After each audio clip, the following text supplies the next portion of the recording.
All right, we are live.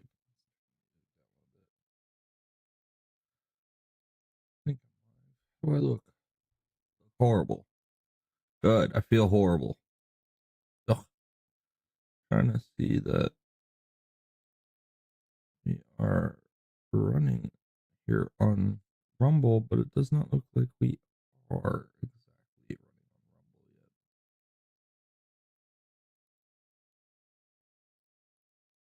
running on Rumble yet.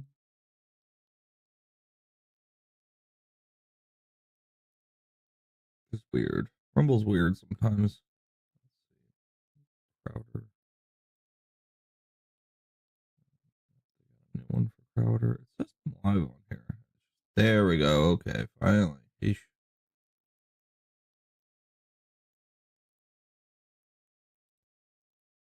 All right. It showed up finally. Got all our X posts out, Facebook posts out. I guess I should do an Instagram post, huh?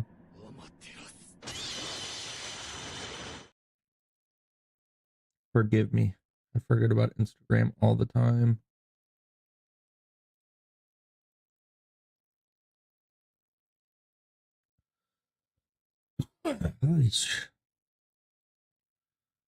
Body is hurting.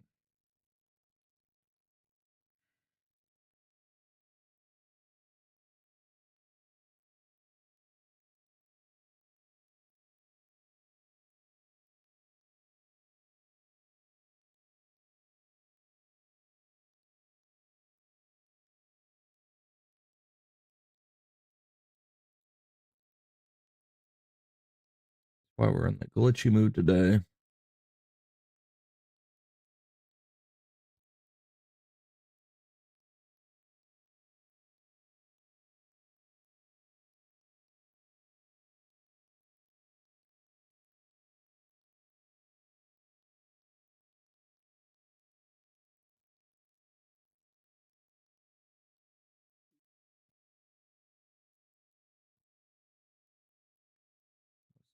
Some classics.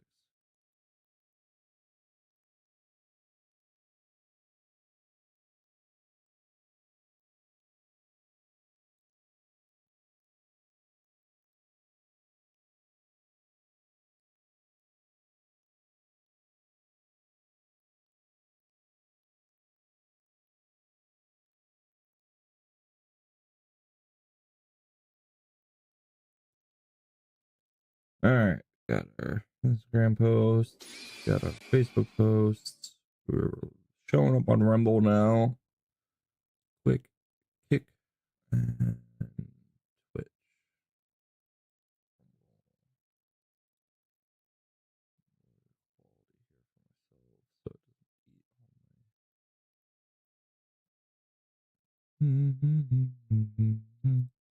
Rumble. Good to go. Oh, we're line K.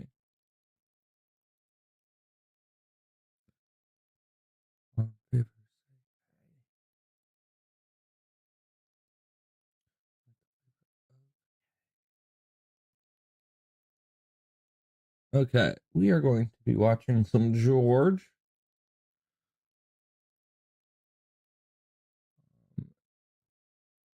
I actually don't know what his last name is. I just know him as George. Been enjoying his commentary lately. He's got some good conservative takes. Yeah, give him a watch and see what he's talking about. Apparently, Mom Donnie met with President Trump today, which is crazy. Never thought that would happen. I gotta clean off a lot of my computer components. They're all getting covered in dust. My router's covered in dust. My rad is covered in dust. I see it through the fans. I blew it out like 2 weeks ago, and it's still covered. Sheesh. I just need to pull everything apart and actually clean it. That's body willing. If my body is willing. With you, may the horse be with you. May the force be with you.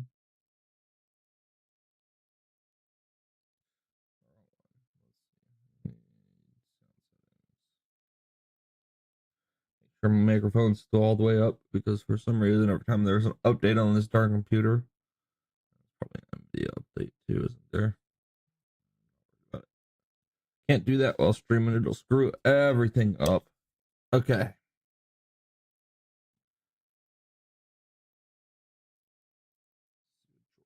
Gentlemen, President Trump just had his highly anticipated meeting with Zohran Mamdani, the incoming mayor of New York City. And I can't believe I'm saying this, but for the first time in my life, I loved what the press did today. Zohran was blood in the ocean, and they were sharks. Yeah, they were I did see little clips of this. They were like after Texas him. Barbecue with the sauce and everything. Smoke everywhere. Trump was probably sitting there like, man, he was enjoying it. This moment right here was just gold. Quick one for the mayor. Why did you fly here? Aren't trains greener? I'll use every form of transit, and I want to make sure that they're all affordable in New York City, and that's why making buses fast and free is a centerpiece of our campaign. There is a bus that goes. Well, but I know, but if he flew, that's a lot quicker too. You know, I mean, he's working very hard for him to be. That's a very long drive. I'll stick up for you. You know, the plane takes you 30 minutes, and driving takes you a long time. Mr. President, why did you rescue him? We needed him to answer for his Green New scam. Another socialist hypocrite. Come on, Zohran, you believe in the Green New called scam. it. You want It was public called. transport for everybody. Why aren't you using it? He was just playing the game to get elected. Same thing as asking Bernie Sanders why he's always going off on the rich when he owns multiple homes across the country. Maybe you guys are a little too young. You know, older, wiser people like me would remember this, but the socialists used to attack the millionaires. They used to say now it's the billionaires, because they are the millionaire. They're greedy millionaires. But if you noticed, they transitioned like Bruce Jenner to Caitlyn to attacking the billionaires. So now it's the billionaires, the greedy billionaires. And you know why that is? Because they're the because millionaires. all the socialists became millionaires. Very soon, Bernie Sanders' net worth is going to be $1 billion. And he's going to start complaining about A lot of people I know got fooled by that you band. Thought that moment was good? This one right here was just fireworks. Jack Posobiec, an excellent gentleman. Every time I've talked to him, just a very cool guy. This question right here is what I've been waiting on the media to finally confront Zohran Mamdani on. One of the policies as well that Mayor-elect Mamdani talked a number of times about on the campaign was shifting the tax burden for property taxes from what he called minority communities to white-based communities, and putting more taxes on white people. I also noticed that in your acceptance speech you didn't mention anything about. Hey, Trump just knows he's getting cooked. Look at Trump, he's smiling about that one. I didn't know if that was one of the policies that you guys had spoken about. We focused on affordability. We focused on the cost of living crisis. What I will say is that this guy's better dodging questions than Floyd Mayweather with punches. Like, oh my gosh, he's doing the Philly shell and everything. Yeah, man. he doesn't want to answer any of those questions at the White House. Zohran, you can be honest for once. I am very much interested in property tax reform, because what we see right now in New York City is a system that is so inequitable that it can't even stand up in court. And the president and I spoke about the importance of not only... What? It can't even stand up in court? When has that been challenged? It if it couldn't stand up in court, then it wouldn't exist. Exactly. Oh, what a dork. Building more housing, but also making sure that that's my issue with Pennsylvania. We were promised no property taxes to get rid of that and whatnot. Still got them. Many years later, after this dude got elected. No, the use of the term was a description of neighborhoods, not a description of and intent. they need to go. So property taxes are ridiculous. No, we intend to create a fair Just increase because we want a New York City that is not only fair and equitable. The tax on regular goods by a percent or two. If you're taxing white people more, what's fair about punishing 36%, make it 8% than everybody else? There you go. Back up and leave, and the new massive tax burden gets passed on to poorer people.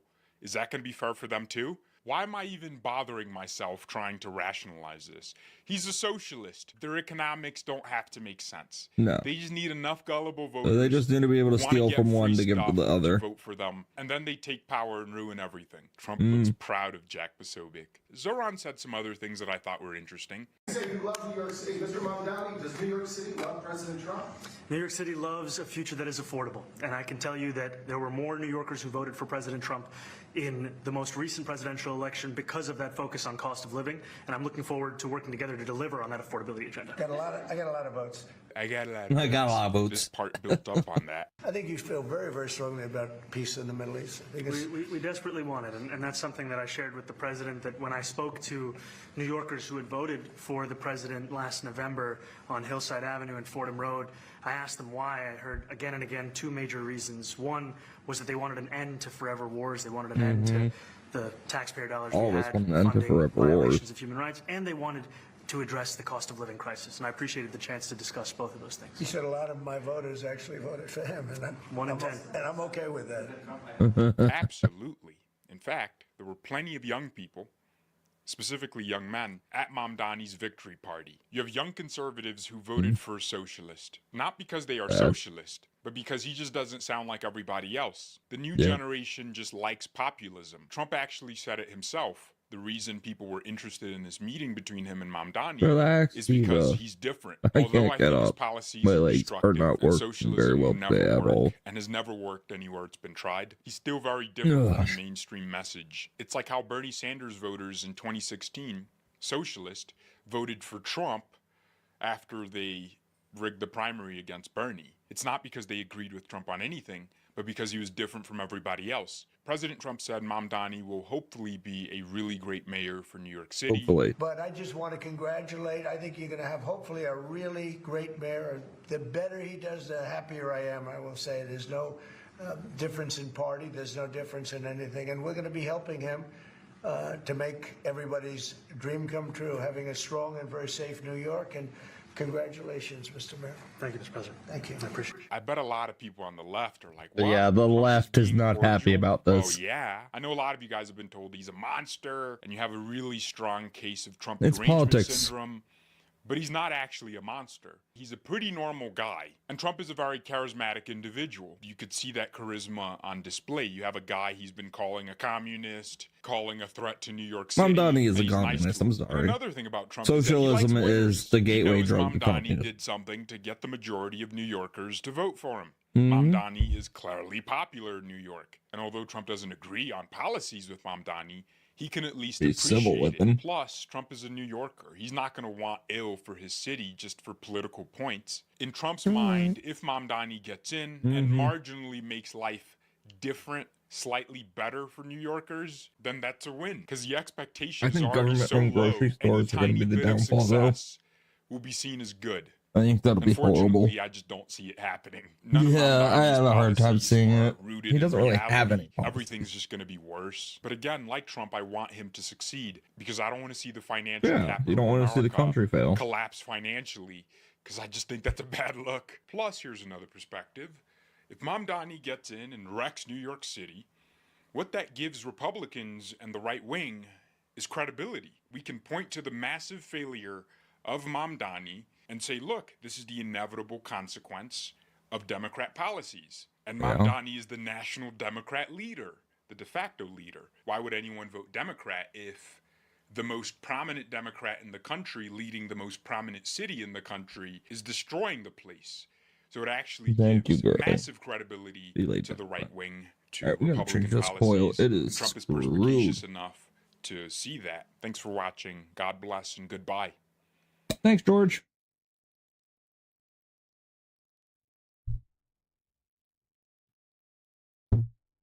Yeah, I guess it was an interesting meeting.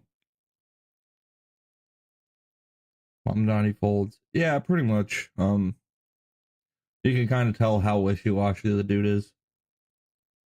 And he's just doing whatever he can. Why?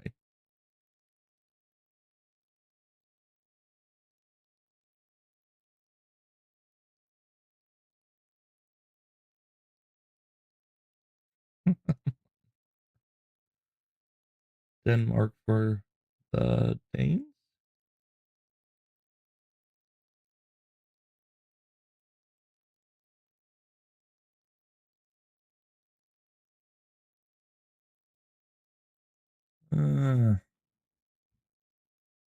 Yeah, let's see what Liberal Hat Mind has to say. He'll be a little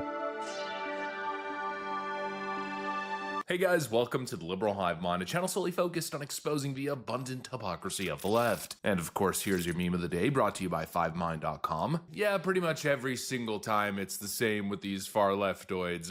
It's always a revolution. It's a revolution. Well, that is, of course, until they actually end up winning the election. Then it goes from revolution to, oh wait, maybe there is no revolution. Maybe the revolution is postponed. It's modern leftism in a nutshell. Loud slogans, dramatic speeches, Hollywood-style campaigns about fighting muffascism and mobillionaires. All these la-di-da naive promises. I'm gonna give you the world. We're gonna fix all social ills at the snap of a finger. Anybody questioning my judgment or my strategies? How we're gonna do things? Well, tell them we only have one response, and that's the billionaires. But of course, then reality shows up. In this case, like a freaking freight train, and boom, there goes the whole revolution. Zoran Mamdani's little socialist revolution in New York City already seems to be taking a complete 180. Zoran voters, I'd argue at this point, are freaking pissed as their Che Guevara style candidate is now turning out to be such a complete and utter fraud. Let me show you guys exactly what's going on. We got some stuff to get into, so let's roll the tape. All right, folks, so just like I called it yesterday, I saw this happening from a mile away. Zoran Mamdani got elected on being Donald Trump's worst nightmare. We remember that one, right? My administration will be Donald Trump's worst nightmare. And now, well, let's just say the tone has changed, to say the least. My team reached out to the White House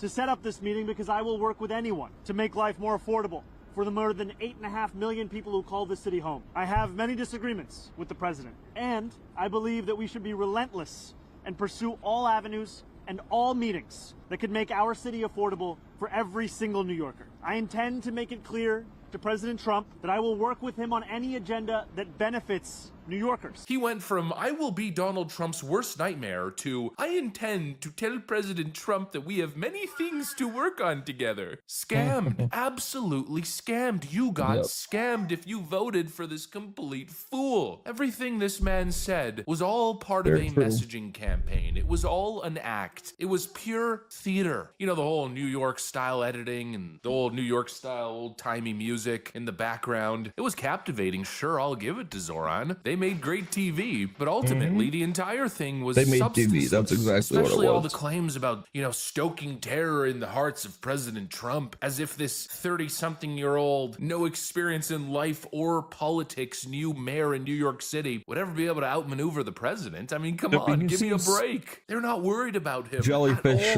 spineless enough to just. We have a communist coming to the White House because that's who the Democrat Party elected as the mayor of the largest city in the country. I think it's very telling, but I also think it speaks to the fact that President Trump is willing to meet with anyone and talk to anyone and to try to do what's right on behalf of the American people, whether they live in blue states or red states or blue cities, in a city that's becoming much more left than I think this president ever anticipated in his many years of living in New York himself. Yeah, I'd say less shocked and more so confused as to the fact that they now have to sit down and have a conversation with a literal self-avowed communist. I think they're more embarrassed for the country than they are shaking in their boots at the idea that Mamdani wields his incredible mayoral powers to undo and dismantle their agenda. I mean, give me a break. The whole thing is laughable. And at the end of the day, you know, the adults in the room, we understand that everything with these kids, it's all theater. You know, that's what this new Democrat Party is. It's the party of Hollywood. All these campaigns, they're not run on substantive ideas and pushing real thought-provoking reforms. No, they're being ran on lights, camera, action. That was Zoran Mamdani's entire shtick. And now, of course, you got every other freaking Democrat trying to implement the model, recreate the success. We've got another one, this Cameron Kasky kid, who's now doing the same thing. My name is Cameron Kasky. I'm running for Congress because there's no real path forward for most Americans. Everything's a theater production. The visuals, the fancy talk with all the utopia promises, in most cases delivered by some 20-something-year-old kid who's never even frickin' paid a tax bill in their life, walking around with mommy and daddy's American Express. You know, obviously, these kids cannot deliver. They don't even understand how the world works, but we're gonna hand them the keys to the kingdom? Of course not. They're trust fund babies reading TikTok scripts, and that's exactly exactly what it was with Zoran since day one. He never had actual plans. It was just rhetoric. He was just having fun. We're going to do this and we're going to do that.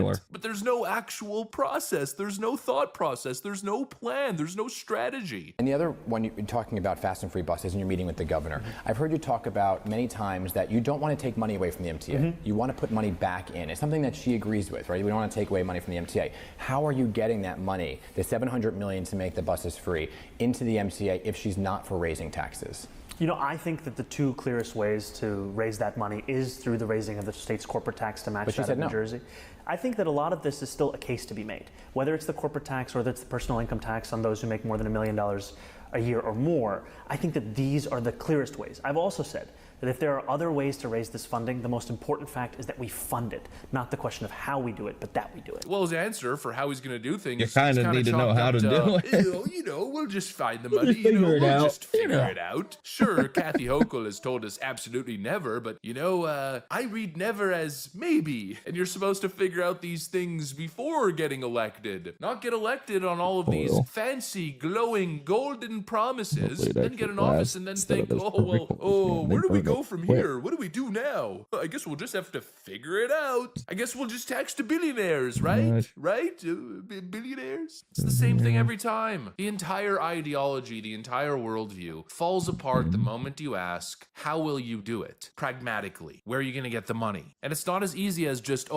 tax the billionaires. The system is more complex than that. Are you going to get broad support to tax those billionaires? Are you then not just going to create flight of American wealth and completely decimate the system? If you attack productivity and then the country or the city or the state that you're running becomes less productive and you have then less productive monies to tax, well, then what are you going to do in that situation? Well, they haven't thought that far. Zoran Mamdani's thought was, hey, it's freaking New York. We could tax people here as much as we want and no one's going to leave because this is New York. That's basically what he said, but that is idiotic. And it proves that this kid knows nothing about how business and capital moves. Money doesn't give a crap whether it's New York or freaking Alaska. If there's a viable investment to be made, the money will go. If you create the worst business environment in the country, you're gonna get the worst results. But of course, he didn't think that far because everything was a grift, everything was a false promise, and now he just looks, frankly, like a lost puppy, wandering around, going from, I will be your worst nightmare, Donald Trump, to, please, Donald Trump, now come bail me out of the situation that I'm in. The whole revolution was a script. The campaign was a show, and now the mask is slipping, and all that's left, frankly, I believe, are going to be a bunch of disgruntled voters who once again got played by another shiny Democrat at the top of his ivory tower. But of course, not everything that glitters is really gold. open. Anyways, that's what I got for you guys. Thanks for watching, and I'll see you on the next one.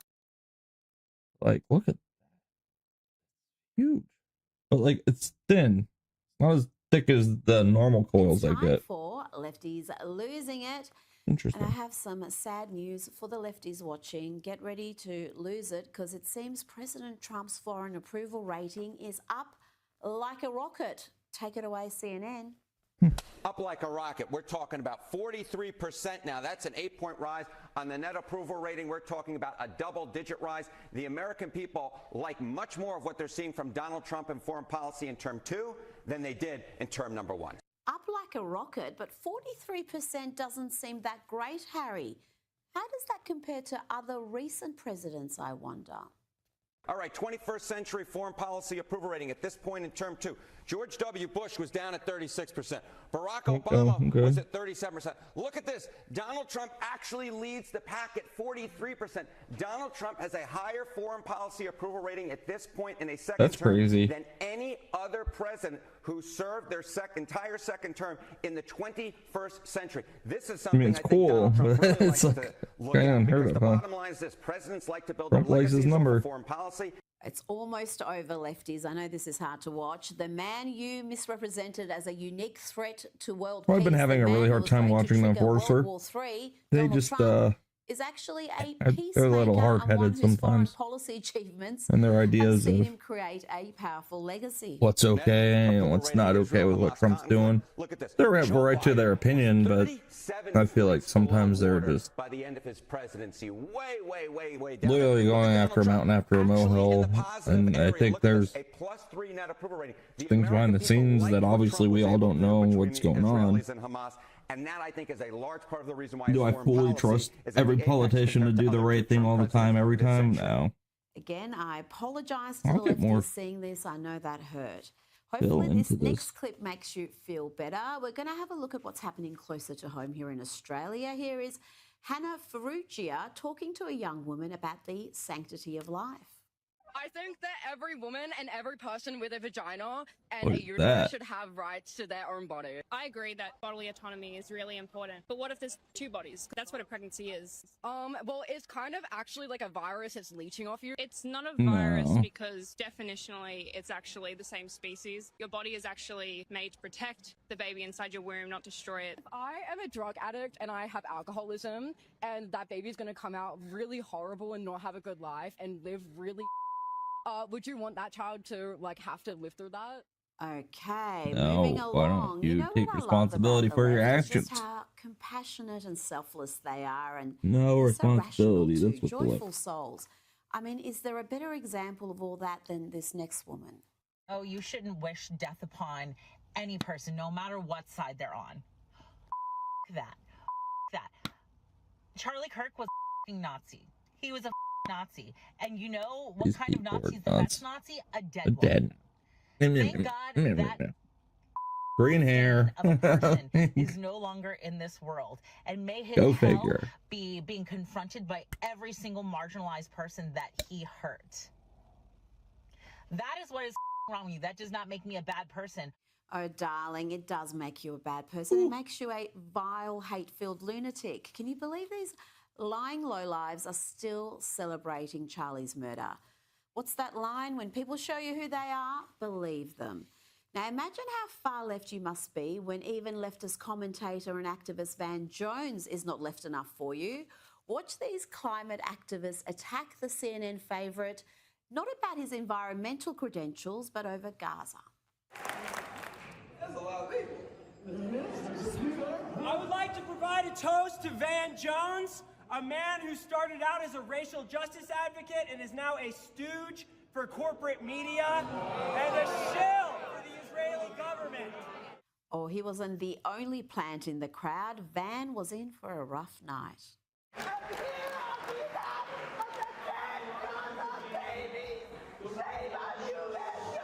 These people just sound evil.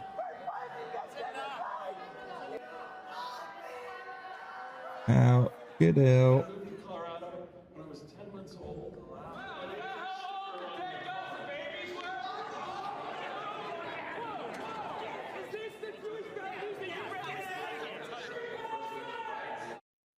Oh, there was more of them. Looks like a mob called Climate Defiance really spent up big to hear Van speak or to shout him down. You need to leave. That's what I was hearing by one of those guys. All right. Thank you, JSF, for feeding our community. Enough of that. That's cringe. People are very cringy.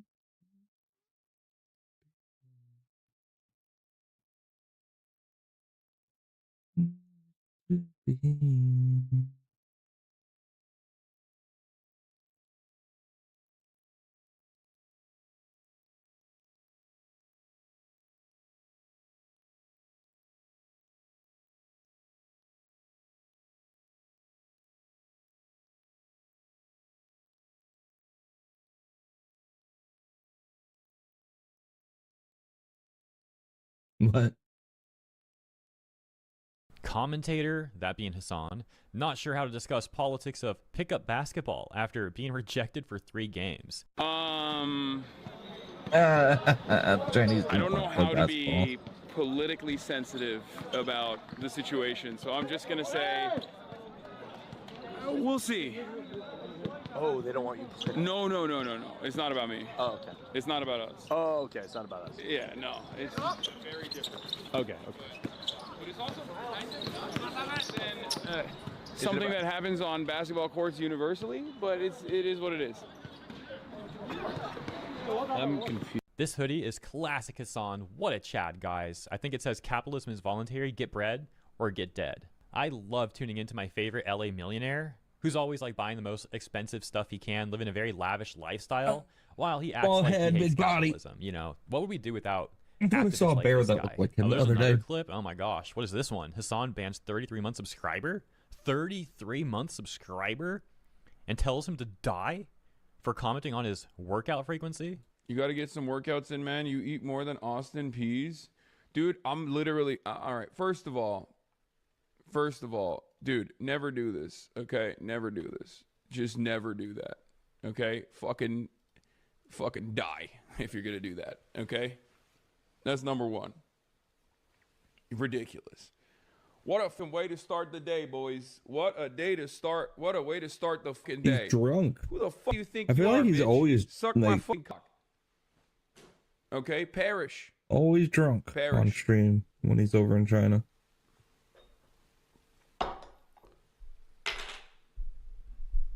It must be lonely. Yeah, it's a living like this crazy man. overreaction. As someone who works out far, far, far more than Hassan does, literally all bro had to say was like, oh no, dude, you're right. Like, I'm going to make up for it when I get back home. Like, that's what I would have said in that situation. Not that I'm saying I'm perfect or anything. You know, I got a lot of room to grow myself, but I just really don't understand that overreaction. That's just crazy. Bro's His really ego. telling a loyal He's got a huge subscriber of his ego. to freaking get Minecrafted IRL because he was concerned about Hassan's fitness. Crazy stuff. Let me know what you think in the comments. I'm Thank more you. concerned about Hassan's drinking.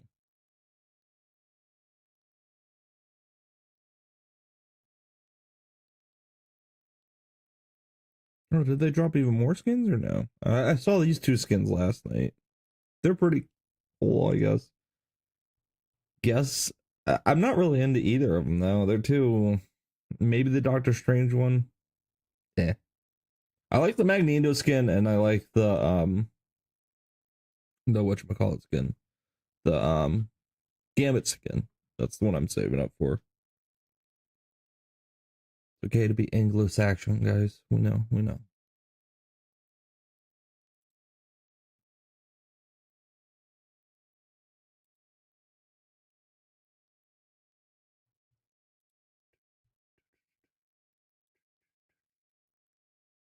Listen to Devil Wears Prada for a while, geez.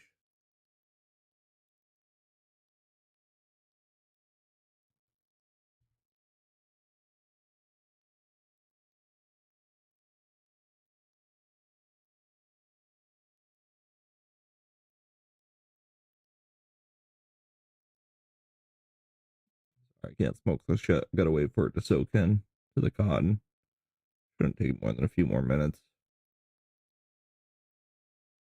Who got destroyed? Oh, is this Welcome back to a series so Pokemon and nostalgic. Even old school Ludwig. RuneScape subscribed. In today's video, Queen of Sims Pokemon is I can back, stand her. virtue signaling on of Twitter, course. saying that she hates drama. She Genius did it. Scholar She's the one that XQC did has it. responded, cooking her She started for being all a that crap. hypocrite and starting tons of drama in the past. Gillywig has responded, white knighting for Pokemon, defending her, and starting beef with XQC. He accuses XQC of being a snake trying to hide his post from Pokemon and sneak diss her. XQC responds, absolutely destroying Ludwig, exposing secrets about him, and calling him literal human jello. Yep. Asmongold has responded, jumping in and cooking Pokemon for being fake. People Yeah, are bringing she's- up tons of instances where Pokemon is She's creating literally an more actress drama. for Twitch the is now platform. promoting crypto gambling on their website after banning it in 2022. Yeah, which Appears I the don't money get. has ran out and they are desperate. People have Mhm. responded calling out the insane hypocrisy. Subscribe or you gotta become Pokemon's PR person. You're cooked. Let's up those numbers! Now let's begin. Right, so Pokimane is back in some drama, and it involves XQC and 95 Jellywig watts. fighting over her as well. So it all started with this tweet where Pokimane was once again trying to pander and virtue signal. I miss when streaming was about gaming, not just drama baiting and clip farming. Oh, brother, this person stinks. My God. Dude, every single time she just tweets something to like appeal to people, to pander to people. Oh my God, I hate drama, guys, especially when I'm involved. Go live and play 15 hours of Arc Raiders then. Nux says if you're a broke boy, just say so. Rev says we get it, little bro, you need engagement, but come on. The Wanted Maniac meme. Tectone responds, brother, that's insane coming from you, and it's a clip of her saying the N-word. Yeah, clearly, you know, trying to get those clips. Right message, wrong messenger, and it's basically a clip of her like bending over, and there's a bunch of those clips of people just clipping her butt or whatever, which I'm not gonna show, but yeah, clearly trying to get those clips. Right, so this started a massive beef between XQC and Ludwig. Basically, XQC responded. XQC says, daily reminder that I was doing GTA RP by day, slots by night, in my corner of streaming until everyone, her, farmed me and Trainwrecks TV for drama and clicks, miss me with that energy, walk the walk. Afterwards, the most prominent streaming circle completely dissolved, relationships broken. We ended up so divided that Kick had to be made as the platform, which even though it created competition, divided us even more. Want streaming to be more about games? Play games. Absolutely. Okay, basically some context, XQC and Trainwreck took some gambling deals, and Pokimane and Hassan were very, very jealous, and they attempted to cancel them for these sponsors. In fact, Pokimane was also pushing to ban gambling on Twitch, and even go on strike on Christmas to make sure that gambling is banned in order to get at XQC. Get a huge streamer like Miz or Pokey to get 10 to 20 bigger streamers, 10K viewers or plus, write a joint statement they can send to their partnerships and cause Twitch to consider the statement and make a concession on gambling, or else 10 or 20 of those streamers will go on a 1 week strike over Christmas in the highest where numbers are coming on. I would do it in a minute. If there are streamers who aren't willing to do that, like they're just not putting their money where their mouth is. If you really think gambling is that bad, you should be willing to take a week off. I would do it in a heartbeat. I like the idea of doing it Q4 around Christmas too, because that'll hurt the most. XQC, I would really love to see him do it. I think there have been many times where he's a gambler. he still gambles, but he does say that he disagrees with it. Now, I have a hunch that the reason Pokey and Hassan were mad is not because, oh, gambling is so bad and it gets people addicted and you shouldn't do it or promote it, but it's more like, oh my God, I wish I could take the sponsor, but my community will destroy me if I do that because I've been virtue signaling for so long. And then XQC got $100 million to go to Kick, and the ruthless businesswoman is pissed, and then the narcissistic freak Hassan just got completely outdone. The guy who brags about being richer than everybody at the phase party. I made more money than everyone here. Yeah. So essentially, they felt like they lost the streamer business battle, Oh, and this they is a essentially popularity decided that I'm contest. going to virtue signal and make sure everyone hits these guys. I do and like they get canceled. XQC. Why would I compromise my morals and ethics for more money when I have money? Something about that is so cringe to me personally. Oh, For shut me up. to do cringe shit You're when so I fake. have I can't. So I then can't White stand Knight Jellywig comes out of nowhere to shit on XQC and defend his queen Pokimane. By the way, XQC 15k likes. Ludwig responds, you can reply to her post directly. It's on the same website, 2k. By the way, this man is defending Pokimane harder than he defended his girlfriend QT getting sexually harassed by Hassan. Can't make this shit up. And he came in and he said, you could see my dick in this. And I said, Hassan, I'm not looking. And then he proceeded to hump the air and he said, look. That's crass. Not trying to talk to her about it. That's the whole point. We've been over this and done that. Why are you acting like I'm subtweeting or making a sly comment? She makes a public statement about the state of affairs. I reply to the public with context as to why the way it is what it is. Also, I just read this again, and what the frick are you even saying? People know where I stand on everything always. Do you think she doesn't know that's how I view things? Pick unrelated, and it's just a picture of Jello. Ludwig goes, yeah, just say it to her instead of replying to Fearbuck, you are 30 years old. learning how to grow a spine from Jellywig. Okay, if Ludwig himself is saying Jellywig, that's when you know we won. All right, we absolutely won here. The replies continue. Not sure this is the best career decision, Luddy boy. It's Twitter. Nothing that happens on this website matters. We both are going live tomorrow to stream video games to thousands of people. No, just enjoy your time. They on both the Spinning go Rock. live to talk crap about every other streamer, or defend themselves one way or the other.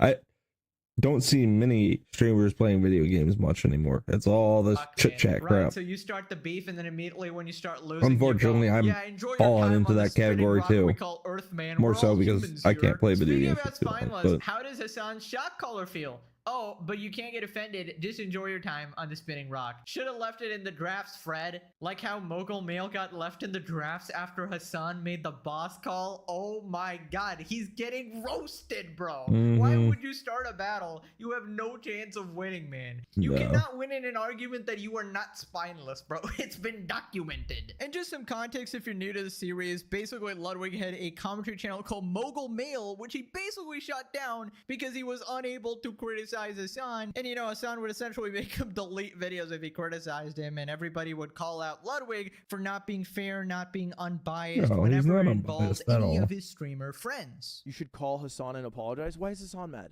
What did I do? Because I'm a mogul male? Oh damn, Fred being savage with the Mogul Mail comment. Ludwig is the one person that should stop talking about stuff like this. Bitch, please, you're the biggest problem on this platform. Remember Hassan shocking his dog? He flipped so fast once Cutie's daddy called him. Okay, you're going too far. That's crass. That's pretty crass, man. Oh my god, we got Casey drawn here. Is there incels? When he was massively popular, way too many streamers capitulated to his asinine, childish ass behavior, creating the monster he is now. Wow, Casey, a tweet without the word incel. My god. You are one tweet sober. Pity you can't drop the weed though. XQC would fold your clothes with you still in them. Okay, goddamn, people are savage. Aren't you the that's crass guy? Bro put the ass in the seat. Pick very related. And it's the cock chair. Oh my lord. People responded, Ludwig telling anyone to be direct is peak hypocrisy. Jellywig has once again grown a spine and we just got whatever this is. I think the funniest part is this almost confirms he watches Pegasus or at least knows about Jellywig. The legendary series. I'm telling you, everybody's a fan. It's just good content. Nobody can stay away, alright? It's just too good. Rated 10 out of 10 on every platform, obviously. More Pegasus is gonna have a field day with this one. Absolutely. Right, so XQC responds breaking down the beef, and he starts by calling Pokey a hypocrite, saying that he was just chilling, and Pokey came after him, starting the whole drama. She starts attacking. Walk the walk. True. Guys, it's not hateful. If I saw her in real life, I would insult her. We're on good terms. This is not some crazy shit. It's just it doesn't make sense. Guys, it's like lighting your house on fire. Go outside and say, dude, how could they do this? I wish people should stop doing that. I wish people would stop doing arson and burning shit down. It's awful. It's like, okay, well, Yeah, I mean, you the did whole it. saga of like Gamba era, early days, that had nothing to do with her. All this had nothing to do with any of them. They interjected. Oh yeah, went they in want to hard. put their so beliefs this on you. savior. Like, yeah, so it makes sense that this comment said afterwards, most prominent streaming circle, which is the Austin group, everybody, the Austin group and the Austin to LA link and overall, it completely collapsed. I'm not gonna lie to you. I get it. Yo, they're right because anti-Yaba, whatever. That's fine. I'm not debating this. Streaming collapsed, quite literally. And Kick had to be born from it. You're gonna get mad at Kick at what?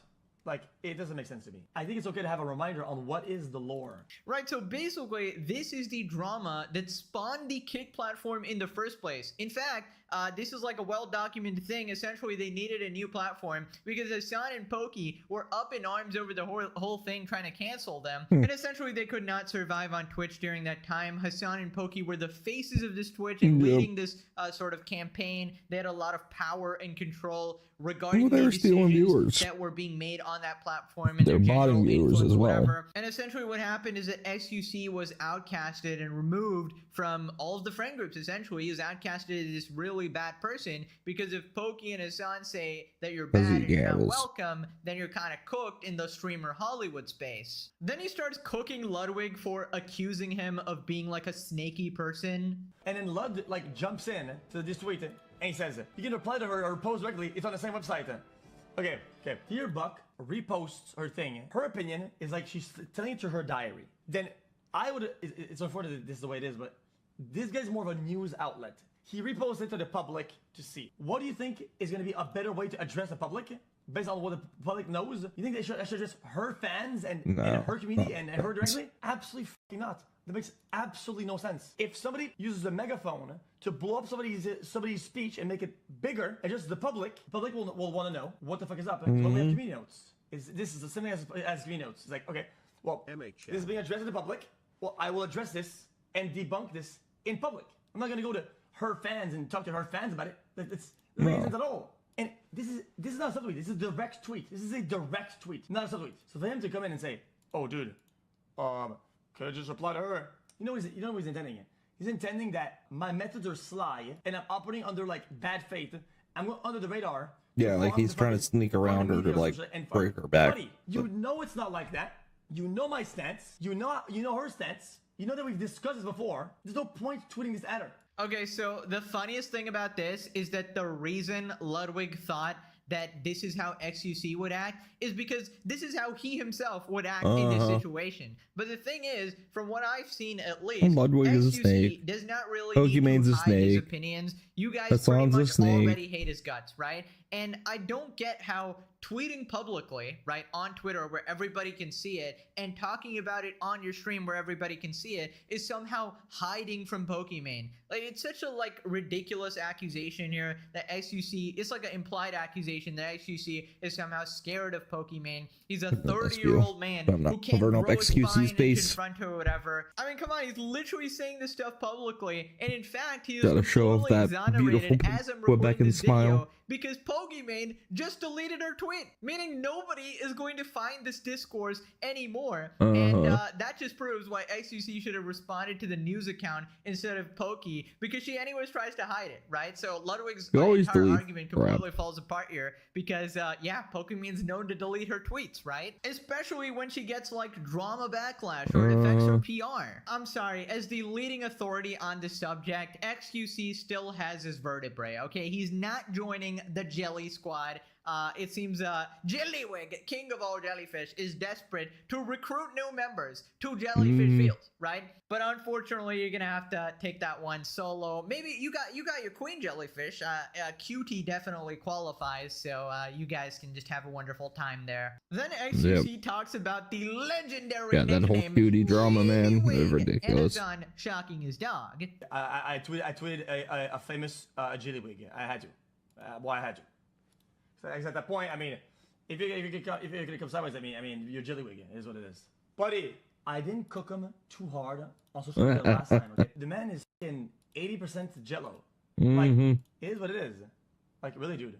It's just what it is. 80% Jello and 20% water. I'm not gonna say what he said. I think Linkin Park conversation is not great. The gist of it is that he saw all the other creators. People say, "Oh yeah, they know what the truth is." We discuss the truth, and then he seems locked in. The man gets home, instantly tweets some shit, takes it all back. And I'm like, brother, you still haven't attacked the facts. Like, it doesn't make sense to me that if at least you're gonna have a stance, you know, at least back it up with like a picture or some form of any. Guys, I've changed my idea about Hassan because of this new information. Bro says nothing. Just switch. That's jelly. That's jelly, brother. You're wobbling around like you're Jellywig. So it is what it is. Okay, first off, 80% Jello is diabolical. Okay, that is a Pegasus approved insult right there. +1 points for Socrates. Second off, I just love the fact that everybody is saying Jellywig now. Never underestimate the power of a Pegasus nickname. I mean, this is just cinema, okay? The legend of Jellyfish lives on. Please refer to him by his full name. King of Jellyfish Fields, supreme ruler of all jellyfish. Right, so in case you were lost there, basically context, last time Ludwig actually accused XUC of being a fake person, saying that he didn't care about Hassan shocking his dog behind the scenes. Meanwhile, on camera, he was playing this persona called the Debunker, and essentially he was playing detective, trying to find his son's shock collar and exposing him and doing all this work in paint and stuff like that. And basically XUC responded towards denying those accusations. Here's a recap. You know what XUC says to me at TwitchCon? He goes, "I don't give a fuck if he abuses the dog. I don't give a fuck if he's a shock collar." Yo, he calls himself. Yeah, and I don't know how much I gotta say this, in the grand scheme of things. Will you be playing And I remember Overwatch saying, today? the next thing I'm gonna say, I said, if you put all the things that somebody can do to be wrong in the grand scheme of things, right?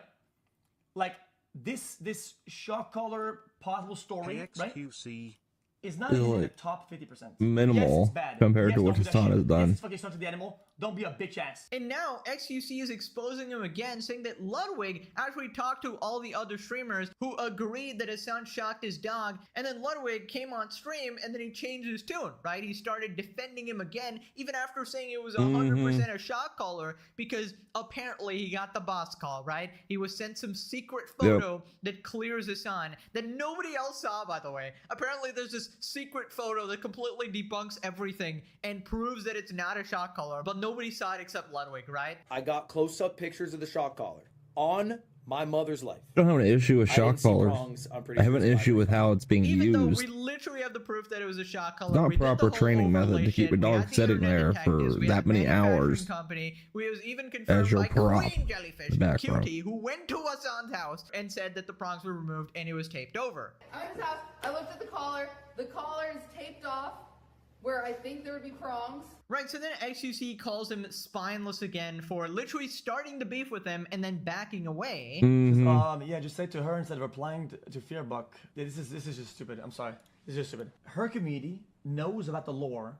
Her community and her knows about everything about the gambling drama. Why the would I go back and try to convince her again for the 20th time? Everybody knows all. Like, that makes no sense at all, man. If anything, at least it gives context, so she doesn't just get shit on for no reason. There's just actual context behind it. We both going live remote to stream video games. Doesn't people just enjoy your time, man. He doesn't stream video games. It's just like some dismissing of like everything. Just like, come on, bro. Like, guys, it's like coming out swinging at somebody, and then you're wrong, and you go, dude, it's not that deep, and move on, bro. Move on, buddy. Yo, it's not like that. Move on, dude. Old drama. Just playing the same drama over and over again. Brooklyn streets painted yellow to promote campaign.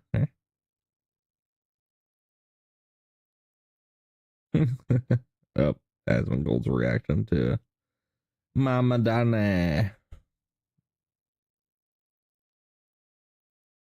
Why? Why would you do? Oh, okay. I guess they're just showing how the soldering works. How it gets pulled in. I have to resolder my valve downstairs. It's leaking. Or the pipe broke, one or the other. Should put insulation around it. A little upset about that.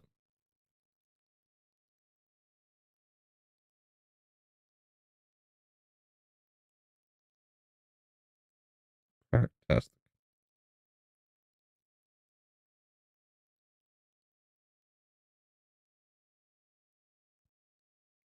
Yeah, I keep getting this zap down to my right hand and my left arm. Like if I move my neck too quick, or if I like blink or look too far to the right.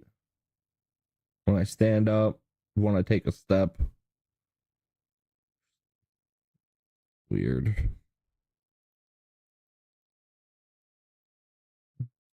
What's going on now? Hey guys, welcome to the Liberal Hive Mind, a channel solely focused on exposing the abundant hypocrisy of the left. And here's the meme of the day, brought to you by 5mind.com. The American economy is finally being realigned for Americans. Sounds like a little bit of a weird statement. The whole concept seems a little bit counterintuitive, an economy working on behalf of others or at the detriment of its own people. But of course, if you've been paying attention the last however many decades, I'd say the whole notion has become more intuitive than counterintuitive. In a lot of ways, it's just kind of like an accepted norm that you elect politicians and then those politicians go out and sell you out on the world stage. For so long, the American economy has not worked for regular, everyday Americans. Well, that is until now, as President Trump is implementing a totally different economic strategy. And well, it seems to be working. We've got some solid economic headlines here, but behind the headline, when you actually dig into the details, it gets even better, which is literally the exact opposite of what we saw with Joe Biden, as everything behind the headline was completely disastrous. But anyways, let me show you guys what's going on. As the reformation of the American economy continues, we got some stuff to get into. So let's roll the tape. All right, folks, so take a look at this. The jobs market is booming. This is the September jobs report. Non-farm payrolls are up a robust 119,000. 119,000 would be the best since April when we were up 158,000. In the rearview mirror, well, last month was downgraded from 22,000 to minus 4,000. Now, if we look at what's going on with the unemployment rate, it ticked up from 4.3 to 4.4. That was unexpected. 4.4 would, last time we were at that level, boy, I have to go back a ways. October of 2021 when it was 4.5%. Now, if we look at labor force participation rate, it ticked up. That's a good thing. 62.4 equals where we were in May. You have to go to April of this year when it was 62.6 to find a higher number. Who we have on Discord for today? Jobs added, beating expectation by nearly 70,000. And keep in mind, this is happening in an environment where massive tech firms and big companies are currently cutting jobs by tens of thousands as they start to implement AI into their systems. So despite all the AI cuts, there's still a robust jobs market being created. This is huge. This is a good thing. But again, the story is less about the headline and more about the details behind the headline. Under Joe Biden, you know, the whole thing was look at the headline number and then immediately shut your brain off and just clap like a damn seal. Look, 300,000 jobs added, historic, Bidenomics this, Bidenomics that. But then, of course, you look at the reality and it was mostly jobs coming back after COVID or government hires, more government jobs, as well as low-quality service work following the massive flood of legal and illegal immigration. It was great PR, it was great optics, great headlines, but a terrible reality. Well,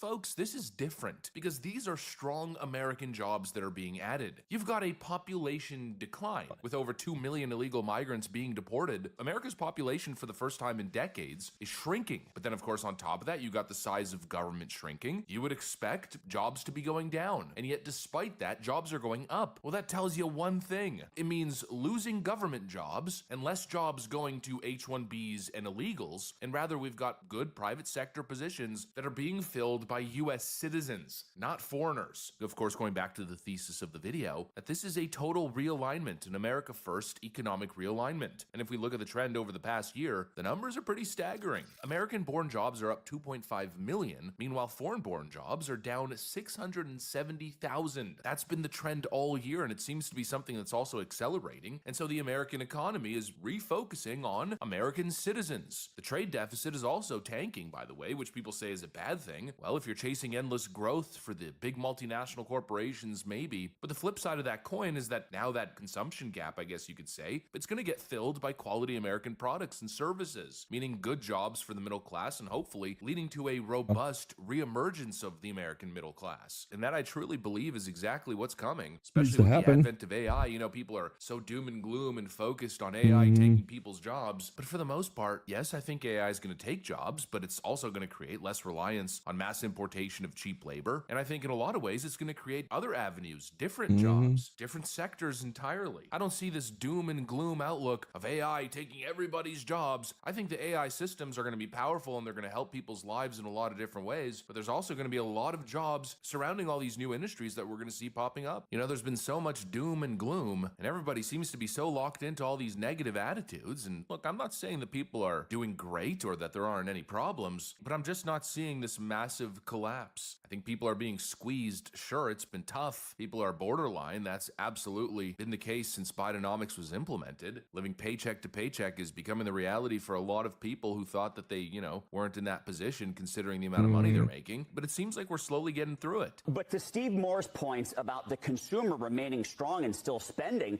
not only is the consumer still spending, the consumer is paying their bills on time. So when you look at credit card delinquencies, 30-plus day delinquencies, they're at only 1.3% and they're ticking lower. The average between 2013 and 2019 was 1.6. So we're seeing consumers spend, even when they are racking up debt, they are paying their bills. We're in a good situation. And when you look at economic growth, forecasted economic growth out of the Atlanta Fed GDP Now number, we're looking at a projection of plus 4.2%.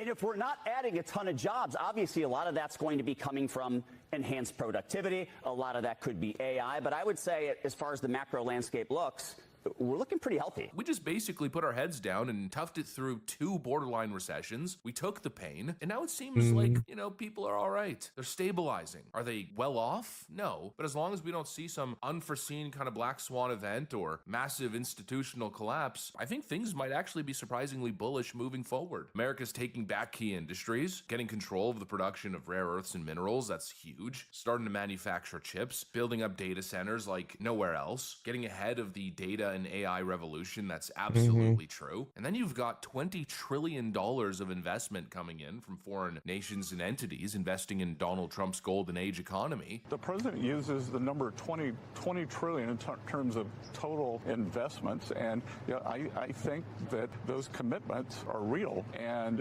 whether it's corporate investments, whether it's the Japanese trade deal where they're going to put in $550 billion, whether it's the Korean trade deal with $350 billion, whether it's Apple saying that they're going to reshore, I believe that they may be up to $500 billion. So it's investments like we've never seen. Just to put in perspective, the entire Biden administration was $1 trillion. $1 trillion over 4 years, $250 billion the final year, and we've got many single investments that are bigger than the Biden administration took in 1 year. So this is America's back.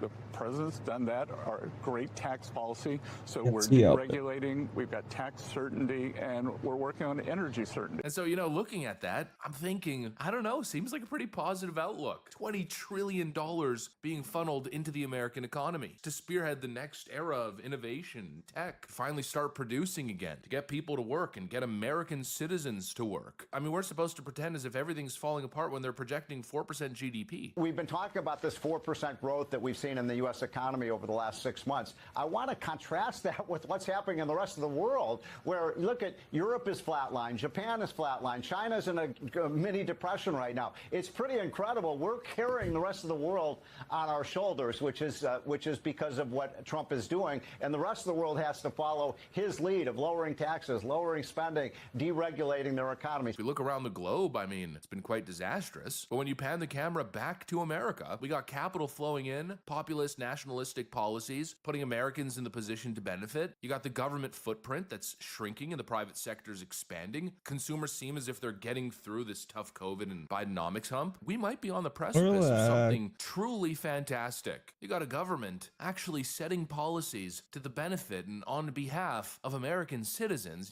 doing their frickin' job. Maybe not perfect, but at least a whole lot better than what we've grown accustomed to. The priority is back on the people. And in the end, at least for America's middle class, I think that's going to be a good thing. Anyways, that's what I got for you guys. Thanks for watching, and I'll see you on the next one. Truman Show. Go to the bathroom, boot up some rivals, I think.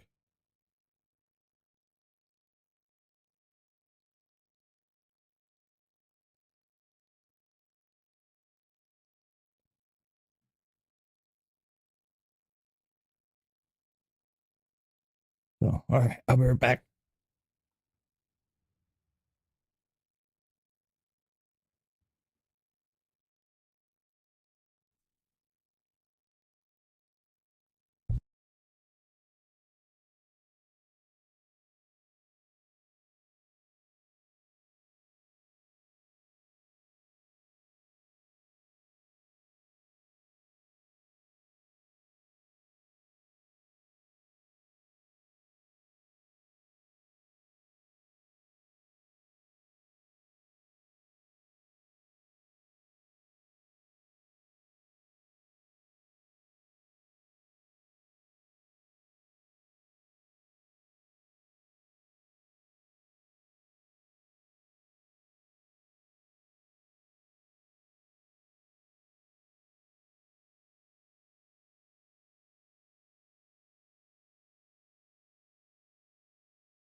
can control it a little bit.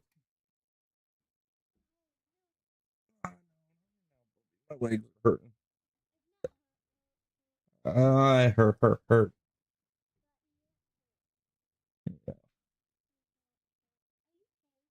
Yeah, I'm trying. Oh, it does look awesome. Let's look at it. Let's check out that lollipop you brought home. Well, we don't need to open it if you're not going to eat it yet. Unless you want to eat it, I don't know. As long as yeah, you want to eat those chips.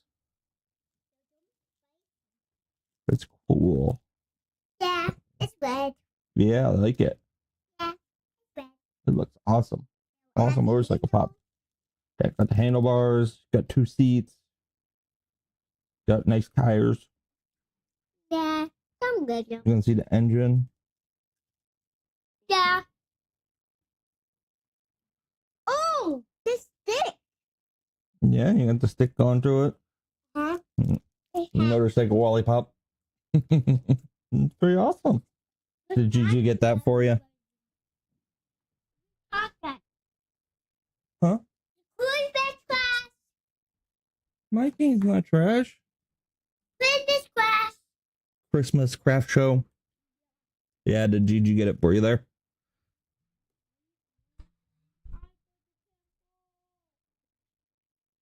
Oh,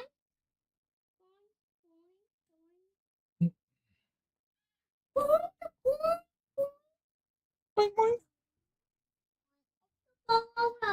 tweakable.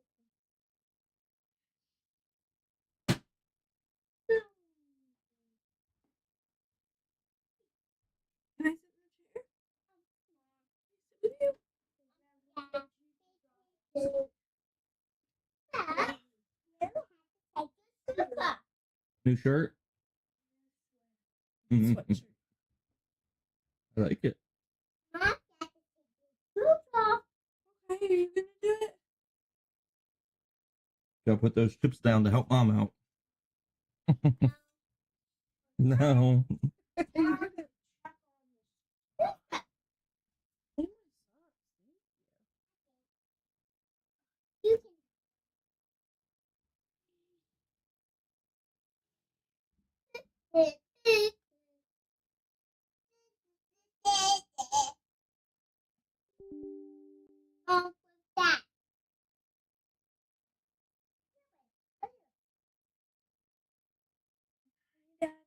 Hi, baby. How are you? You have fun going out? Did you miss me? Did you miss me, little girl? Hi, baby. She is so good. All of our kids have been amazing today. Good.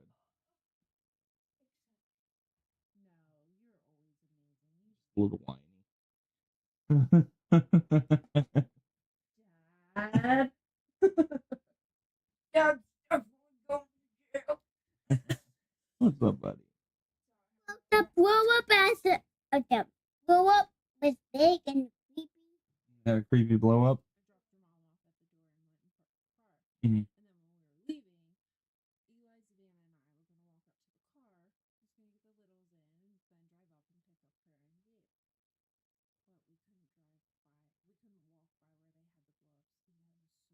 Oh. Stop, what are you doing?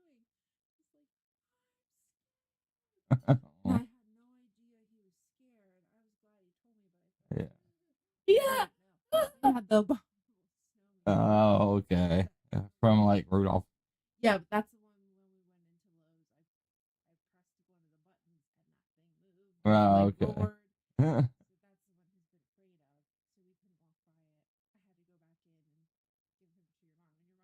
Okay, let's go. I was like, wait, no, you guys wait here. I have to get the car. He can't walk out to the car.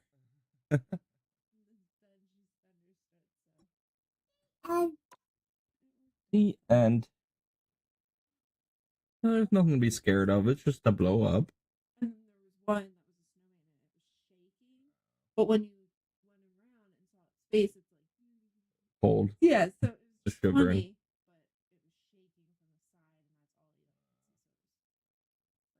Kind of creepy. And it blow up. grow up with growing up like big, but not here.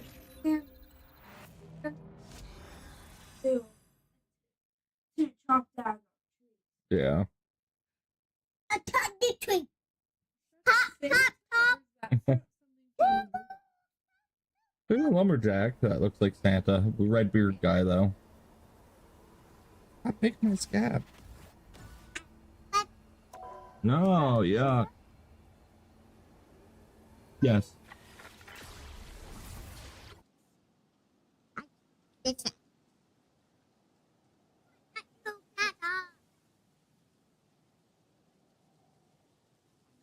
Hey.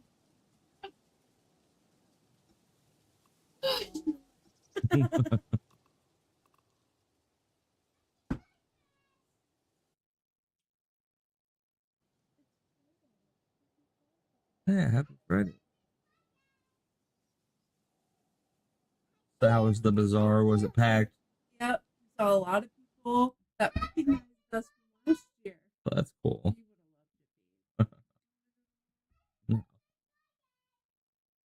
Saw the girl there that bought the dragons. She looks much older. Yeah. She and the guy that was with her, the older guy, Yeah. the goal that kept on coming back and back.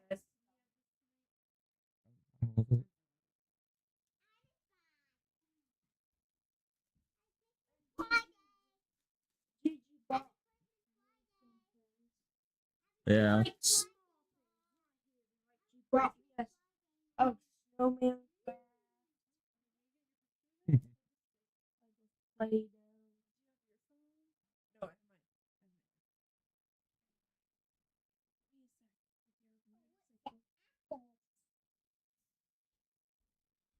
Yummy. Hold on. I didn't get it. Look it again. It tastes like cinnamon, strawberry, cherry, the rainbow, just sweet, Oh, rainbow red. Pretty cool little pop though. you want to wake it? Sure, I'll take it. Like, No, you don't want to eat it. it's pretty good. Yeah. Sawyer's fun. No, I didn't take the picture yet. Oh yeah, wait for the picture.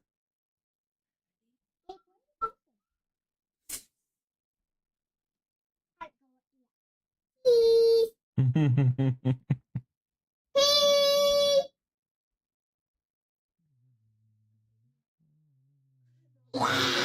Is that good?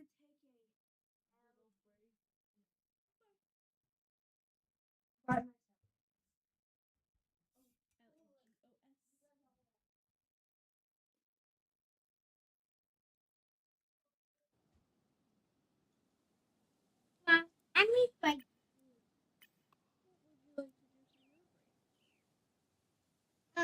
play. Yeah. Oh, you got one shoe on, one shoe off. You want help? Yummy. So did that. All right. Oh, I mean tea.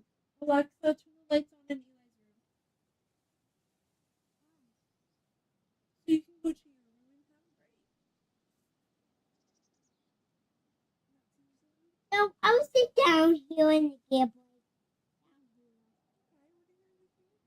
Off. Like, what?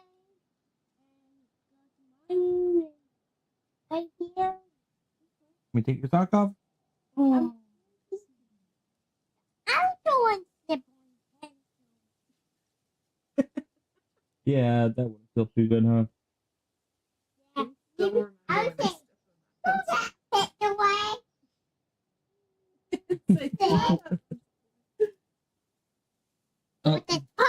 You should keep that just in case you don't finish your pop, so you can put it back Yeah, in.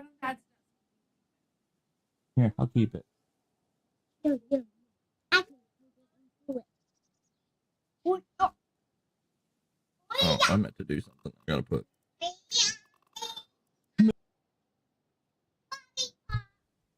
Whoa, eat pop. You can try to buy a wheel. Yeah, don't force it.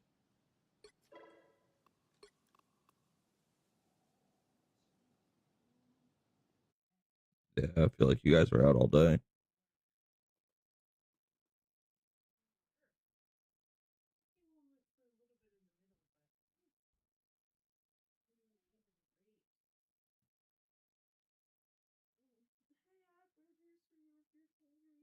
Sure, could eat.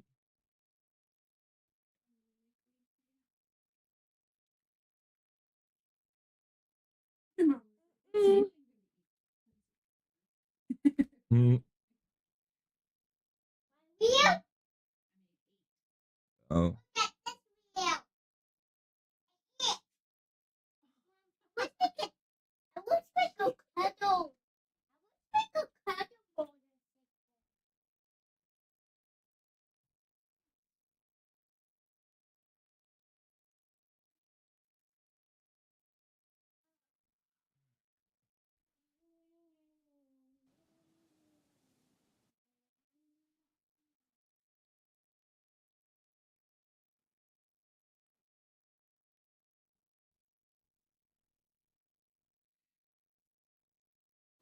Oh, you bite it? Yeah. Hard work eating It's hard work eating it. it. How I can eat this though. This is too big. Yeah, you can put it back in the bag and save it for later.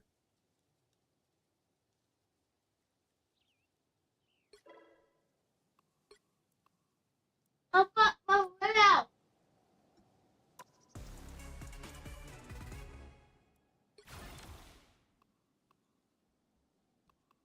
Gotta get it flat. Oh no. Of course. Yeah. What happens when you overdo it?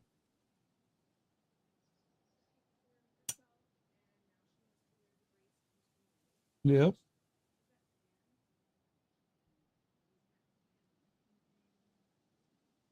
Crocheting it.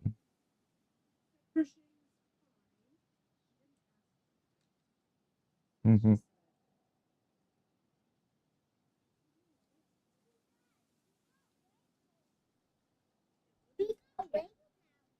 No, it was a ligament. Wait a minute. Oh. Wait a minute. Wait a minute. Wait a minute.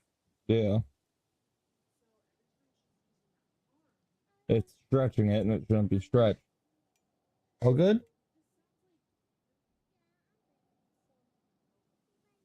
No, she had no idea what they did.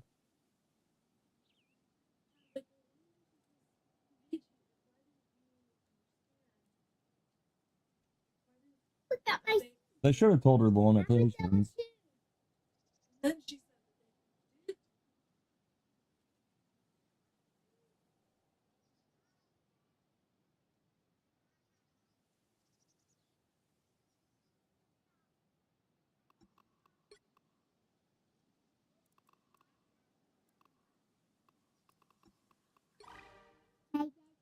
Yeah.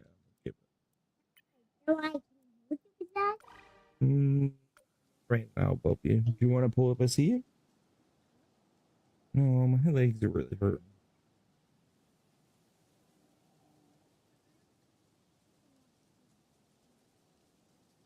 I'm gonna hold you for a minute. Oh, that's my hip.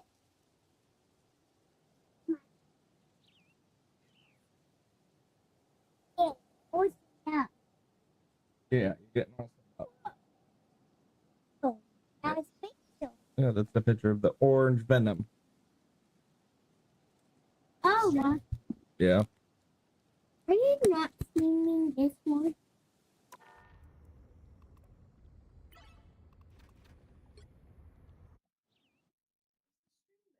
That bring Okay. more minute.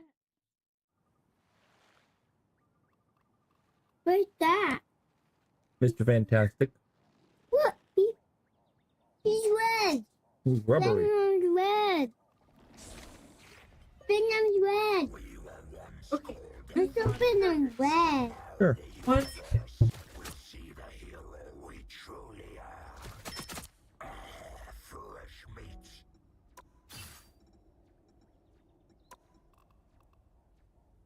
What? Red Mom. Yeah. That's the picture. Yeah.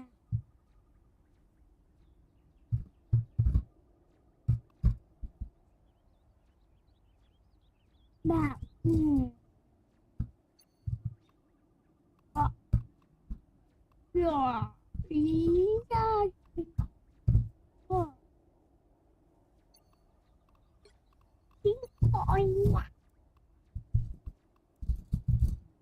I'm pretty careful. Already careful in the game. I don't want only the normal dead in the maybe I finished to you. Is he not bad guy? He just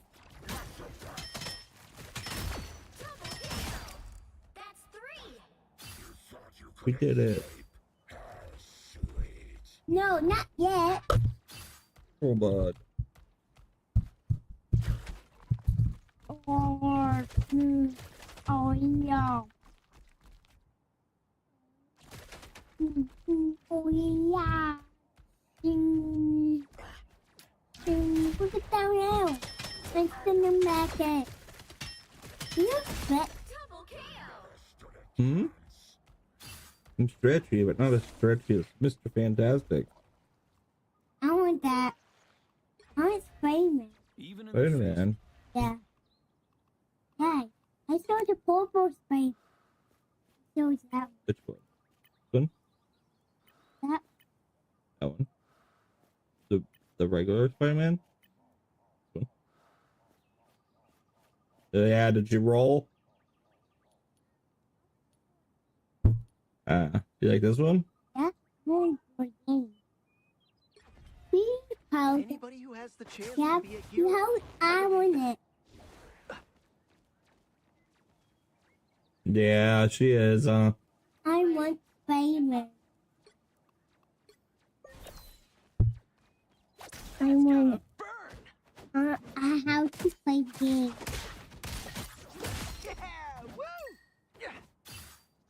I want the Spider-Man. Round and pound. Double KO. That's 3. Wow, 4 in a row. I don't want to hit you more than I have to. Is that you? And I'm not bad guy. Gonna get sticky. Pretty sure those are bad guys. What? That's not the bad guy. That's the Human Torch. Oh, he's gonna stop him. I want Spider-Man. Yeah, we have Spider-Man. I want to see if there's another Spider-Man team up. I think there is. Oh, I want Maybe there's not. Venom. I want Red Venom. Yeah. It's your puppy. What? Oh, okay. No. You know that? No idea. Watch this. What? I don't want that. It's bothering me. Bothering time. Bothering you? Yeah. What bothers you, buddy? That. The thing? Yeah. Why does it bother you? Because I don't like. You don't like the thing? Okay, okay. Good. Spider-Man. How about Penny Spider? Spider-Man or Penny Spider? Spider-Man. Yeah. That's Spider-Man.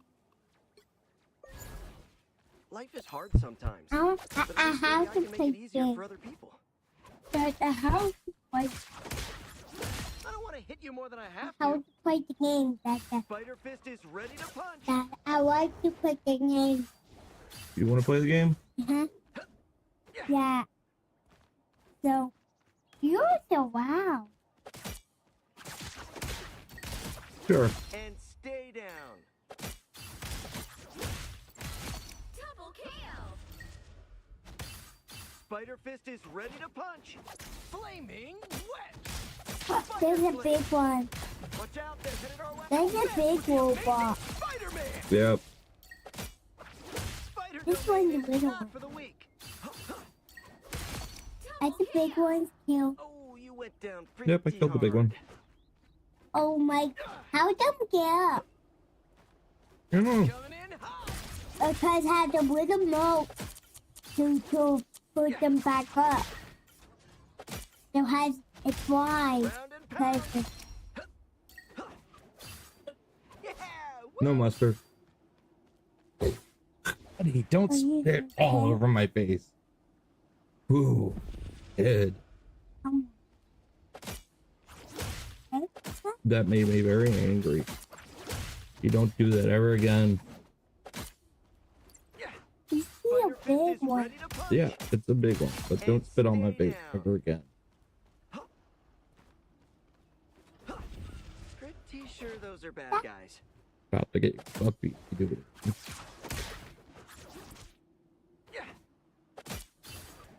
Yeah, better not. Ground and pound. That's the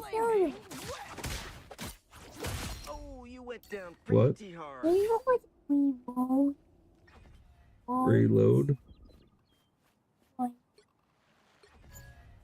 My ultimate goal is simple.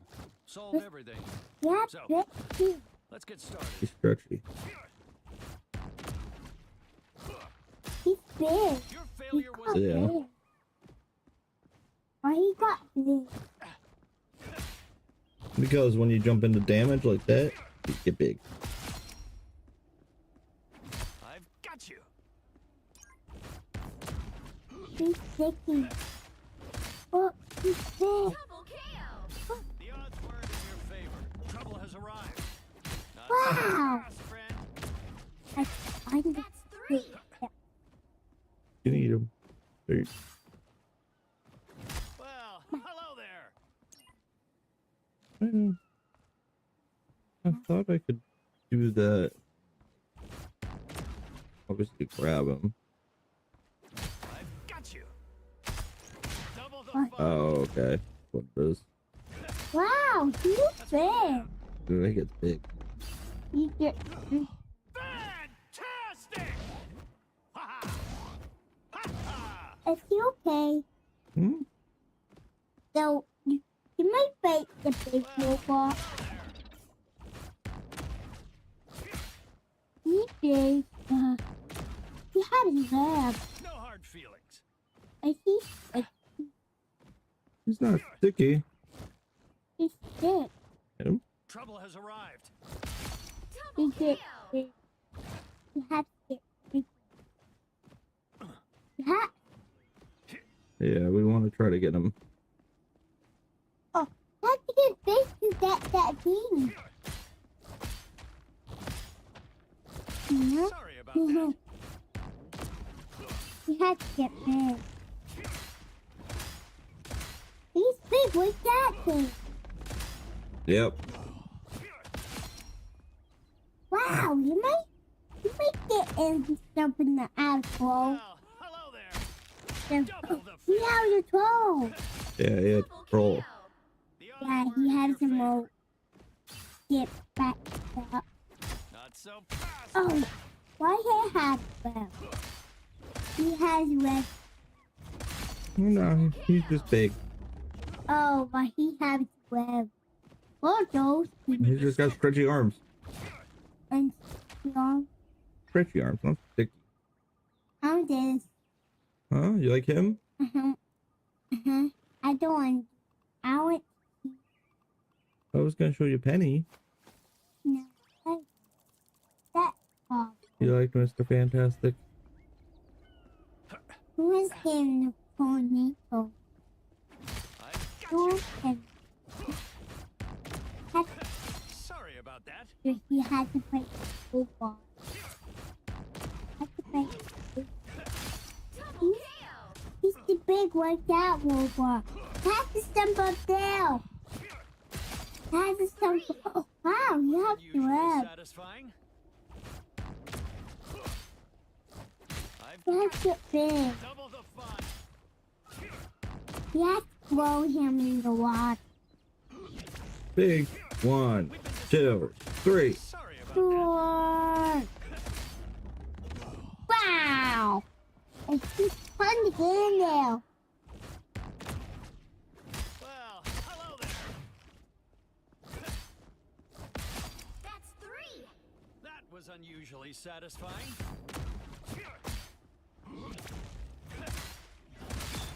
You see now. You're in the corner poking. Control. He's out of control. He's hard to control sometimes. No, I can have it. Okay? A better way. Like this. What's a better way to do it? Wiggle it. Yeah, wait.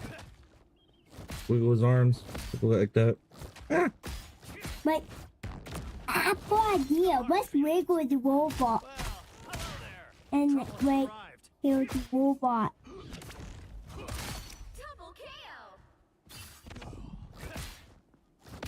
Not so fast, friend. That's 3. Sorry about that. Not so fast, friend. Is he taught? He's smart. Taught. Wait. Taught. Look. A futile attempt. Wow, he's so big. That's some chippy toe. Yeah, he's trying to block as much damage as possible. No, shoot it back. I've got you.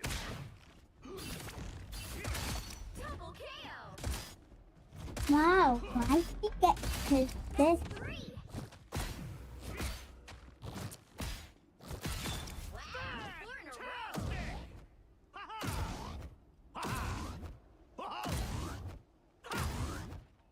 He's big like that. Yeah, he gets big like that, dude. I know too. He gets big like that, dude. There, this dude. Oh, it's that bad guy you opened. Is that yours? It's a robot. It's a practice robot. Oh, Just like I practice sometimes with this guy. Get big and big. He gets big. Big. Look at her. My dad built spiders for himself. But He's big like that too. He's big. He's big. I need to practice playing her more. I like this. This is gonna hurt. Boo, go the spiders. Double KO.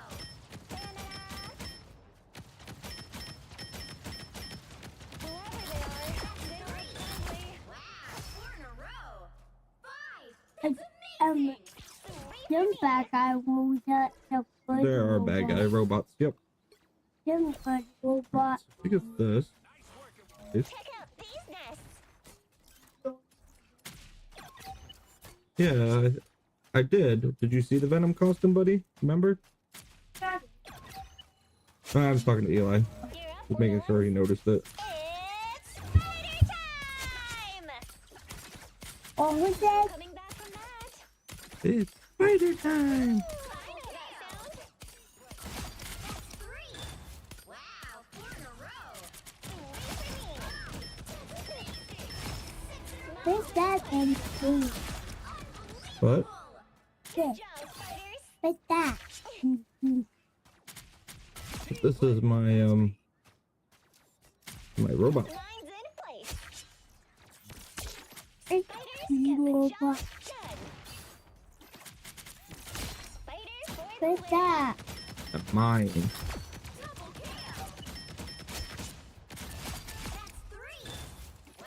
for some fireworks.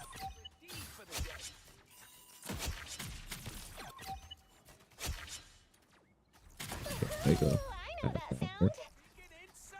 It just wasn't your day. Double KO.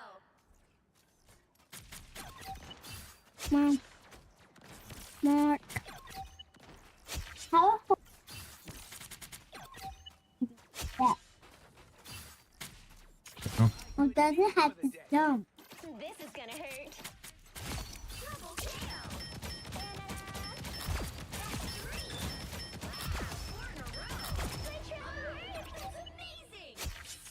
What? Wow, look at those webs. Yeah. That's And I can run up walls. Do you want to see this? This is cool.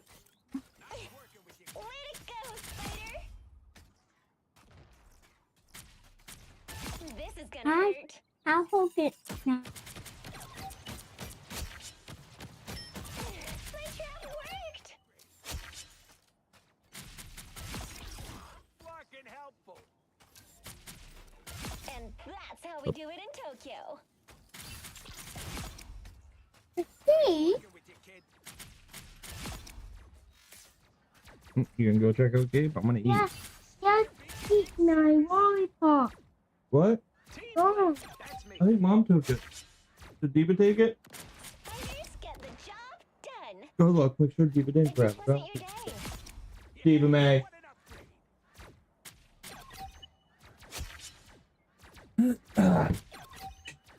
What do you got? Whoever they are, they don't look friendly. You never stood a chance. I know that sound. See, I'm fucking helpful. That's 3. Wow, 4 in a row. It just wasn't your day.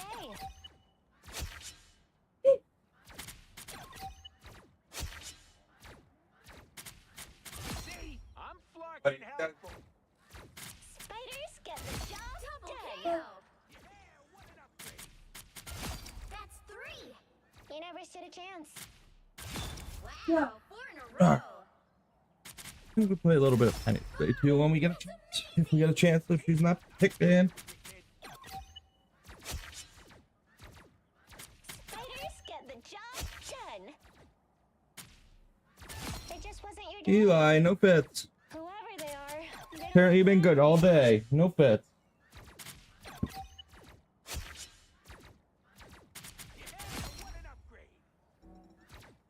My good deed for the day. double kill. You never stood a chance.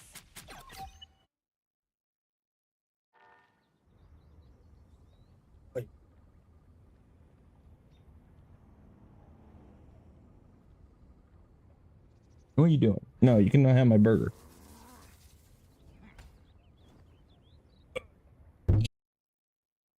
Yeah, we're definitely playing more Rebels tonight. Too bad. Stop. Go away. Stop begging for my food.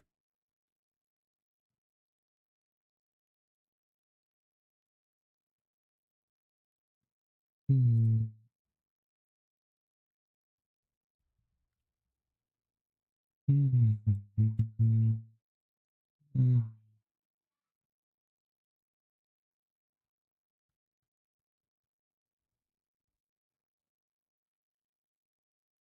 Breaking news right now, RC-135 did a sortie by Venezuela's coast last night, so just a few hours ago, and this is one of the biggest developments in this entire conflict. So when it comes to the RC-135 rivet joint, it's one of the top surveillance planes on the entire Earth. I mean, this thing is highly capable. It was escorted by F-18Es, F's likely EA-18G Growlers were a part of this as well, and I'm going to break down exactly why this is going down right now and why this is so significant. Again, I think this incident itself is the biggest development in this potential conflict that we've had so far. Also, B-52s a part of this package, and I'm going to talk about why that's important as well. So let's dive right into it. So we'll get into this flight tracking of exactly what went down. So this is happening on November 20th, the night of November 20th into the morning of November 21st. Now we can see right here, Felix 1-1. So Felix 1-1, Boeing FA-18E, Super Hornet, and likely a package, because This is what's showing up on flight Take radar. my But nighttime meds so I don't have to do definitely it. believe that this was not operating as a singleton. When it comes to fighter aviation, you're never operating as a single aircraft. You've got a package with you. You need mutual support, especially when you're going up against an get out of the adversary way. that has Su-30s, F-16s, MiG-29s. The option for you to basically run out of missiles. Yeah, last time we played Top, I was a little upset Mag got You don't want to just have banned. one single F-18 up there. So I'm going to talk to you about why this is such an important part of this whole situation. And the reason why is because it's a strike package and it is a testing of the Venezuelan air defenses.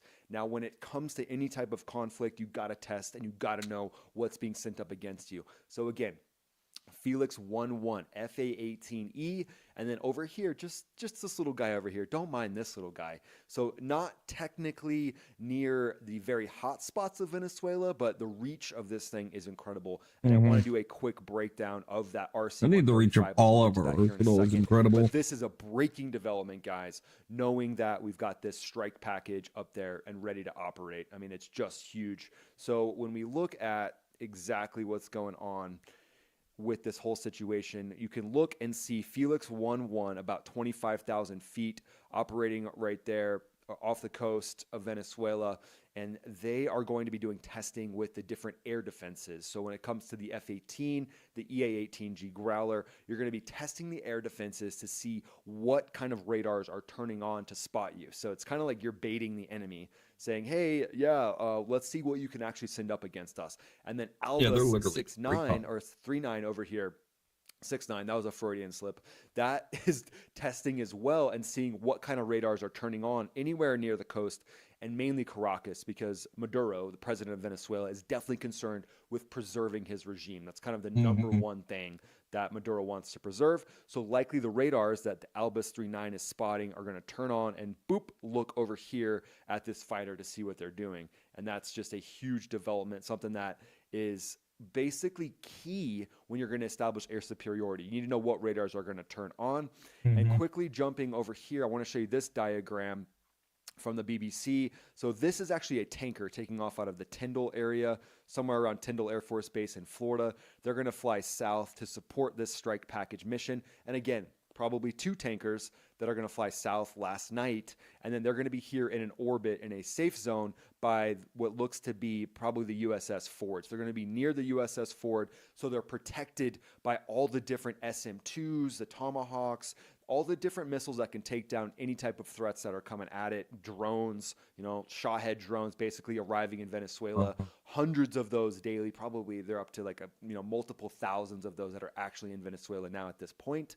But this tanker is going to sit here and hover and be the airborne gas station, the airborne Texaco, and up there just waiting. Just don't think that this is a real gas station, but it's a gas station that has the ability to pass gas fast. It's not going to take a long time. They're going to quickly get gas out to these different assets like Felix 1-1, that's the F-18s, Albus 3-9, RC-135, and then just a little side note, we've got Timex 1-1, which is a B-52, which is also going to be off the coast. So when you think of the perfect strike package, you think of a massive cruise missile truck. So something with JSOWs, those joint standoff weapons, those are going to be going into the B-52, and those are going to go up against any type of air defenses right away. So this triple threat, I like to call this the triple threat because you've got the fighters, you've got the surveillance aircraft, again, the best surveillance aircraft in the world, in my opinion. And then you've got the bomb truck over here, the B-52s. So likely 2 B-52s, likely 1 RC-135, and likely 4 to 6 of the fighters over here doing their thing. And then Pyro 3-3 out there executing the job and just kind of scanning, seeing what the potential strike package could be. There's a lot of assumptions here. Obviously, everybody's kind of assuming there's going to be B-1s involved. Yep. But again, looks like we've got some images here. This is great. So good images here of this actual strike package itself. Amazing. So I love having this real data, but this looks to me to be, this is the RC-135. This, that big nose, it's got some radar sensors, lots of different sensors underneath this thing. If you can see all the electronic, antennas underneath this RC-135 spy plane. It's loaded to the teeth with people that are intercepting messages. They're basically listening to Maduro talk to his mistress probably, and he's concerned. He doesn't want to lose his empire. He doesn't want to lose his kingdom. And so these RC-135 operators are in there just listening to every peep coming out of there. And then you've got these excellent fighters up there just doing work. They've got bags on them, which are the tanks here. There's a couple AMRAMs here, so 2 AMRAMs, so probably 4 AMRAMs, and then an AIM-9X is what I would expect as well. Maybe even 6 AMRAMs apiece on these F-18s. Highly, highly capable jets. So really awesome for this photo to come out showing us all these different technologies and capabilities. I mean, real-time data, breaking data. And again, here's some more. They're trying to keep an eye on it, huh? Some of the launches. So this is a ground launched F-18. So that would be flying out of potentially like Puerto Rico or somewhere like that, if they were doing that. And then yeah, these are just different assets. Ooh, the F-15E. I love that. Beautiful. And then just a quick breakdown. I'm gonna step through the F-18, and then we're gonna jump into the RC-135 as well, into that. Pretty amazing that the pods. So you have come to the right place, my friend. But the F-18E. So let's talk about that one first. There's no bar behind here. And this is going to be the call sign Felix 11. All right. So Felix 11 right down here, hovering off the coast, hovering. You know what I mean? Basically, combat doing air a pattern, patrolling and seeing what's going to light them up. They're kind of the bait, but you're in the most maneuverable fighter, and that's what's asked of you a lot of times as a fighter pilot. Hey, we need to send something up there to see what sensors are going to turn on. Hey, Felix, grab your stuff. You're going up against this thing. Quick coffee break. So the E, why is the E significant versus the F? So the E, F-18E, that is the single-seat air superiority fighter. Because again, if you've seen my previous videos, guys, establishing air superiority is the #1 priority when it comes to a conflict. And that's what you got to do right off the bat. And knowing that Venezuela has some things they can send up, you got to know how to take them down when they do inevitably launch these things. And again, the progressive steps still got like P-51 Mustangs are leading towards some sort of a surgical campaign to take down Maduro. And I'm going to tell you why here in a second. I've got some breaking critical intel that's coming out of the Department of War that I want to share with you as well, that basically shows maybe some of the strategic plans of what we might see over the next couple weeks. I mean, it's a hotbed. It's turning into an insane hotbed. But the F-18E, very specifically designed for air-to-air. And when you look at these, no tanks. So ideally, you don't have tanks. They're maneuverable. They're light. You don't want to be weighed down by those things, but they're easily punchable. You just punch them off, and there you go. Especially out over the ocean, you're not worried about them hitting anything. So that's why we saw in that other photo, likely these things had tanks on them, so they can do those long swaths of combat air patrols. And then we've got AMRAMs. We've got that beautiful AIM-120. This one's got some down here, kind of on the intake mounts, and down here as well, and then it looks to be an AIM-9X on the edge. And you want those AIM-9Xs on the very edge of the jet so that they have the most field of view. So when you're in a dogfight, you're in a close-in engagement, you want the most field of view. And there might be the chance that they have to do visual IDs when it comes to striking any aircraft. I mean, in this region, the only people that are going to be putting up Su-30s and F-16s are going to be Venezuela. However, Colombia has F-16s as well. So you have to be very careful as a fighter pilot, and you might need a visual ID. And so that's why having the AIM-9X is huge. Also, the AIM-9X going up against drones is going to be, it's going to be a home run. But you don't have many of them. You only got 2 on your jet. So again, I wouldn't be surprised if we see laser-guided rocket pods starting to be installed on these F-18s as well. But just a quick breakdown of this thing. It entered the fleet in 1999, and it's been a workhorse. The E model, extreme workhorse. The F model is the 2-seat variant, and that's more of the strike variant, which you'd be sending in to take down any air-to-ground targets and basically follow on after the B-52 launches its massive salvo of standoff weapons. They're going to have a lot of weapons that can go in and strike, the presidential palace. They can strike the different air bases launching the Su-30s. So lots of different options here. But the EF, it's a Block 2 Super Hornet, and it's been basically the mainstay when it comes to technology. Blasting off the ship, having the most technology, the best avionics, even close to what the F-35 has as far as avionics. The radar in the F-35 is going to be more advanced, but this F-18 is nothing that should be discounted as well. And the way that they've adapted this thing, they've gone from the E, the F, the EA-18G, that electronic attack aircraft. So primary function is air superiority for the E model, and then multi-role for the F model, the 2-seater there. So tons of capability. It's 60 feet long. It's 44 feet wide. Its maximum takeoff weight, 66,000 pounds. The speed on this thing, guys, Mach 1.8. Yeah. Mach 1.8. I mean, it's driving that home. Ceiling is 50,000 feet plus. Combat range, 1,200 nautical miles. The distance it can go just from point to point is about 1,600 nautical miles. But when it's actually in a combat configuration and engagement zone, 1,200 nautical miles. And you've got those tankers back there by the USS Ford being protected by it. You're good to go. It's got a 20 millimeter cannon on it, AIM-9X Sidewinders, AIM-120 AMRAAMs, also the Harpoon, anti-ship missiles, Maverick missiles, the Joint Standoff Weapon, that's that cruise missile that we've talked about before, that can be carried by this thing as well. So again, highly capable aircraft and just awesome. Just so cool to see it up there doing its job. Those pilots are just, they've got to be so excited right now. Yeah. And then just stepping through some more Look at the imagery, helicopters. more imagery of the RC-135 that's getting a lot of press right now.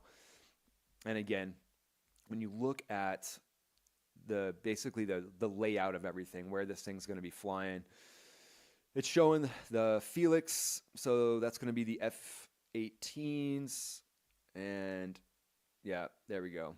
So the breakdown of this thing is they're basically putting Felix over here on the northwest, and then you've got on the eastern side, you've got Albus 39. And speaking of Albus 39, that RC-135 rivet joint. So what's the big deal with the rivet joint, right? Why do we care? But if you look at this thing, if you look at the that bulge massive out amount the of side. sensors, That's see these sensors and cheeky everything. Sensors, Yeah. likely these are massive ASA radars. They're intelligence gathering Mhm. antennas. They're very highly classified sensitive systems that can collect what's called SIGINT, signals intelligence. And signals intelligence is kind of the name of the game. I mean, I would say it's probably one of the most important parts of this whole operation is knowing what you're going to be going up against. And they're just up there hoovering up as much information as possible. Venezuela's kind of helpless to this thing as well because the different bands it collects on, the way it collects, it's so sensitive, it's so highly classified. No one knows exactly how to get around this thing. And then you see all the different antennas on the bottom of this thing right here. That's also going to be taking in a lot of information from handheld radios, cell phones. There's no escaping this thing. That's kind of the best way for me to put it. The big picture with this thing, it is a high value asset, extremely high value asset. So it is interesting to me when you look at the layout, having the fighters way over here. I mean, that's over 100 miles away, having that much distance between this aircraft and the fighters. It wouldn't surprise me if we had some sort of F-35B escort, some stealth escort with this thing, because this is a high value asset that you cannot risk losing. All right, because we don't have many of them. You cannot lose these things. So you have to be very highly tuned in and dialed into protecting these things. Number one thing, protect the high value assets, keep them safe. So this is surprising, seeing this amount of distance between, which makes me think there are some other assets up there. Again, we got the boys out of Tyndall flying the F-22. We've got F-35s in the region as well in San Juan, Puerto Rico with the Marines. So again, got lots of different assets, stealth assets to protect these. So I'm just hoping that that was a part of the plan there. But some of the features, it's a highly modified C-135 called the rivet joint, and it's got a massive onboard sensor suite, and that allows it to maintain basically autonomy over signals intelligence, knowing exactly what's going on. It can geolocate signals throughout the electromagnetic spectrum. I mean, there's so many highly classified capabilities of this thing that it really can't be understated, where it's collecting from all the different spectrums of the electromagnetic spectrum.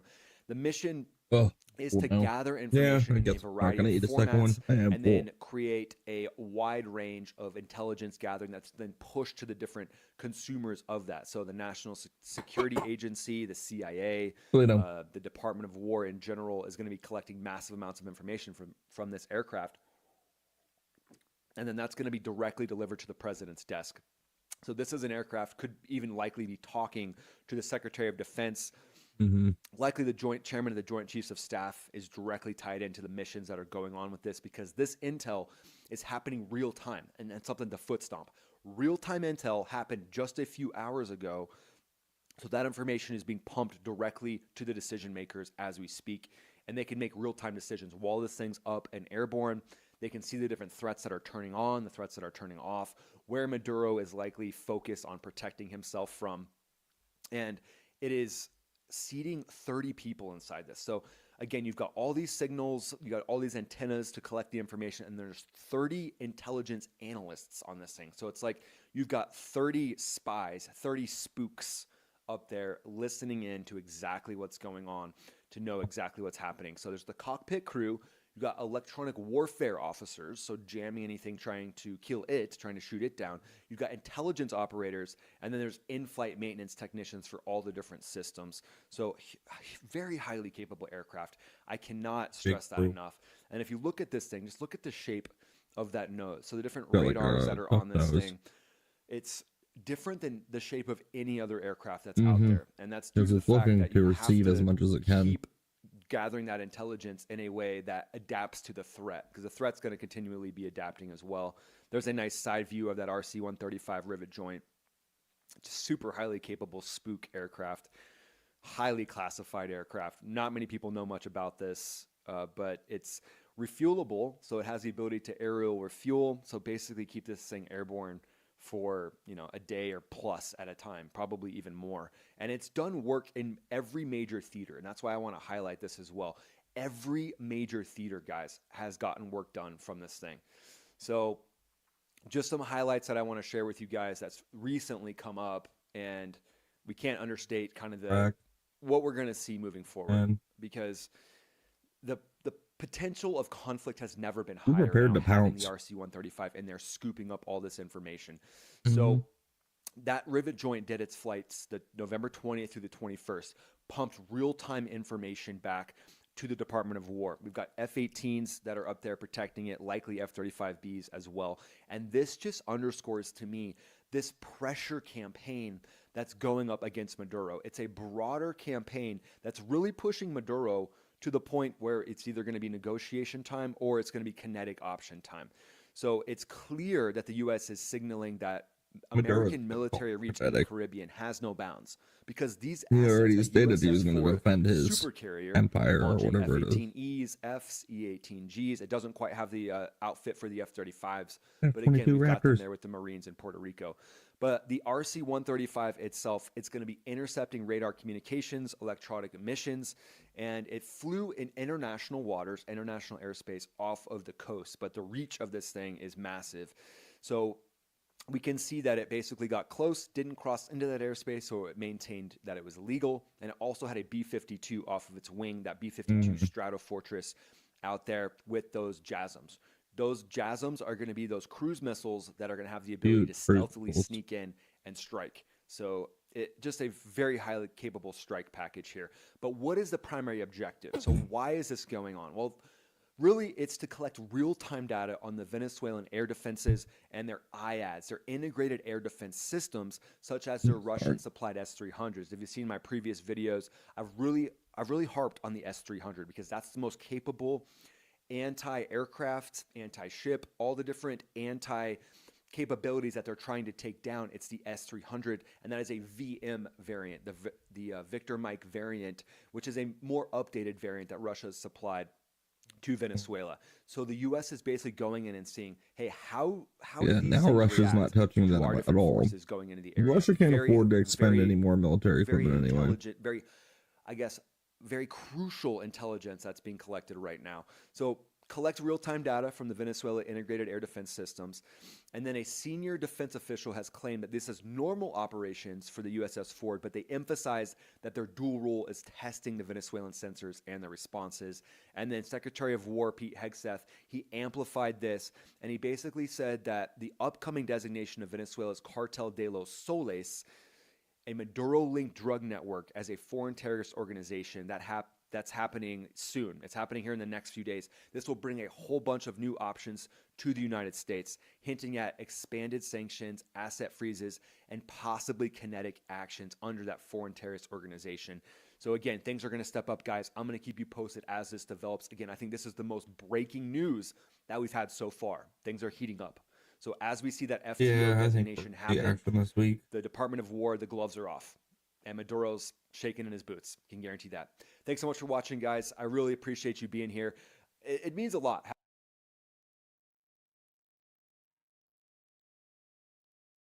MTG resigns? What? Like that, unless someone is like such a rhino, Because MTG is not like a Don Bacon where, you know, Don Bacon would just vote with the Democrats on everything and then claim to be a Republican. She's more of a like a hurdle for the administration. It's not like they have to campaign and try to get her vote.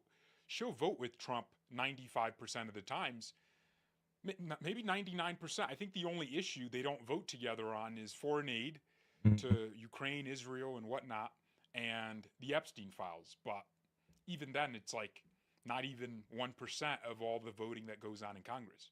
So MTG really does vote with Trump on a multitude of issues. But the problem with her is she's right. The administration is in a vulnerable spot, and Republicans could lose the midterms. So it's bad for her to be going on The View and CNN to go campaign essentially against the administration. And that's the problem, MTG. That's why you have no coalition around you. I'm not going to, you know, join in and say, oh, good riddance. I'm not that kind of person. I think she has been somebody that contributed a lot. I just never liked her. The fact that she was one of the few to stand up after the 2020 election. When Trump was getting impeached, she was one of the few to fight against that impeachment. Her voice was essential. She kind of like helped Trump by absorbing some of the attacks. That's kind of what it is. Like she has absorbed like some of the attacks against him. Her, Lauren Boebert, who's less talkative now. She's a little quiet, Lauren Boebert. But there was a point where Trump was getting attacked from all angles. Now it's a lot cooler, right? The media doesn't really do all that as much as they used to. Like they would blatantly just lie about That's everything. crazy news. Like they take a clip where he said like part of the N-word, and then they'll take a different clip and then make it sound like he said the N-word in public. And so that was the level of attack Trump was under. But, you know, I was never a big fan of MTG. I commend her. I wish her the She best. was okay, but she was kind of annoying at times too. I understand why the administration feels she is antagonistic and they want her gone. She has been antagonistic. It's completely Same reason understandable. why they are after Massey. Massey is consistently undermining the team, right? You can't undermine the team and then get confused why they want you gone. You know, the running back can't be running the other way in football. And then the coach takes him out and he's like, Coach, why are you taking me out? Why'd you do because that? you're not attacking. You're not running that A gap. Okay. You're not running the A gap correctly. So it You're is running one no of those gap. things. It's politics. It's a vicious, vicious world. Yeah. And MTG got a taste of it. And She did sound like she was going to run for something else. That sounded probably like a local campaign governor or speech. something like that. I don't know what she plans to run on, but it's going to be interesting to see. I know a lot of you guys just don't like MTG, and that's okay. That's okay. Like for her whatsoever. I won't say None I whatsoever like for her. in terms of what I But appreciate in a good, politician. I guess. She's not pragmatic. She was kind of annoying, and she's definitely speaking out against Trump way too much. She's like a firebrand. That was her whole rise to politics. She became this person that was like, MAGA, Trump. Like, she was synonymous with Trump at some point. So I'm not going to hate her, but she is somebody that has done some good.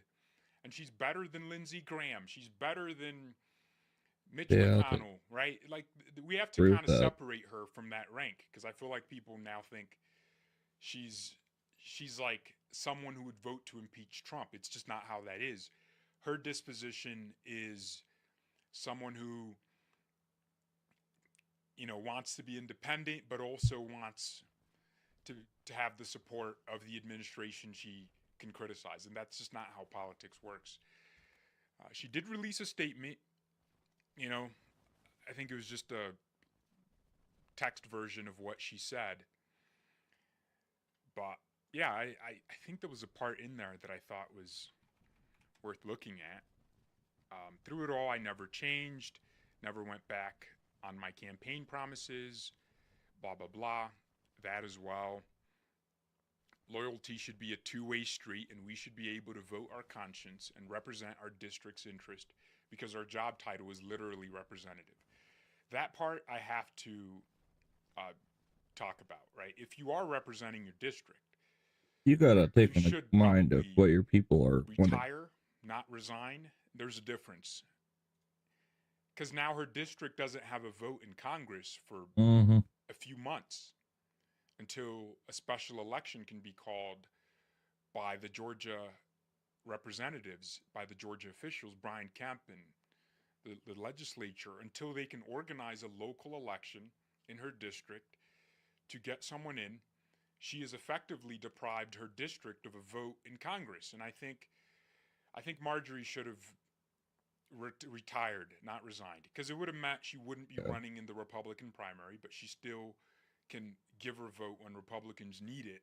I think that would have been the right thing to do. But she doesn't flat care. out just go away is ridiculous. And she kind of explained it. She wants to, it's kind of like sabotage a little bit, you know, because she said, what did she say?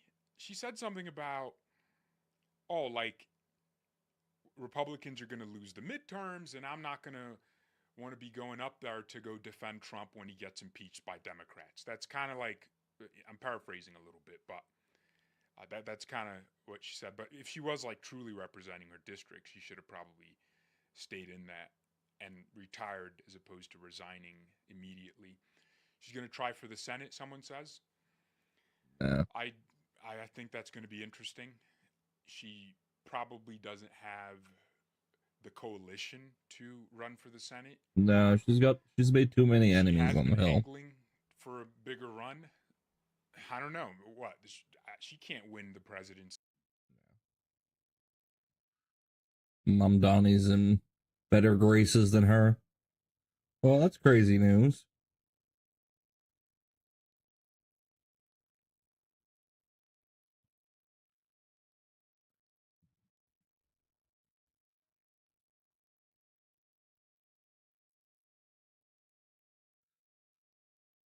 Camo to gray. Getting a new tank.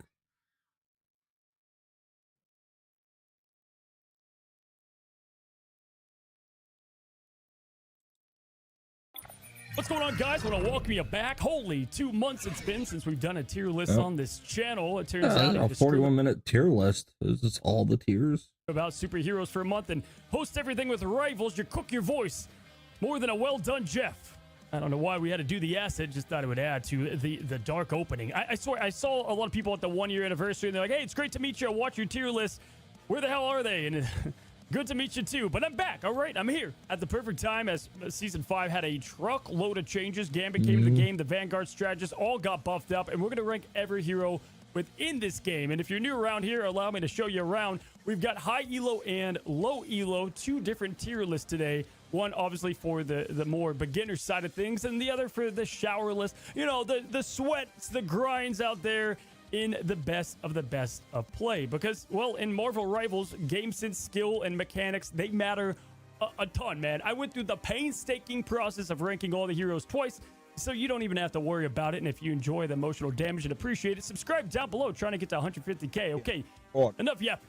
Let's hop in. All right, guys, as always, we're going to start from top to bottom, alphabetical order, timestamps down below. We start with Adam Warlock. Now, you guys know, I mean, since a year ago when this game came out, a lot of changes to Adam from triple res to where he is now with his cooldown resets, but one thing has remained the same, and that is you've got to be super efficient with his cooldowns and his skill management. Still, if you're top of the top, if you're Melio, Karova, these kind of, known gods on the Golden God, then he's really good. And, he can borderline one of the better strategists in the game. But because of that skill ceiling and really just the ease of other strategists to utilize, I'm going to put him in A for high elo. And then because all that weight and skill that you need, I'm going to put him way down on, let's go D for low. I won't put him in F. But you don't get really that value that you want out of them in low elo. Much better picks there. You're going to see this a lot with strategists that the more skill you get, the better they're going to get on the high elo side. And the more skill they require, the lower they are. But yeah, he can flirt with, not really S, but in that top of A category. For high elo, the res is still very good. And I'm telling you, if you learn how to alt fire the correct way, his cooldown reset is pretty damn ridiculous. And now he has Soul Flight, got a little buff there. Karmic Revival is all the much faster in the ult charge, so A tier for Adam. Next up, we have Angela, and this is our newest Vanguard. Wasn't able to rank her because we did not do the last season of tier list thanks to Ignite. Where does she fall? Well, heaven is falling, honestly, in the high elo in the S tier. I think Angela, and this might surprise you if you wondering what's going on in low elo. We'll get to that in a moment. Angela kind of does it all. I did have a hard time whether or not she goes in A or S tier because of a lot of the meta picks right now, and her counter picks are S tier as well, like Invisible Woman, which, spoiler, but I guess not too much of one. She could do so much for the team and is really coming into her own. Reminds me of like Human Torch, which is buff after buff that it found not only just crazy good play, but the play style is becoming a lot more efficient. We're seeing the pro scene play it, as well as just being able to pick off flanks, displace, and be a constant nuisance. Love Angela. I think she's crazy good this patch. On the other end, I even have a hard time putting her here. I think, dude, she's C tier, maybe in low elo. I mean, I can't tell you how many low elo players I see just running off to who God knows where. The follow-up is not there. The displacement is for nobody but themselves, and they're often feeding. It's just not a great character with the skill use in low elo, and so there are better picks there if you do plan on playing Vanguard, which good luck to you. It's hell out there. So ultimately, S tier, C tier. Next up, we have King of Wakanda, Black Panther. And listen, there's always a case to be made. I saw this Panther do XYZ. It doesn't matter. Black Panther is in a very tough spot. The one tricks, the people that love him still don't even like him right now because everything is going against him. Not only are you just having Vanguards where they are now, everything can answer the tickle monster here in Black Panther. Not going to be great in high elo, not really good in low elo. I guess you could maybe make a case at the top skill level. You could get more use out of him, but I have him in D tier for both. Not F. I do think there are some case scenarios, some that he could be utilized. So he's near the bottom, not at the bottom, both sides. My man, Guang, we got to figure out Black Panther. And honestly, this is the easiest transition ever. They're trying to bring like a team up with him to kind of put a band-aid fix on him. Same with our next hero in Black Widow. Okay, listen, guys, I know they brought a new strategist. It's the sexy thing to say, Black Widow Phoenix is crazy, but there's just not a lot of use for it. I mean, the higher you get, all right, Black Widow does get better in high elo. There's just, why do that when you can do the other things, right? And so Black Widow ultimately, even with the new shiny team up, just like Black Panther, has that. I just don't see a reason to put them that high. So I'm going to put Black Widow in D tier for high elo. Really? Want to put her higher, but that's where she's ultimately going to land in what I've seen in the early case scenarios. And then I'm going to go F tier, obviously, for low elo. You should not be playing Black Widow in low elo because you're not getting any use. Maybe you could say the Phoenix team up is better, but even if you're going Black Widow Phoenix, 2 out of your 6 play, it's a bad time there on the low mechanical side of things. So putting her down there towards the bottom of low elo. And that's also because there's just no way to fix this character without buffing her, and if you buff her, you make her too strong, so they gave her the team up. So they've got to figure out both Black Panther and her to rework them in a way that feels authentic to the character and the hero, but they're not, busted in their current design. Next up, guys, we have Blade, and Blade was one of the tougher ones to place as well. I think you can get use out of him. I just think there are other options at the moment. Gambit was able to answer a lot of what he does on the high elo side, and you just ultimately don't end up seeing or utilizing him as much. I do think he's underrated. And I want this opinion to change. All right, if you're the Daywalker yourself over there, drop it down in the comments why I should put him higher.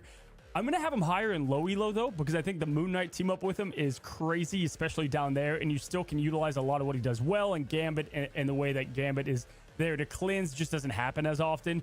So I'm gonna put him in B tier for Blade on low elo, C tier for high. I want to say top of C tier, could flirt with the B tier, but ultimately that's where I'm going to have Blade, kind of this situational hero, and you're going to see a lot of other heroes in this tier as situational. Okay, so Bruce Banner. I know a lot of people think Hulk should be H. We're going to go with B for Bruce Banner. Where do we put him? Honestly, I think he's probably, sadly, not a great Vanguard at the moment in a couple of areas. I still think somebody that's cracked at this hero, the best of the best Hulks are the most entertaining to watch, and I still think are in a league of their own, right? You can counter him for sure. I think the bubble with the clap decrease has really helped out. That buff was nice, but in comparison to the other options, once again at Vanguard, you got to go with that for Hulk. Okay, gonna say it. Low elo, probably the worst tank in the game. There's just, you don't get the follow-up. The survivability is not there. He just doesn't get to offer anything you want to. The team-up's gone with Namor. Hulk is just not the pick in low elo. In high elo, I've got him in B. Top of B, I think that he's a lot better there. Wanted to put him in A. I respect him. I love when Hulk is competitive. And he's okay. He just doesn't really compare right now to some of the other options. And I'm going to be honest, it's tough to play some of the Vanguards right now. A lot of changes and shifts in the meta, but early telling, this is kind of where he feels like he falls. All right, next Vanguard on the list, Captain America. And hey, guys, listen. All right, we're going to have a conversation about Steve Rogers. I've watched a lot of pro play, right? Some of up there the most in the world because I host, all the Rivals events. Captain America, I think, right next to Hulk, is the hardest hero to master at the highest level. And I think he has the biggest impact. In fact, if you looked at grand finals, I think he was the most important hero in a lot of these comps for so many reasons. However, if you look at pro play, which is not only representing high elo, I think that he is SSS, okay? In high elo, I still think he's very good. But not a lot of people can play him at his top degree. Why is that? Well, you're responsible for everything, right? It requires teamwork. You're going to see heroes today that I place low versus high because of the teamwork that is involved with that hero. Storm is a good example of that. But Captain America, the new ult change is crazy. You can charge Venom's ult in seconds, man.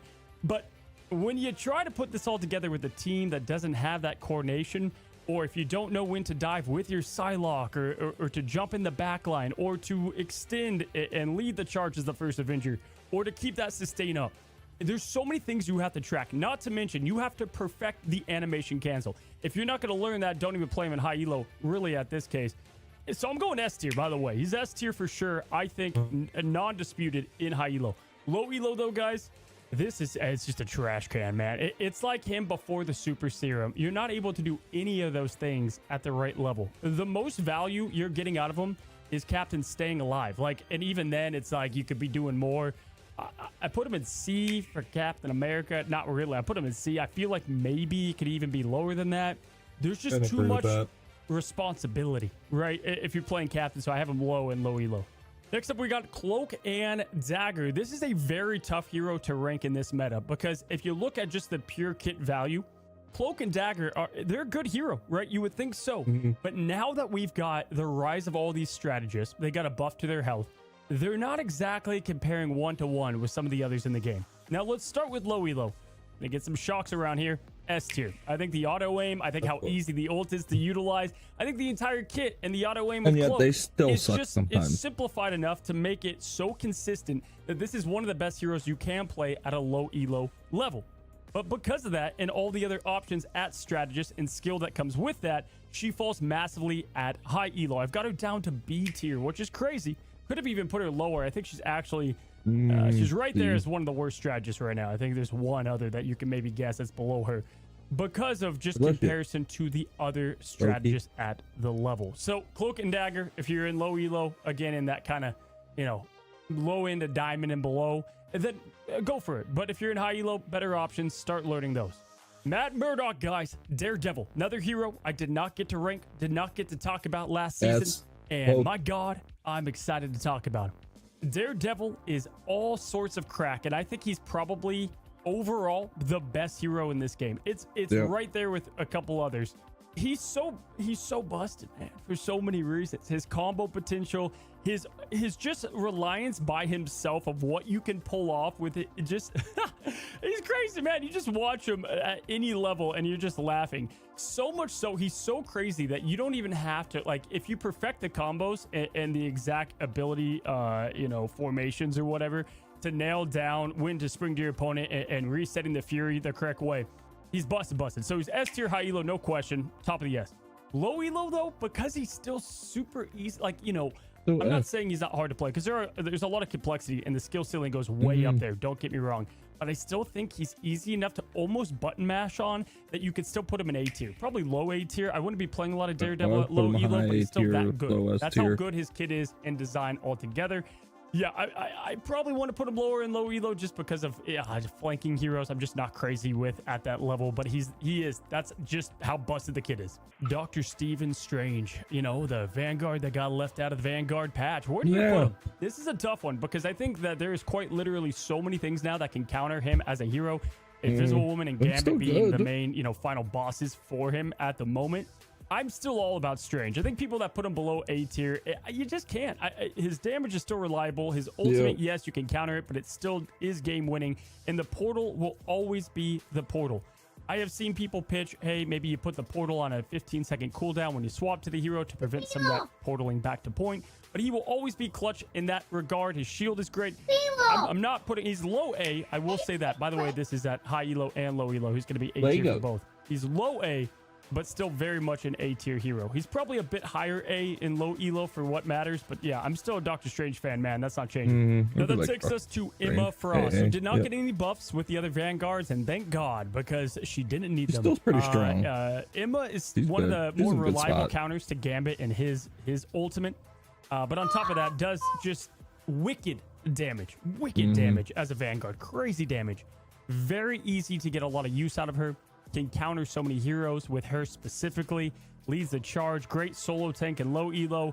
Crazy good in high elo. Still has that solid team up with Psylocke, who we'll talk about that demon later. Definitely a very solid Vanguard at the moment.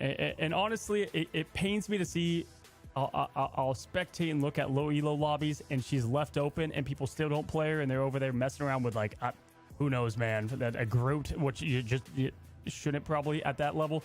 Emma is still Emma. Mother's not changing. S tier for both. Oh, I'm about to make a name for myself, and damn it, he did. Holy damn. Hot damn. Gambit is crazy. Gambit is everything you wanted in a strategist put into a package, and here we go. He is such a damn good character, and a fun one at that. The perfect now strategist. It's like, you know, Ultron was too heavy on the duelist side. Now you've got a strategist that feels great as a strategist, and a duelist.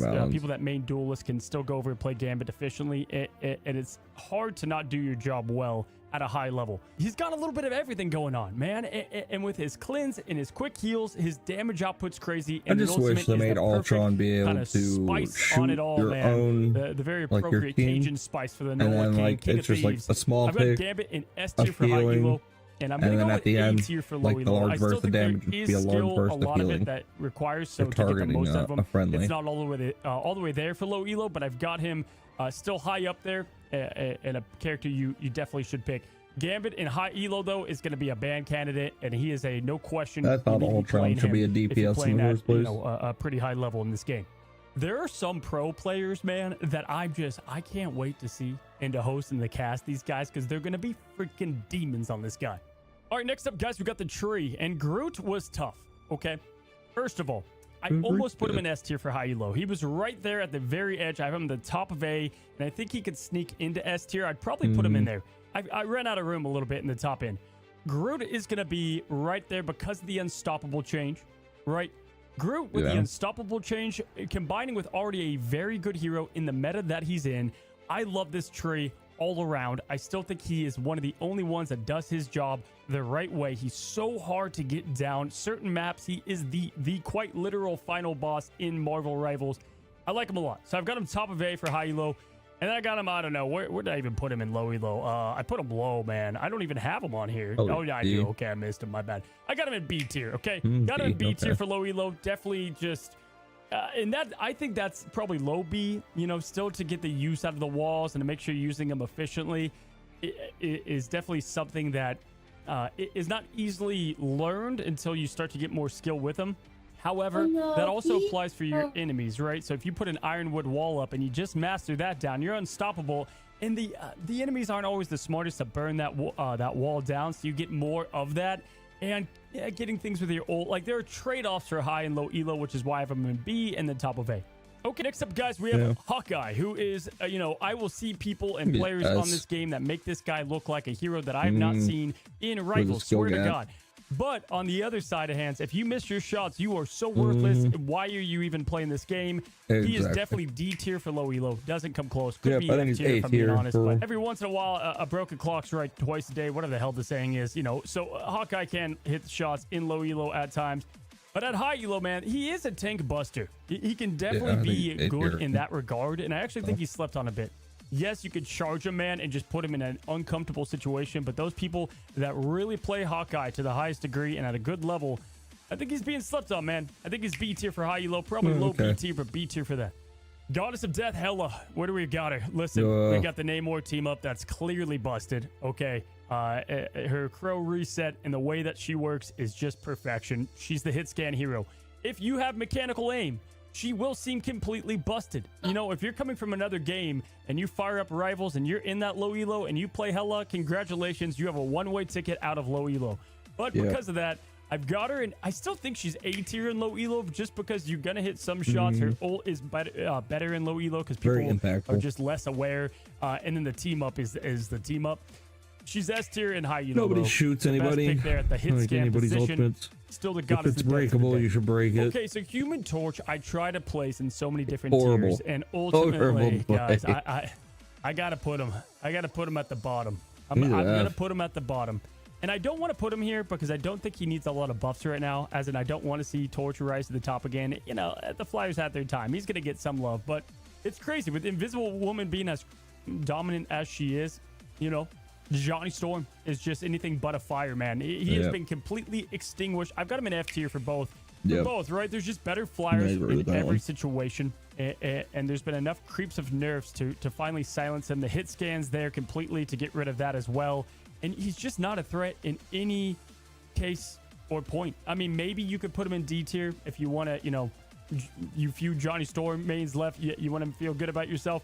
But ultimately, you look at the pro scene, high elo, he's not there. He's not played at all. And low elo, just God, don't play him. I mean, yes, people don't look up as much, but play Iron Man. But that takes us to his sister in Invisible Woman. And I'm telling you, Guang, maybe they lost a bet over there. I don't know, man. I don't know. But Invisible Woman went from insane to what the hell's going on here. The best strategist right there with Gambit, and is an absolute great. Awesome. Just she's so good, man. Sue with the self shield, Sue with the more damage, the ult. Everything that she does with the push, pull, and managing the game quite literally as a strategist to every sense of the word. If you haven't learned her, you got to put the time in. She's S tier, no question, high elo. Low elo, I've got her in A tier because I do think some of the highest level of benefit that you get from her does take some big brain play from Soup. So, you know, there are going to be things that you don't quite get off, but her survivability, and she's damn near unkillable now, man. If you die more than like 2 times on this hero, like it's a you problem, man. Next up, we move on to Iron Fist. And funny enough, I have these flopped at high and low elo, and I'll tell you why. Really, I still think he takes some skill to master and to play at the right level. And Wolverine has become easier over time in some regards. So him and Wolverine are the tank busters now in Rivals. However, one is doing a lot better than the other, and the heroes that Iron Fist can counter is much more needed right now. I'm telling you, Iron Fist, you got your hero back. I've got him in A tier for high elo pretty confidently. I think the hero's damn good at what he does and his job that he serves. There's going to be weaknesses that he has, but he's great against Flyers, man. I love everything about him. You do lose the Luna team up, you know, a bit because, you know, she's not there as much. But on low elo, I've got him in B tier, so a notch under that. To get that full efficiency out of Lin Lee, you got to be, I would say, a bit better of a player. But you'll see how I flop Wolverine to the other side, and that's probably the tank buster that I would play on the lower end of things. But Iron Fist right now, man, Vanguard's worst nightmare. Next up, we got Iron Man, who is just, he's the lawnmower in the sky. Listen, I was talking to the whole Rivals team at Ignite, and I'm like, could you make his ult where he, you know, he goes maximum and he can hold it, you know, kind of look around, and you can still shoot him, and then he can use it. There's nothing maximum about this guy. He's so easy to kill in every situation, and just feels slow, clunky. I've got him in D tier for high elo, and I think that's even showing some respect to Tony Stark. In low elo, at least you can get a lot of burst damage, and people are as good as taking him down, and the ult can get a couple of eliminations to earn you the point. I actually see a use for him in low elo more. I've got him in B tier for that. But yeah, Iron Man just feels bad. Jeff the Baby Landshark, we're just coming out of the S tier meta for a lot of that, and that's because a lot of strategists are rising with it, and just the Animal Crossing backline, as we called it, in the casting role of survivability that you were able to get out of him. Still very good. Top of A for high elo. I've got him in S tier for low elo. I think he's an extremely easy hero to play, if I'm being honest, and it's a lot easier to get the value out of him. I think the skill cap is way up there for Jeff, but to get that value in low elo, I think is there. And I think he can pair him up with just about anybody. He's going to do his job successfully for damage and for healing. The bubbles, maybe you don't get as much use for in the min-max of the ult, but for the most part, with that new Whirlpool, he's just always going to do his job. He's going to cheese a lot of wins, especially on Domination and other maps like Yggdrasil. So I've got Jeff S tier for low. High elo, there's just better picks, but I still think he's very good. Very top of A, if that matters, But overall, I would probably lean towards some other strategists, which we'll get to. Hey guys, next up we've got Loki, and I'm having a tough time with Loki because personally, if I didn't run out of room in A tier, I'd probably squeeze him at the very end of A tier. I still think he's good, and I think the buffs that were given to him, if I'm being honest, like at the higher skill cap is really making a difference. Hit your shots, you could get rewarded, and that ult copy is still so clutch. With Gambit now and other reasons, I like Loki and the small changes that have brought him up to speed. You still have to go with some other choices, but those are going to get banned out, right? And when you lose Gambit or Invisible Woman, Loki's a good follow-up. On the other side of things, got him in C tier. He is losing more of that low elo value because of the skill gap and just the other heroes that are easier to play. So C tier for low, B tier for high.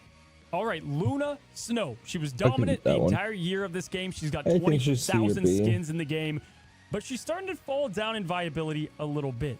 I'm going to put her for B tier, I think, for both elos. I think Luna is just not the Luna of yesterday, man. Her ult takes an eternity to charge.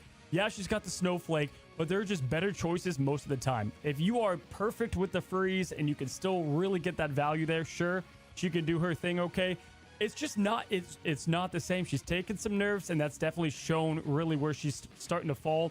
And then in low elo, you've got to have that mechanical skill that's not always there. And I think that you can just get more value out of what we've already talked about today with, you know, the Jeff, Rocket, which we'll get to, Invisible Woman, and more. So I do have Luna starting to fall just a bit. Now that takes us to Magic, and Magic's just kind of tough because you have Daredevil in the game, right? So what are you doing playing Magic outside of just loving Magic? Just feels like an awkward hero right now. Situational, I think is the best way to describe her. And because of that, I've got her in C tier for both.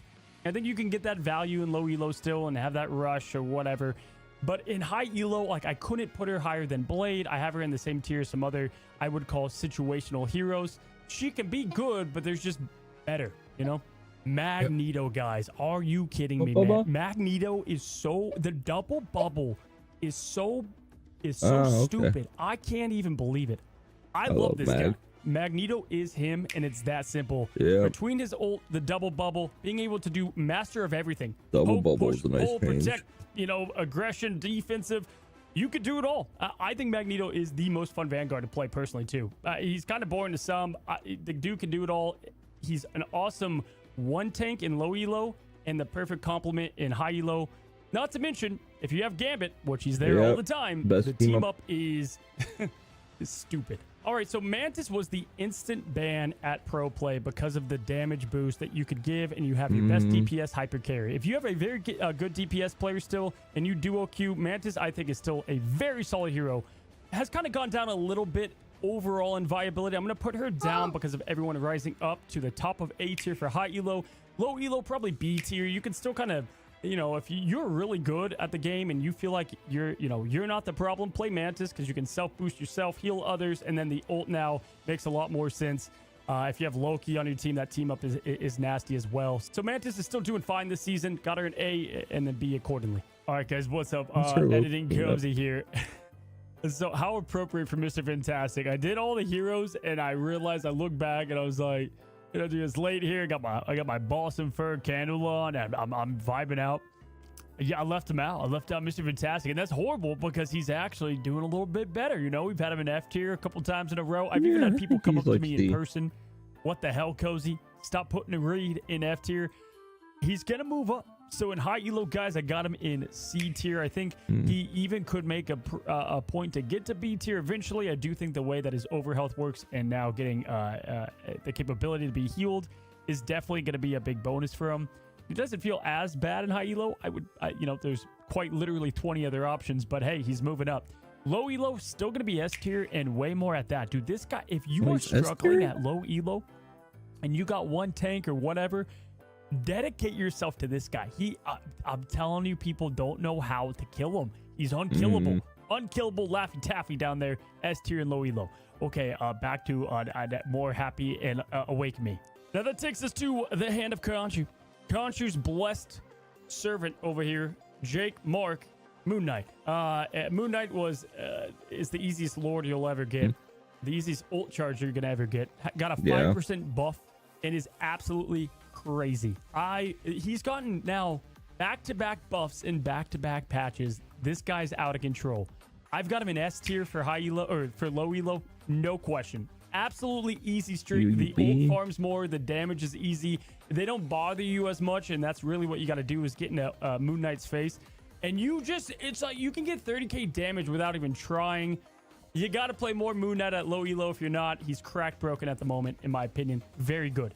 I think one of the best DPS, if I'm being honest, in low elo. High elo, man, I think he's A tier. You know, he used to be like low and high elo, but no, he's way up there now.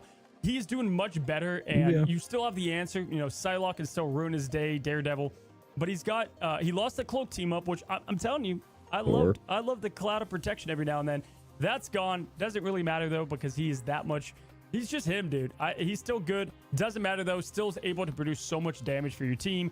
Good against triple Vanguard to get out the gate, and solid in most instances. The perfect definition of like a situational hero that got boosted up to very usable.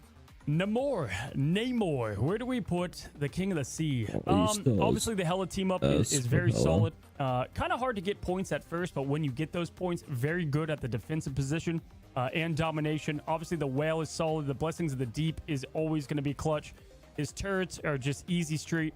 I've got him in S tier for low elo because of that. I still think he offers so much usability at an easy level. Yeah, you got to hit the Tritons, but the turrets do plenty for you. I'm going to go A tier for low. Not quite S. You know, Hela's the one to ban out of that team up. Yeah. He's still a very solid hero that I think should be used a lot. And we're going to see consistently in pro play as long as that team up exists. It's broken, but that does get banned out a lot of the time. Top of A tier for high. Oh, Penny Parker. Penny is such a tough hero to talk about all the time, right? Because we know where she's going in low elo, but where do we put her in high? That's always the question. Because she's very good at certain maps. Her new webs and the healing is fine. It's good, but the speed you can give like your Vanguards and other heroes, especially on something like Clintar, is awesome. People that have mastered Penny are like my worst effing nightmare. Low elo, it's easy S. Let's continue. That's an obvious. Look at not only the win rate, but just how she performs. If you're not playing Penny on defensive holds and dominations, what are you doing? High elo, I'm going to go B. I want to put her higher. Got to give her a bit more time. I think B is some improvement from what we saw in the past, right? So this is definitely a good start from Penny. Still has kind of her obvious weaknesses, though, on offense and just being like exposed to Bucky and even Moon Knight in a lot of ways. So she has her weaknesses, but damn, she can be annoying. Good anti-dive, though. A lot of things coming together for Penny's kit, who's gotten like 100 buffs now. We move on to Phoenix, and Phoenix has always been kind of a tough one to place because, you know, she was obviously God mode broken. What the hell are we doing to, okay, they clipped her fire wings completely, and now we've settled on this pretty good middle ground. Not hella, but very close. At high elo, I've got her at top of A. I think that she is incredible to utilize for different team up situations. Her ult is very solid, and just her damage is reliable and consistent and crazy. And then, you got some, got the team ups going for her now too.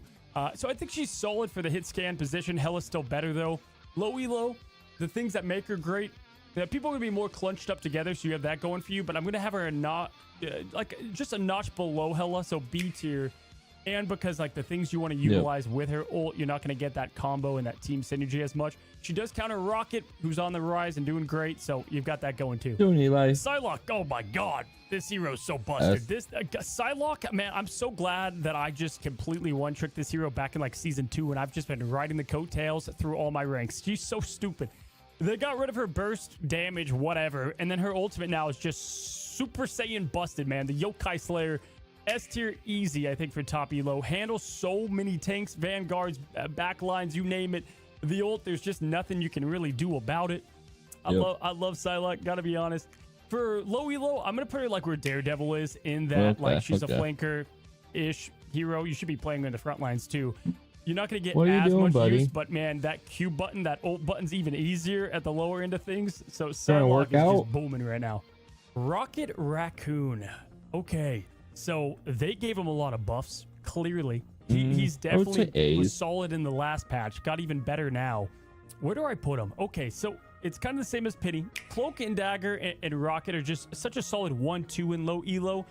With how much thought you got to even put into them. I mean, it's easy street for the most part if you're playing those two in low elo with the with the respawn beacon and keeping your distance and not dying. He could do it all. And high elo, man, the Star-Lord team up's awesome. His damage has gotten a lot better. I think it's slept on a bit. And then his healing is so damn consistent. The respawn is going to win you a lot of fights you shouldn't win, and his survivability is top of the list. I'm going to put him very high in A tier. I think towards the top of A tier. Going to lean obviously towards Invis and Gambit and friends, but still a very good hero. Scarlet Witch, the pure chaos queen. Where do we put her? Hey, talk about the opposite ends of the spectrum. And I'm going to stand on this ground. Like Scarlet Witch, why you see so many times in comments and blah, blah, blah. She's broken. She's trash. She's amazing. She's dog water. It's because she is, kind of, in both. Low elo, queen, man. She's S tier. I think with the strange team ups, you can just farm those kills. In high elo, it feels like you can't 1v1 anybody in the game. I'm being honest. So, you know, with the ult, you can do some cheeky stuff. That's a pretty That's always crazy good. spread. But quite literally, I think she's in that perfect spot. Kind of like Squirrel Girl. Is she next up? She's close. We'll talk about it here in a moment. But it's just like that. We do need heroes that are good in low elo and bad in high. It's just going to happen naturally with the kit design, and that's how Scarlet is. Next up, we have Spider-Man. Peter Parker did get some buffs, and the problem with him is he's ultimately situational, and you know, you got to go all in. You're going to either get the web pull-offs and be quite literally the like, holy hell, what's going on here? Lord Spider-Man, oh my god, to great, we've got a Lord Spider-Man, and this guy's not going to get any value from the hero. We don't see him in pro play. He's just, there's other options to go with, and it saddens me. Maybe he can be bumped up to B in high elo, but because he's all in or all out, that's why I got him in C for both. So Squirrel Girl, guys, is exactly what I just said. It's F tier for high elo, and I'm going to go A tier for low. You know, you can spam the damage. You can get crazy consistency in that low elo that you don't get in high elo. In high elo, you used to be able to use her in triple Vanguard, or to go against triple Vanguard to get out the gate and whatnot. But there's better options for that right now. And man, I tell you what, when I see a Squirrel on the other team, I'm like, oh, cool. Like, we're good to go. You do one side lock and a couple pop, you know, primary, secondaries. The Squirrels are dead. I can tell you that confidently. And again, I think that's okay. And that's where she's kind of going to fall ultimately in Rivals. Legendary Mr. Star-Lord, Peter Quill. Man, I love this guy. If you haven't picked him up, start playing him. Very good. The Rocket team up solid. Him with Gambit, because of how it procs on instance of damage, is so crazy, let me tell you.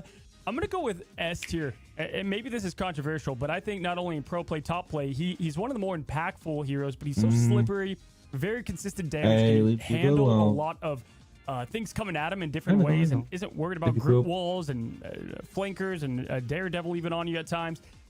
I like Star-Lord and everything about him, and his ult's busted. And because of that, I got him in A tier for low elo. Yeah, you don't get as much use out of him, and he is a flanking hero, so you don't get that full factor in the high elo down there, but he still pops off, man. He's got the auto barrage and the auto aim in the ult. I got him in A tier. So Storm is one of those heroes that as like a caster and a host at the top level of play, I think it'd be an easy like, oh, this is a top end hero, no question. Nobody plays like pros do, so we can't even look at that. They boosted and buffed her, awesome, but they buffed her team viability. And there's one thing about a hero shooter, you don't got a lot of teamwork, all right? Especially in low elo.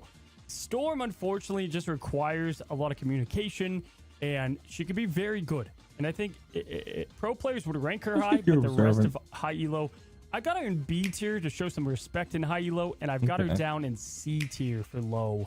You're just not going to get that value out of her.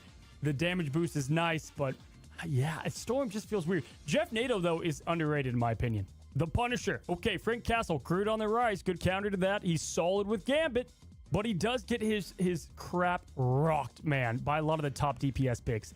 He's just, he's kind of easy to counter in a lot of ways. Magneto's busted right now, obviously. So I'm going to go ultimately with B tier probably for low elo and A tier for high. He's a bit harder to counter at low elo and can kind of damage spam. He still has that going for him. He lost that damage, although it was made up a little bit in some areas. Ultimately, though, I think Frank Castle, this isn't exactly his perfect season. The Thing is a tough one because I really liked what they did with his kit and his design, and he's doing a lot more now, but he doesn't really answer any problems that other Vanguards can just do better. And I think maybe he will kind of age like maybe a fine wine, maybe milk. We'll have to see. But right now, I've got him in B tier for both. I feel like he's in a bit of an awkward situation in the Vanguard pool and is one of the worst Vanguards, honestly, at the moment. And that's unfortunate because I think he is okay, but it just doesn't really it doesn't work as well. I don't see a lot in high elo. Low elo, you kind of have to have that support and push with you, which you don't get often. So I'm going to have him in B tier for both. This could change. The God of Thunder, man. The God of Forgotten. I mean, they just straight up, awesome. They don't give a damn over there at NetEase about this guy. They try to at times, right? Here's a buff. Here's this. Here's that. We did it. And then they take a season off. It's just crazy that so many people got buffs and then Thor was left behind in high elo. I still think he's an absolute bully in low elo. I'm going to put him, I still going to keep him in S tier, and I think that's going to blow people's mind. This guy is very hard to deal with and not that hard to utilize. Because of the buffs he did get recently, you're able to just be an awakened bot at times, and that's not good news for low elo. Truly the bully down there, but in high elo, he's D tier. He's way too easy to counter. Unless he can start summoning his ult from afar, there's a lot they got to do with him. But yeah, unfortunately, Thor was left behind. Ultron, really the easiest thing is like, why play him when you could play other heroes? You know, he could be okay in triple strategist, but then in like low elo, if you have someone playing Ultron, odds are you're screwed. Let's be honest. I'm not a fan. Unfortunately, like Thor, you know, like everybody, you know, got the memo. Hey, we're getting buffed this season, and then somebody at the meeting was like, oh damn, we forgot somebody. Now we got everybody here, and Ultron's just, you know, at the bottom of the water drowning. So, unfortunately, Ultron is going to be C tier for high elo. Still can make use of him in, like, high elo triple strat, but not crazy. And then low elo, because of all that combined, plus you have to be good at, you know, a duelist role in some way and aim. I got him down in D. Venom. Talk about a hard hero to place, because I had him in S, because I still think he is that important to dive and that role that he plays. But ultimately, I'm going to settle at top of A tier for high elo. For low elo, we're going to put him down in B. He's very easy to play and still get the use out of him. Even though I'm not crazy about these engage, disengage pressure-wise for the symbiote there at low elo, because you don't get the help and you often die and feed. But I think that he's right there, man, in high elo. The anti-heal is cleansable. He gets burst down very easy now by the likes of people like Psylocke. And so he's fallen off maybe a little bit, but still, I think the symbiote is a damn good hero. Or villain.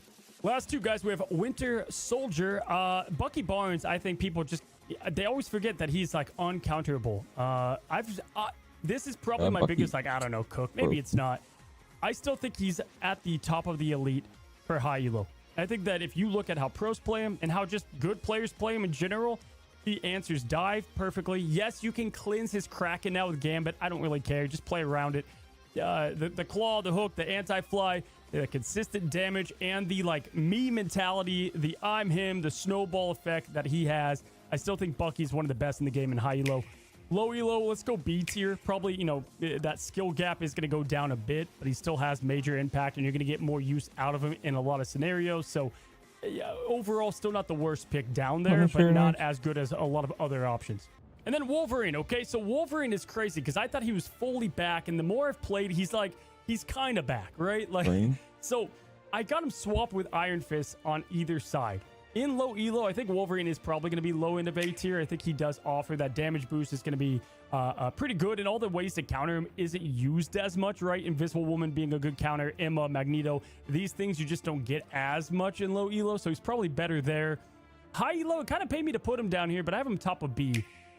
Iron Fist is going to be better in most situations. I think that Wolverine can get great value, but a lot of times I see the Wolf on my team and I kind of sigh, man. Like, there's just other options I would rather have, especially with Iron Fist being that Vanguard player.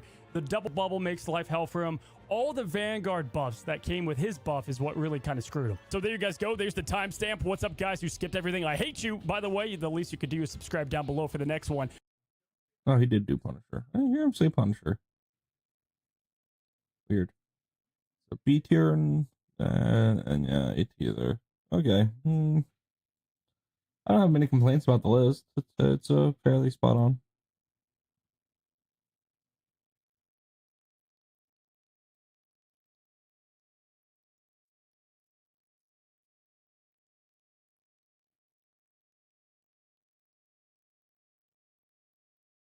Kindness to criminals is actually cruelty to victims, and we're never gonna see justice in these deep blue cities until the judges can be held liable for enabling these crimes. As in Chicago, Illinois, a man arrested 72 times was seen filling up a bottle with gasoline. then 20 minutes later goes on to the Blue Line subway, randomly setting an innocent woman on fire, leaving her in critical condition. He lit a woman on fire aboard a train. Meanwhile, there are growing Mentally questions about unstable why he man. was back out on the streets despite a rap sheet reportedly going back to the early 90s. The family will not be providing any more updates. We've tracked down more than 4 dozen arrests of Lawrence Reed since 1993. Sheesh. 9 of them were for felonies, yet he has served just over 2 years behind bars. The state's attorney requested pre-trial detention, but Judge Teresa Molina Gonzalez denied him the request and put him on electronic monitoring. Judge Molina Gonzalez said, "I can't put everyone behind bars or keep everyone in jail just because the state's attorney has asked me to." In other words, this liberal judge just said, I refuse to keep Cook County residents safe, as that would require locking up dangerous criminals with long histories of violent activity. But not only have these activist judges refused to protect the people, the mayor also seems desperate to protect the attacker. What I can say is that as awful and as horrific as this tragedy is, this is as an isolated incident. As we continue to invest more in our public transportation system, it's kind of hard to call this an isolated incident when the arsonist has been arrested over 70 times. Not to mention, this isn't even the first time he set fire on the Blue Line, where CWB Chicago captured when he set fire to the Thompson building just above the subway station. But Mayor Johnson will conveniently ignore this. How will you specifically be changing safety measures on the CTA for riders who are... And so there are appropriations that have been dedicated specifically around safety, The mayor. even more specifically God, around homelessness, as well as mental health services.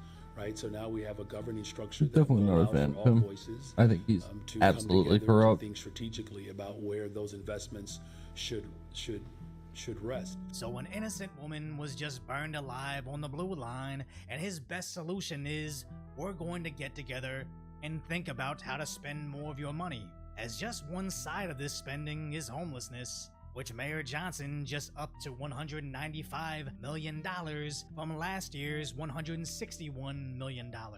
They haven't even charged this arsonist, and he's already calculating how much extra cash he can squeeze from taxes.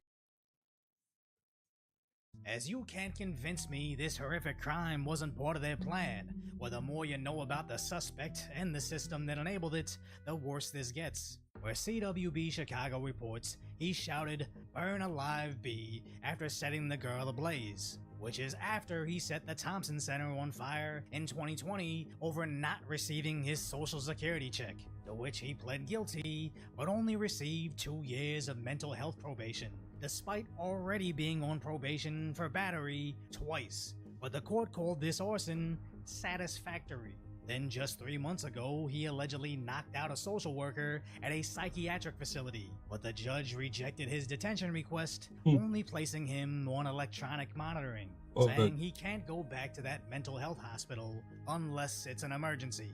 So that social worker must feel so safe to know their attacker legally can't come back unless he's having a mental breakdown. But electronic monitoring does nothing, as when he set that girl on fire, he wasn't even supposed to be outside. It's almost like dangerous individuals need to be sent to a special place to be separated from society by force. If only we had a system where someone could pass judgment on who belongs behind bars. But unfortunately, in Chicago, their judges seem more concerned with coddling criminals than keeping their citizens safe. As this case is eerily similar to what occurred in Charlotte, where another innocent woman lost her life because liberal judges refused to lock up a dangerous individual. But even Chicago's governor refuses to acknowledge this. Would you ask your friends to ride the L after midnight, or after, 9 o'clock at night even, to come down to the city from O'Hare? Look, big cities have crime. There's no doubt about it. But let's just pay attention to what President Trump is doing. Which mirrors the mayor's main concern.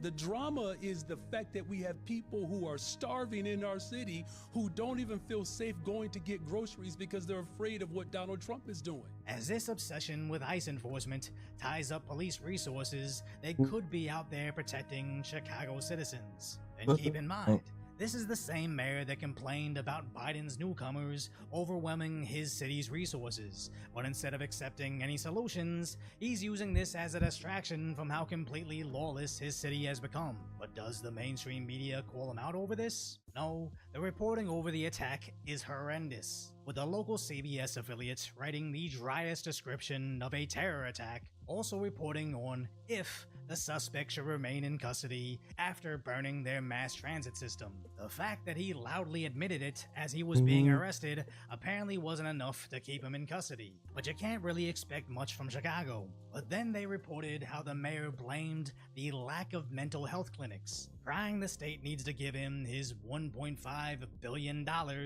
faster. You genuinely have to be an evil individual to see this heinous crime and immediately go into, how can I use this to get my hands on more of your money? As this probably wasn't the first thing he said publicly, but the corporate media is so desperate to place the blame away from the mayor, they tried to shame the taxpayer, but absolutely nobody is buying it. But what's worse is when the UK's Guardian covered it, bringing up the similarity of the 57-year-old woman that was also set on fire in a subway in New York City, with CNN's reporting on the terror charges. But when they referenced the parallels on the murder of Irina Zarutska, they immediately went into defense, saying Trump is criticizing the crimes in Democrat-run cities, but there's actually a drop in violent crime. And anybody that's actually tried to report a crime in a Democrat-run city knows that they just make it as difficult as possible, so they can just juke the stats and pretend crime is down, as it's easy to ignore simple assaults and robberies until the lawlessness becomes so apparent people are being burned alive on your so-called safest subways ever. But how exactly does it get this bad?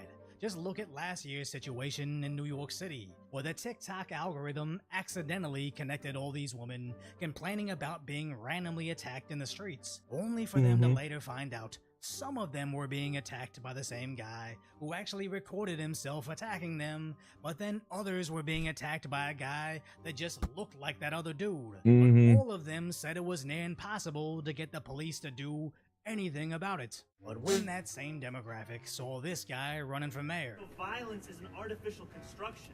So we have to be very clear that what is happening here with these district attorneys, that is violence. That is violence of the highest degree. promising to empty out their jails. Yeah. We know that we can reduce that Can't jail do that. population to less than 4,000. Those same Nope. idiots actually elected him because he promised them free things. It's no secret that the streets There's a of New York reason most of City those have people become are in jail, increasingly more dangerous. even with all But this for liberal some government. reason, they can't connect how soft on crime policies create more crime. But the primary victims of these policies aren't the blue-collar conservatives coming home from their construction jobs. It's going to be them. So if you appreciate my concise, sometimes light-hearted commentary on the tragic Always, status that boy, always enjoyed decoys. Little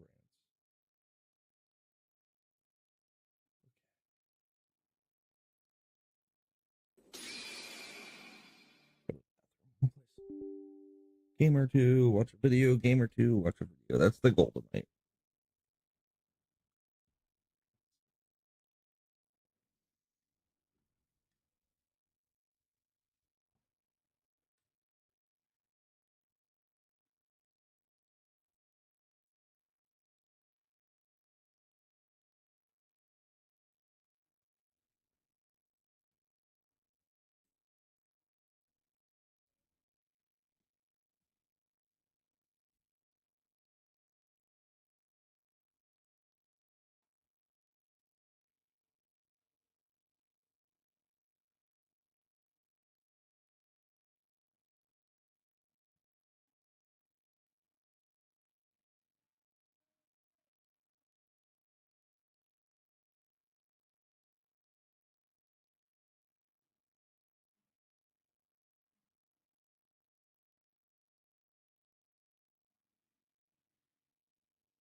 Tomorrow I'm not gonna stream, and I'm just gonna dedicate the day to trying to work on this. That's what I'm gonna try to do tomorrow. And try to get a project going with that. I have one in process. It's not going too well. The glass isn't breaking where I want it to break for stained glass. I mean, I can always stream it, but it's just difficult to stream for me for some reason.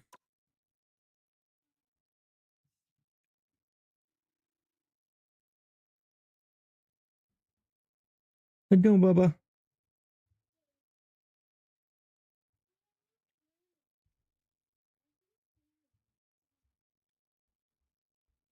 He's selecting a world.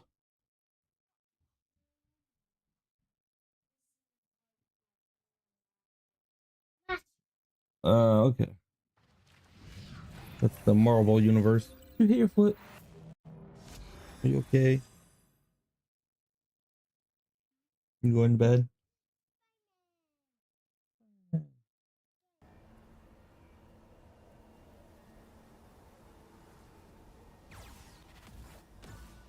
Or Hulk and Strange.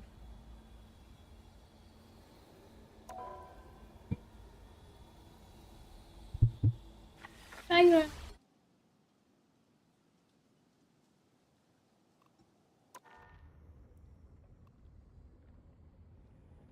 Careful. Oh. Don't take it too far.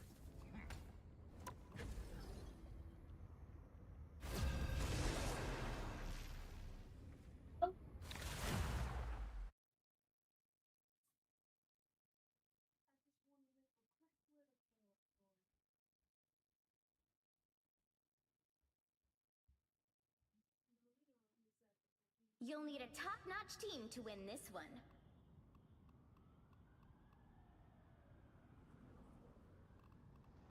Mag. Be wary. No timeline Yeah, line. exists where Magneto yields. Hi. Oh, okay. Okay. What's matter, baby? Hit her nose or something? Hit her nose or something? Okay, baby? I love you.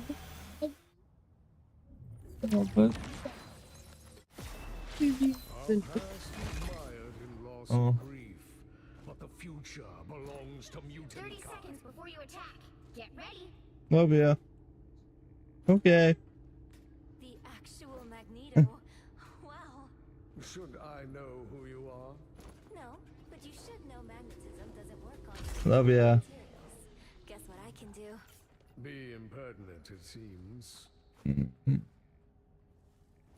The battle starts in 5, 4, 3, 2, 1. I got you. You are safe with us, Herbie. It seems we have company.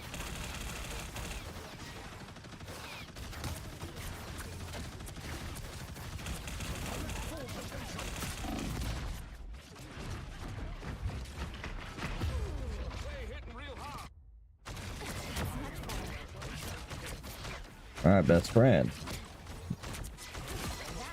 Took him out.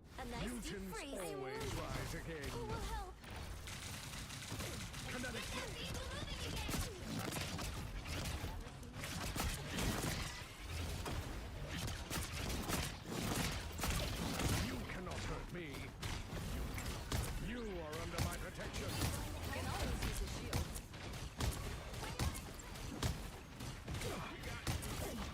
You cannot hurt me. Much better. It seems we have company. Insignificant gnats.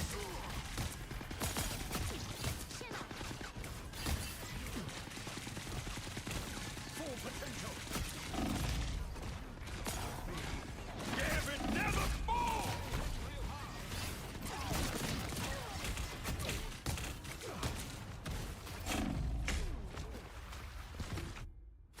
They ran away. Guys, come on. Mutants always rise again. better. Some sort of turret. How crude.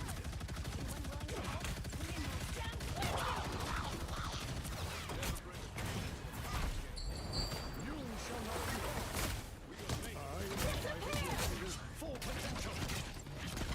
Judge, jury, executioner.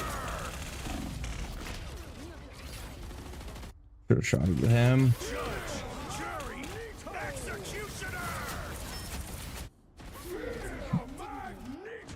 Shall not be removed so easily.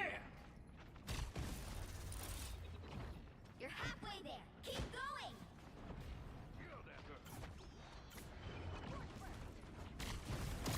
Full potential. Much better.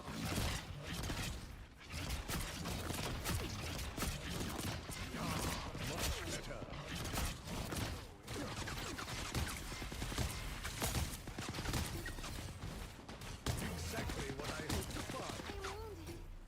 Almost there. Don't turn back now.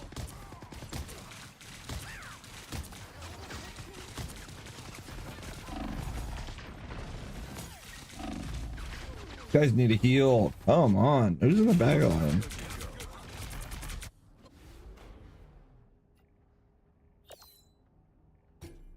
Rebirth is a mutant's greatest gift.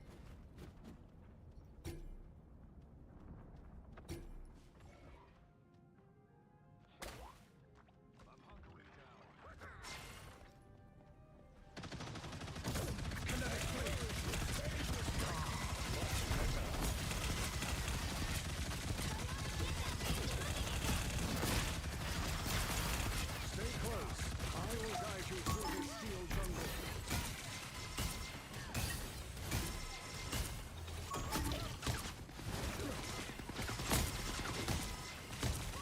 You cannot hurt me.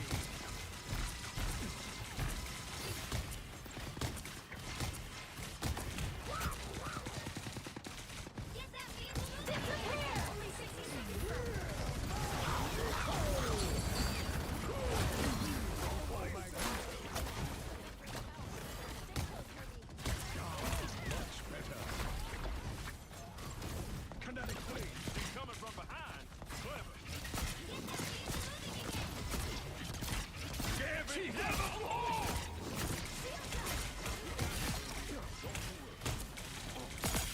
You need not fear. Judge, jury, executioner!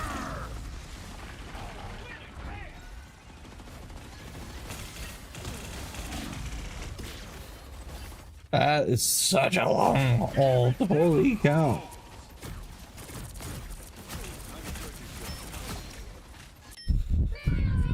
Is a mutant's greatest gift.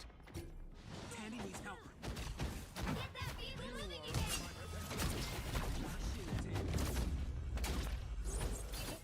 Well, you can't expect to win them all.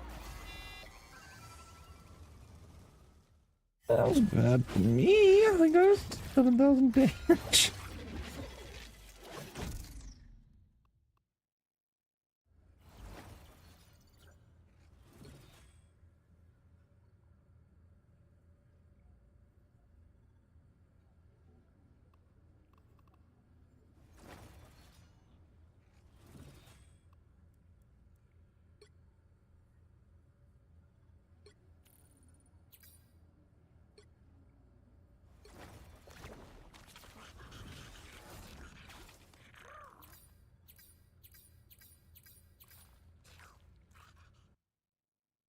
Yeah, they were absolutely locked in. Holy cow. You got steamrolled.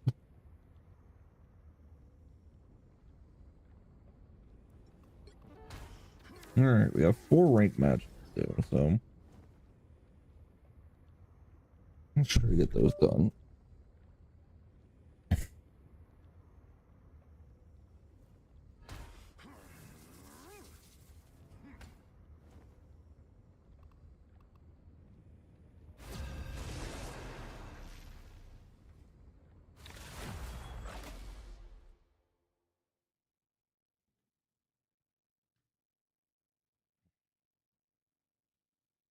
Strange player.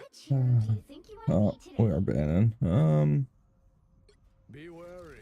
No timeline exists where Magneto yields.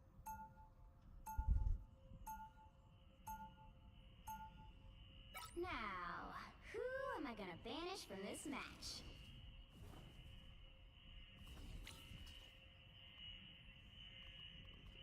Better.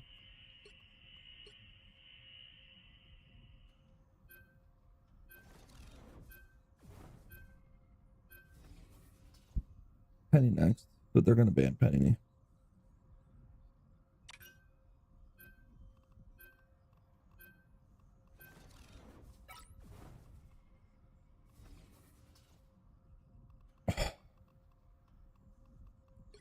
Gun.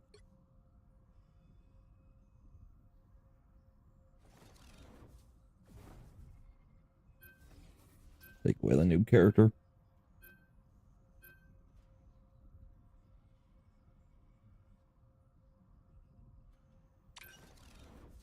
We didn't get any of our bands that we wanted. Great. You'll need a top-notch team to win this one.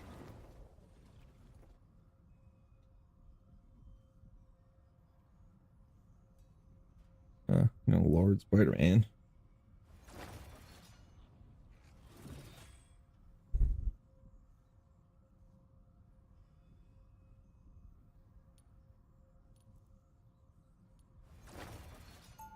What is this?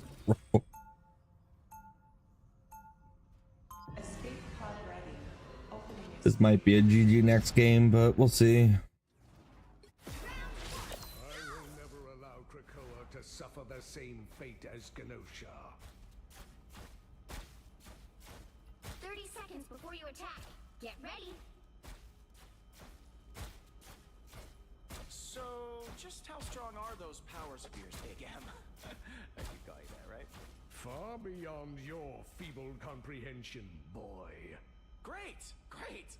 That's great. Hey, any chance you can find my ship's ion converter? It's got to be somewhere beneath all this It was Loki, wasn't he? The battle starts in 5, 4, 3, 2, 1. Coins on the beach. All you need to do is capture the mission area. Got it? Looks like you're my new guardians, huh? Guess you'll have a little help, please. I feel like myself again.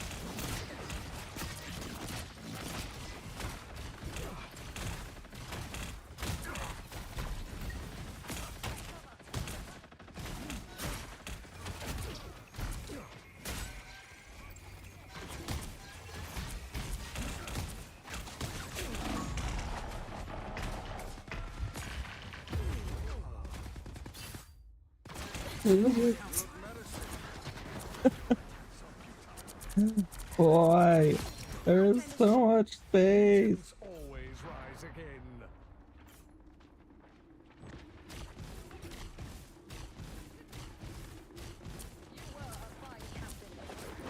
Spider-Man. What?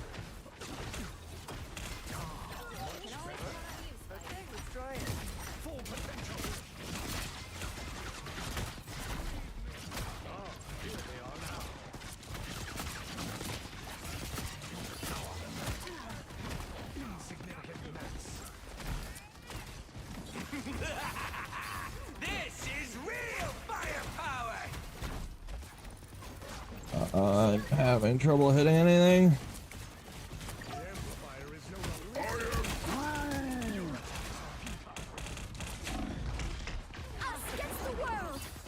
Yay.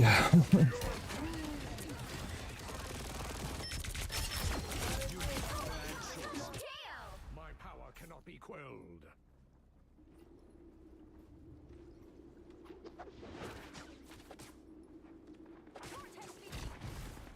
You are under my protection. Much better. Take cover. The Punisher's cannon is fully operational. You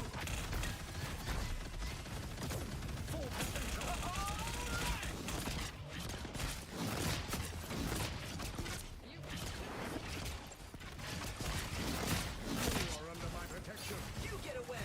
You get away! You get away! Judge! Jury! Executioner!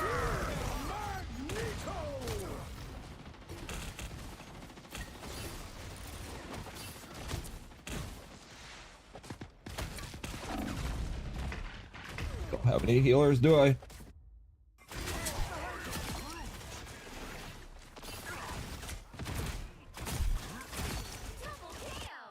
Reaver is a mutant.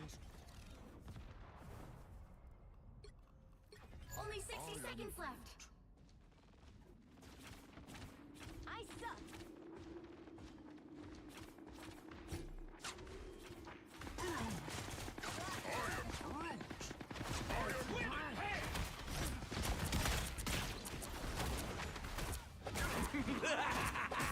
This is real firepower!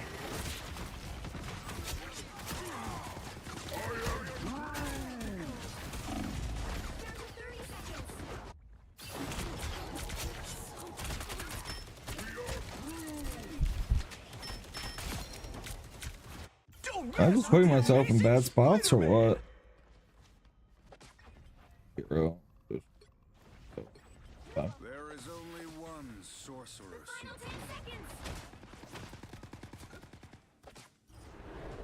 Pentagram of Hurrah! Us against the world!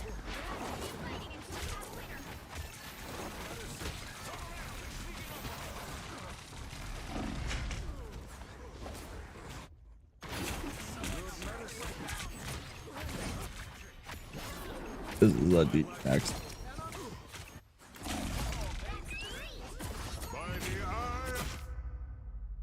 The current score is 0-0. Time to switch things up, including which side you're on. You'll need a top-notch team to win this one. Open your... I'm here to finish the fight that my father began. I hope I make him proud. Be wary. I am Groot.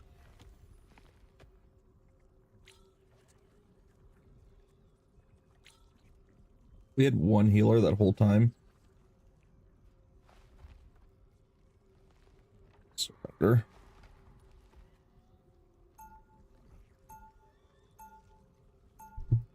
No wonder. No wonder I felt like I was dying so much. We had one healer.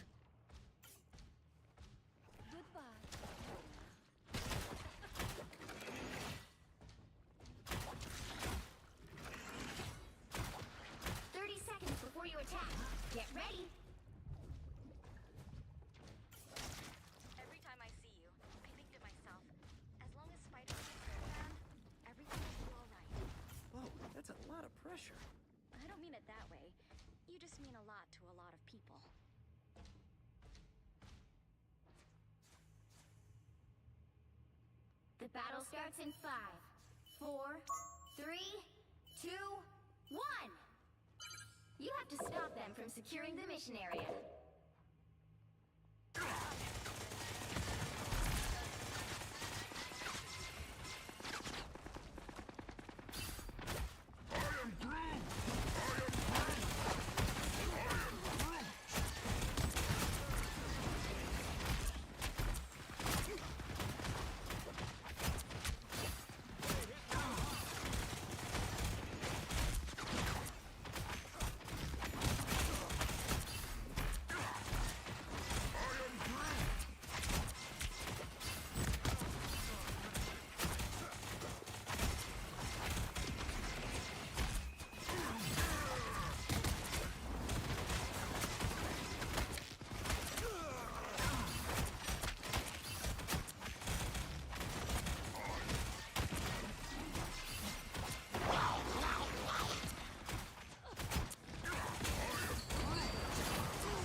GG.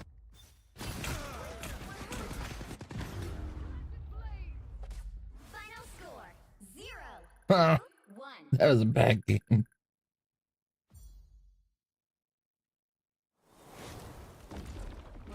We're avoiding all those guys. Geesh.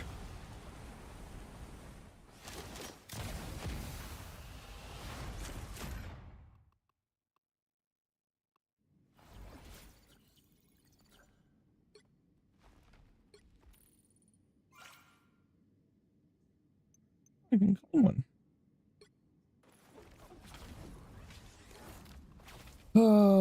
So void.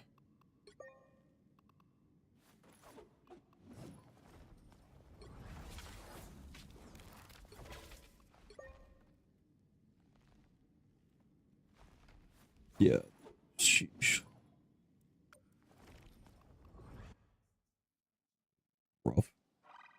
Rough. Rough.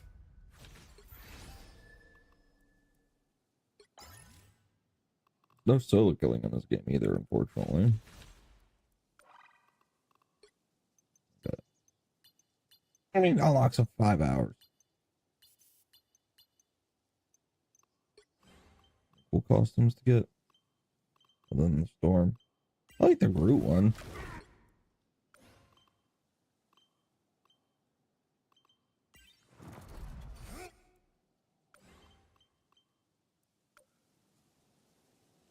We're almost there.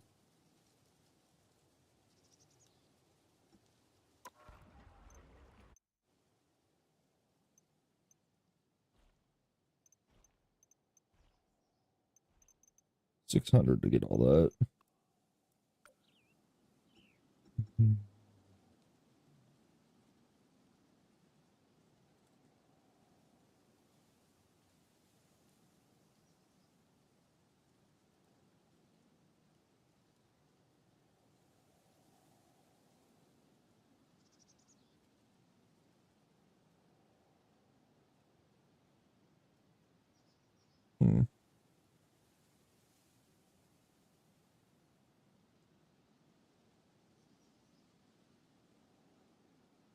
All right.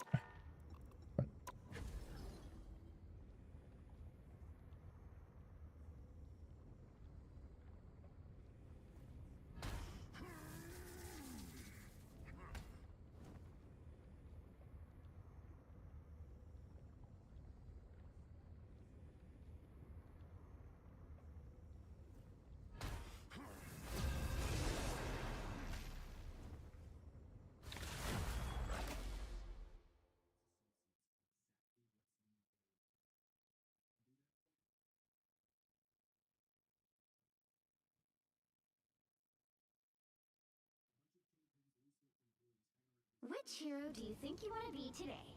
Be wary.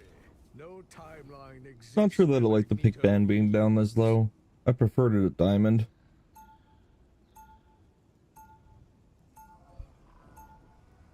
Now, How you doing, kiddo? who am I gonna banish from this match?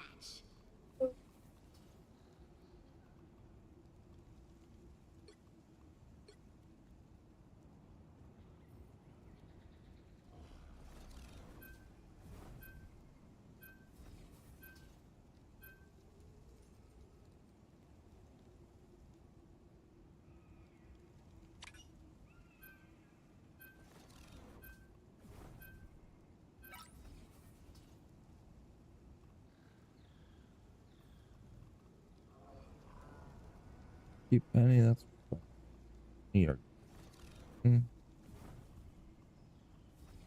Hello, I guess. Okay.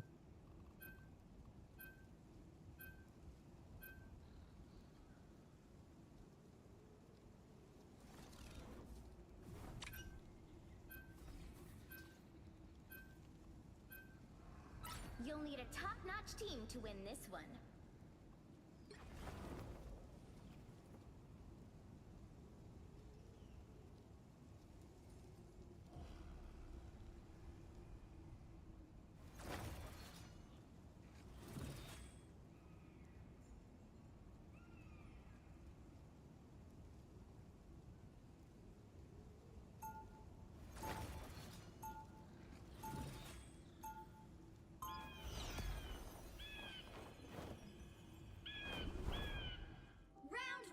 I will never allow Krakoa to suffer the same fate as Genosha.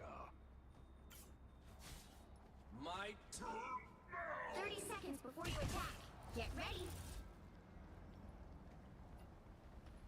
You stay away from me.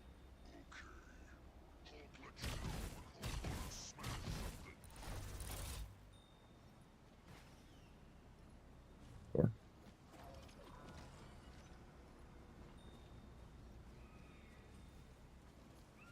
The battle starts in 5, 4, 3, 2, 1. You have to stop them from securing the mission area. Let's end this quick. Got better places to be. I feel like myself again. A disappear. Your attacks are futile. You shall not be harmed.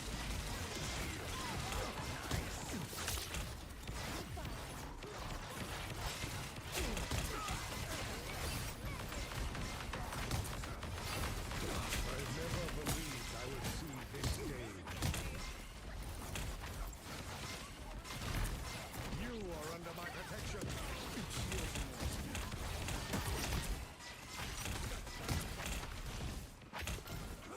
I feel like myself again.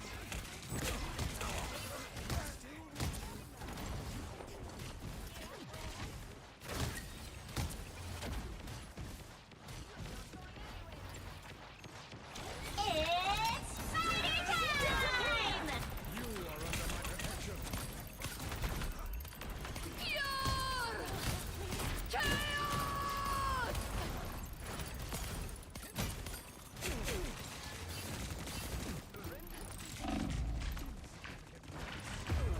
Oh, you got to set up a web in there. Darn it. This is gonna hurt. Is a mutant's greatest gift. You need to stop that vehicle in its tracks.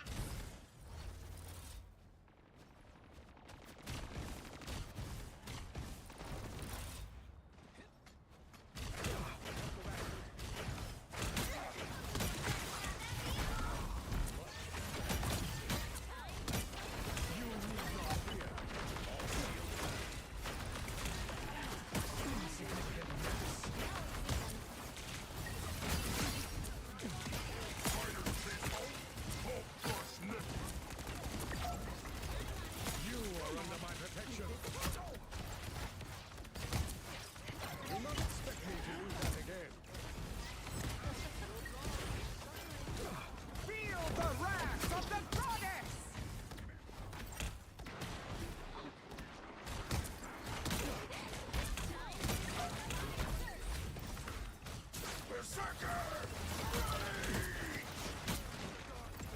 Your savage side is showing.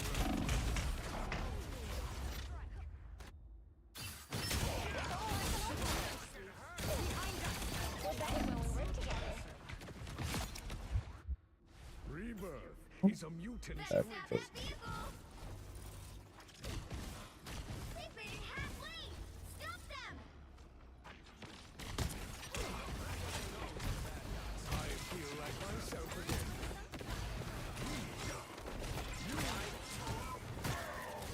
Disappear! Shields up!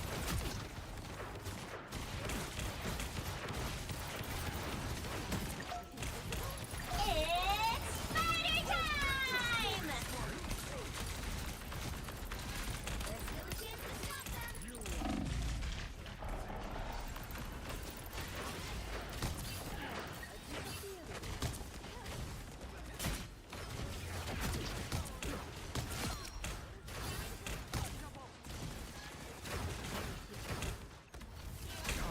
Much better.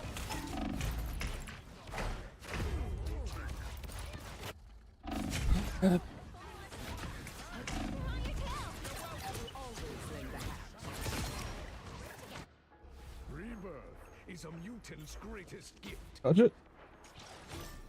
Now,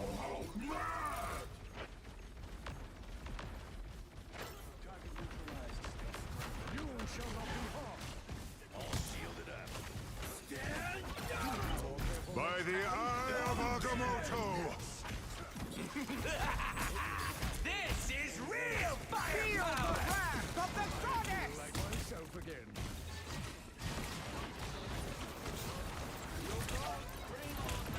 Hurricane incoming!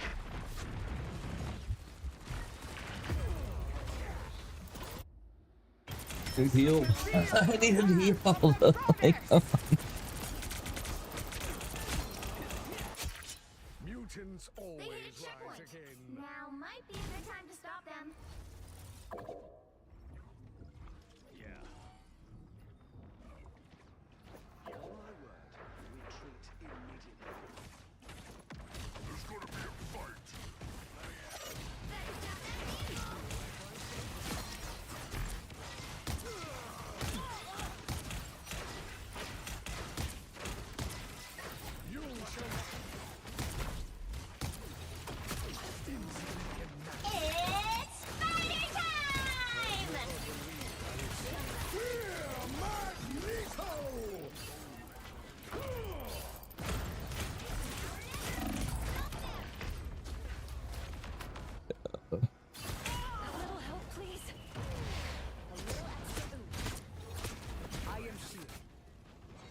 Oh, he went crazy. I am Groot.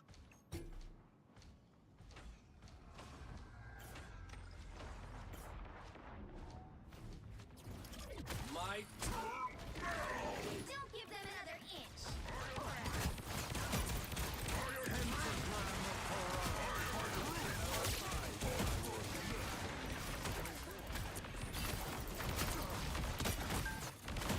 Disappear!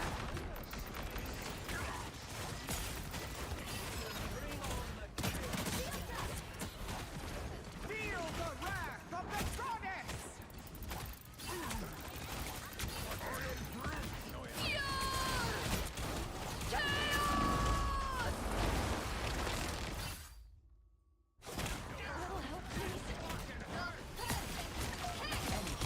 It's sick, man. This ain't good.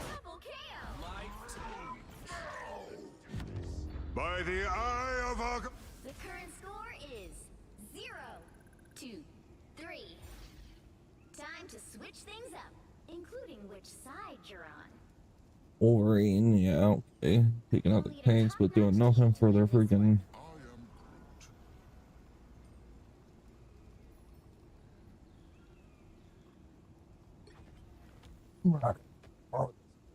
Yeah.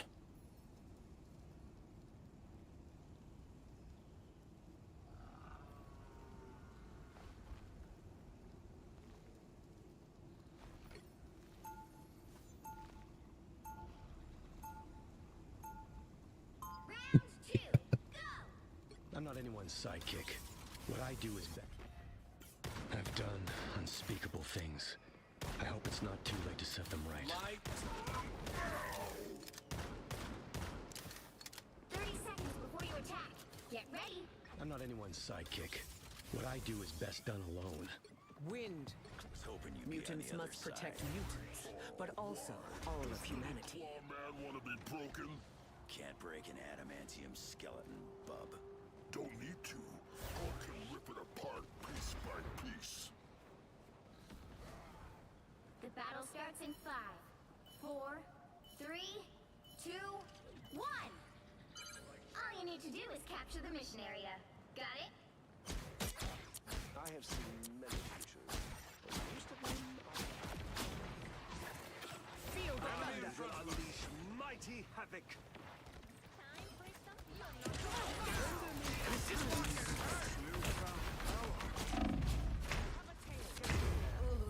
Yeah, healers don't look up when I play that.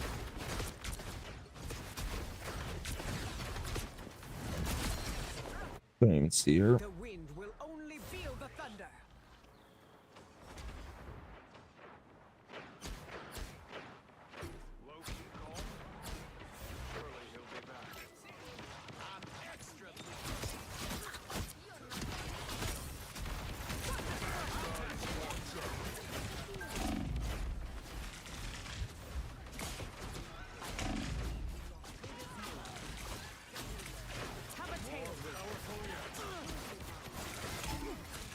Happy to help. I will unleash mighty havoc. Anyone willing to help? Let's do some damage. Just.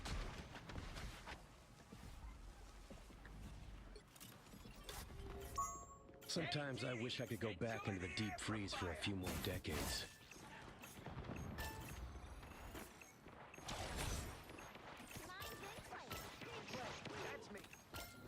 Monster Hulk not ready. You got them all! That's what I needed.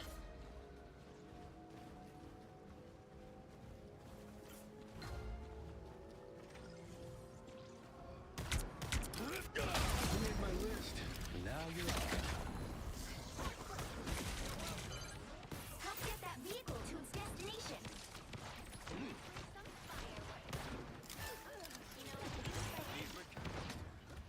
There's gonna be a fight. It's party time!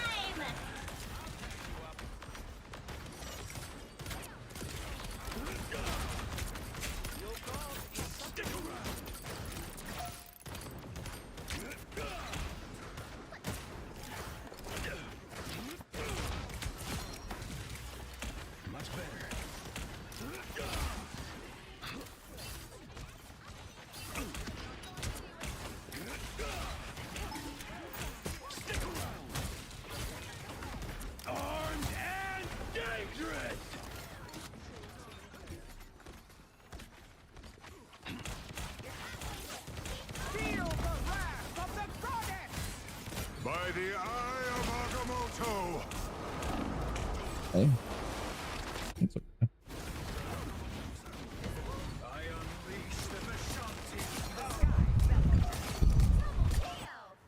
My mission's not over yet. Much better. Perfect place for that.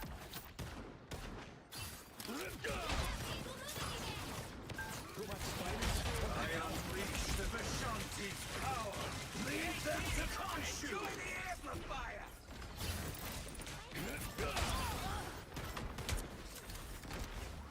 I'm right here.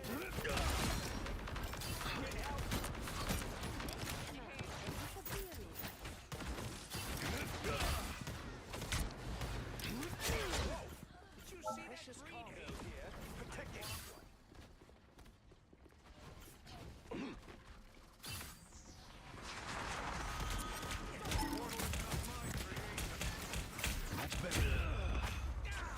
How did I die? I.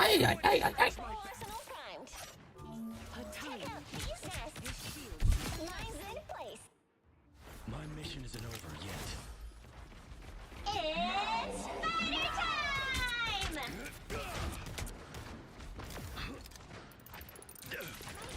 No.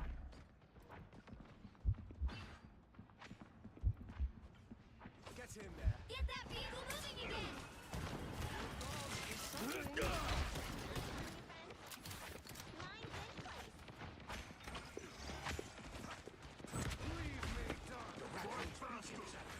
Leave them to consume. Not so fast. Playtime's over. Good thing I was here. Low-key gone. Surely he'll be back. That's what I need. Almost there! Don't turn back now!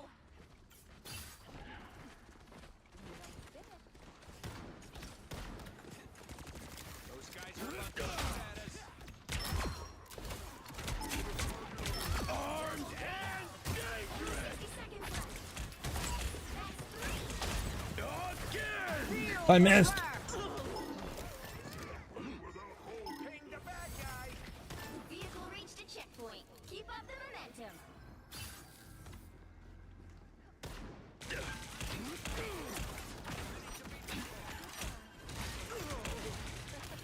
Much better. Come back here.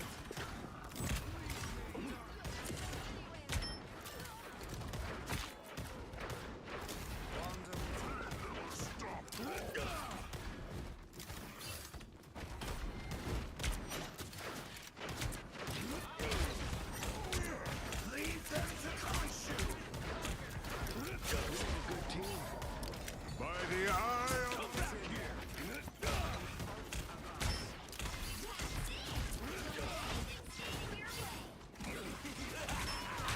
This is real firepower! Shields are more Steve's thing.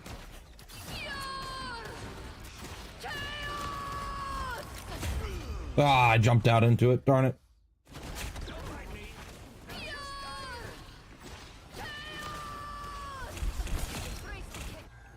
My mission isn't over yet. So close! This is your big chance! Only 60 seconds left. Bring on the chaos. Almost there. Hey team, enjoy the amplifier! By the eye of Agamotto! The current score is 3-2-3.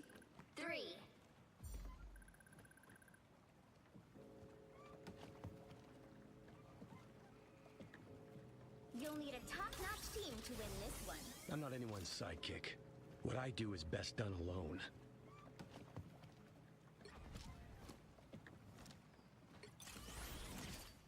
Yeah.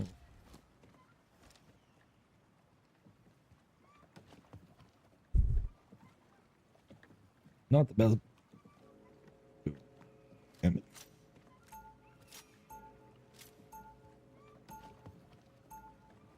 Round 3. The battlefield may change, but the war never ends. I'm not anyone's sidekick. What I do is best. I am the Phoenix. My 30 seconds This is before what you the attack. professor trained me Get for ready. since I was just a child. I could get the Phoenix. From what I understand, you knew my father quite well. True, Odin cared for me. But not as deeply as he would come to care for his sons. Yes, my father's love knew no bounds. The battle starts in 5, 4, 3, 2, 1. Keep talking and I will. All you need to do is capture the mission area. Got it? Khonshu has his eye on you. What do they like? These other worlds where I do not exist. Our enemies are near. Look, I'm afraid of your damage.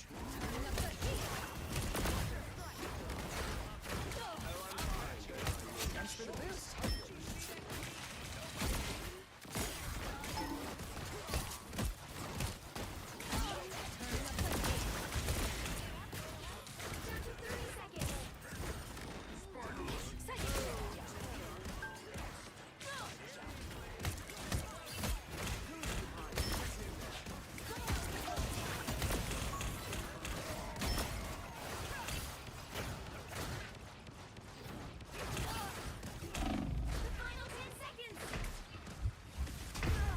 Loki, no!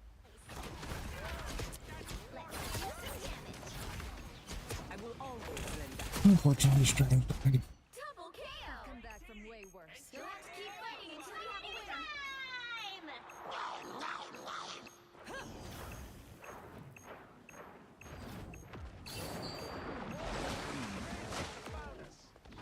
Oh, I'm fine.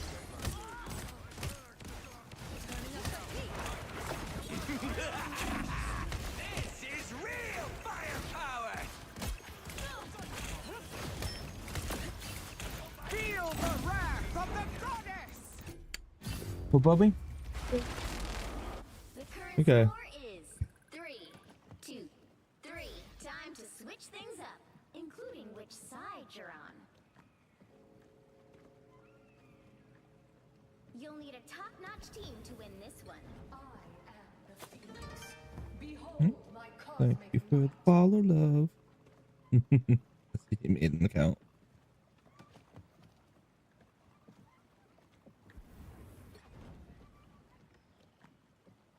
Should be able to hold draw, maybe.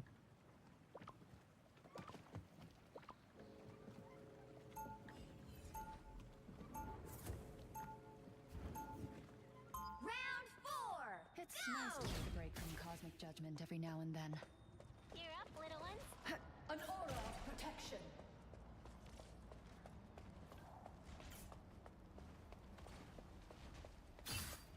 Seconds before you attack. Get ready. Extra strength, awesome. You're the almighty Phoenix, huh? Things I expect.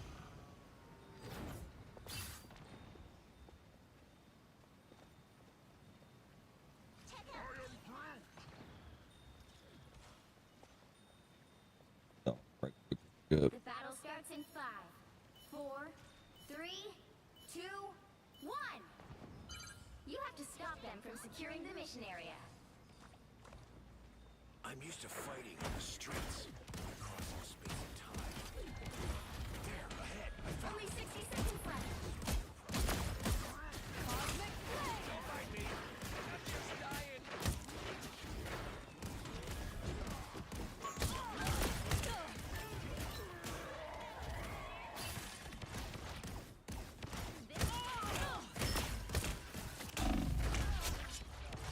Not done.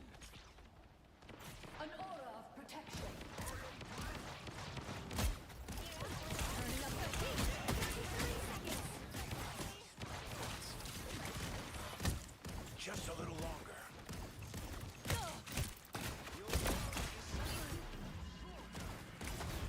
Fire mode. Cosmic Flame. The final 10 seconds.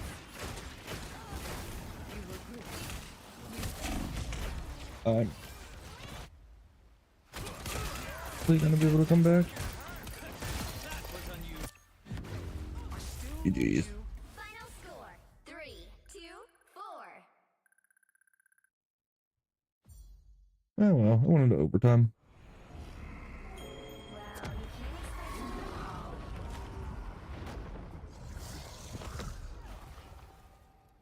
Yay, 19,000.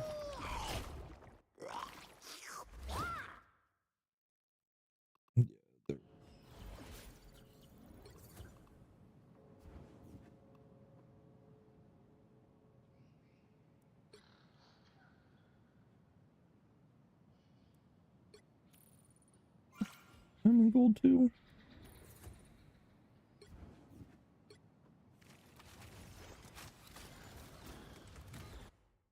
We are going to take a little eye break.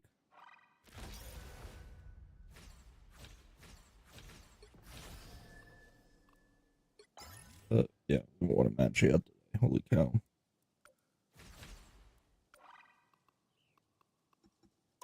What are you doing, buddy? Getting tired? Yeah. You had a long day, though.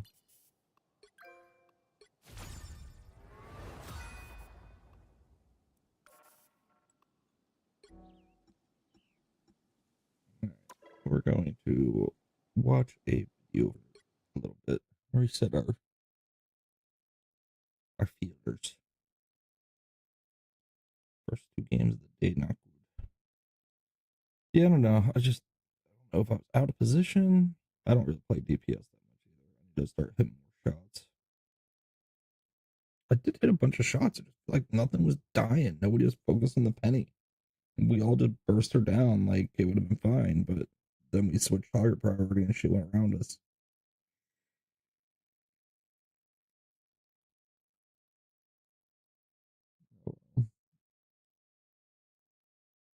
What did I get? Encoder warning?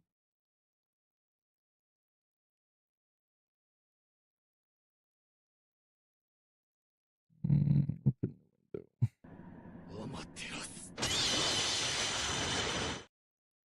Let's see how my YouTube shorts are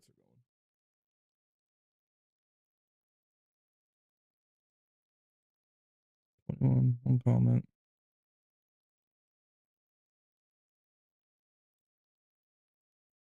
I got a comment. Let's see. Community, you see comments at?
Cool.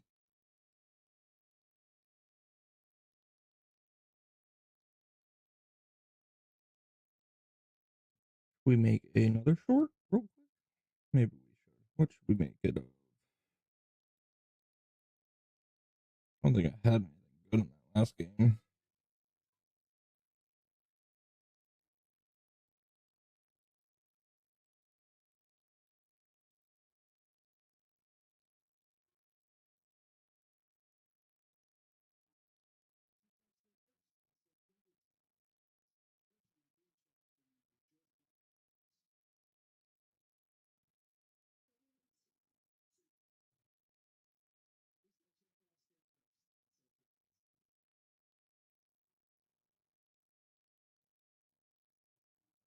Let's see what we watch.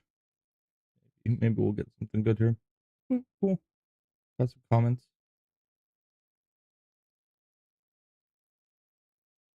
Unfortunately, I hate the shorts are the way to go to get viewerships, likes, follows, but it is what it is.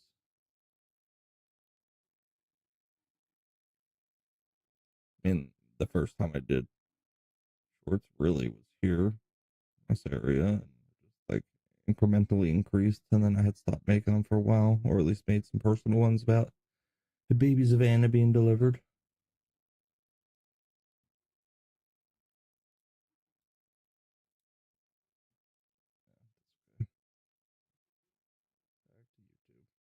New news. Ukraine slams Crimea hard. U.S. shuts down Venezuelan airspace. Okay, airspace is getting shut down. That means Donnie folds.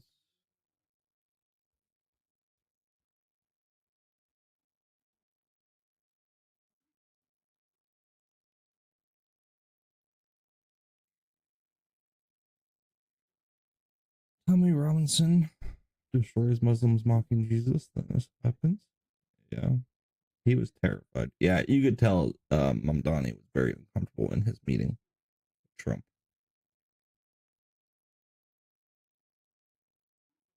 I mean, yeah, let's see what the live stream's about. These the enforcer guys, see what they're wanting about. And I've got to be honest with you all, it does not leave me with a good opinion of the current administration. Yeah, whatever. Additional news that India crashed one of their own fighter jets at a Dubai air show today. Once again, reiterating the concept that they just don't know how in the world to run an air force or fly a plane in India. And also we saw that the Israelis are now conducting large-scale military operations within the moment. There's not been a single moment that has happened. In the Paris Accords of 1972, we negotiated with the North Vietnamese to leave Vietnam. That's the only time that we've ever come in modern history the closest to pretty much just giving up to our enemies. And the only other time that we've done that throughout American history would be the Treaty of Ghent in 1815, where we ended the War of 1812, where we ended it with a white peace and a ceasefire with the British, to where we gained nothing from them and they gained nothing from us, and the war ended, and that was that. Those are the only two times in American history that we have ever even come close to handing over anything to our adversaries and enemies. Only two times, 250 not our war years. in Ukraine. And now today, even without us having to do this, without us being forced due to the British marching over our lands like they did in the War of 1812, or the war in Vietnam going on endlessly without an end in sight, this is the first time that we've ever seen that we are not in a position like that, to where we have to make some sort of a concession, to where we have to give, and we're giving up, and we're not even involved in the fight directly. We're not even there. No, there are no U.S. soldiers in Ukraine. And we're going to force the Ukrainians, which are fighting on their own men, give their lives and spill blood on their very lands, on their very own soil, to defend every last inch of ground that they have for their own nation. And we are going to tell those people that aren't even Americans, with Americans not even involved directly in the fight, that they have to give up. I've never seen anything like that in my life. Ukraine. This is quite equivalent to Neville Chamberlain in the 1938 Munich Conference, which went down in infamy as the worst foreign policy maneuver that has ever been conducted throughout the history of world policies and diplomacy. So with that in mind, it does appear that a lot of people at the moment are actually talking about the possible liquidation of European assets that the European Union could conduct to further finance and support the ongoing war in Ukraine if the United States is lost as an ally and strategic partner of the state of Ukraine. And Matthew, what are people thinking about this, and what are you thinking about it as well? All right. So the EU is already preparing for the U.S. to pull support because they have to get prepared for that possibility, just like last time that the U.S. was threatening to do this. Because if it actually happens, someone has to actually be holding the bag. So the EU is trying to make sure that Ukraine does not have a funding gap. And the question in the poll says, will Ukraine's survival hinge on the EU liquidating frozen Russian assets if the USA ends support? And it looks like 47% said no, the EU could support Ukraine anyway, while 34% said yes. Basically, Ukraine's survival hinges on the EU liquidating the frozen Russian assets, and 10% said it would be a close call.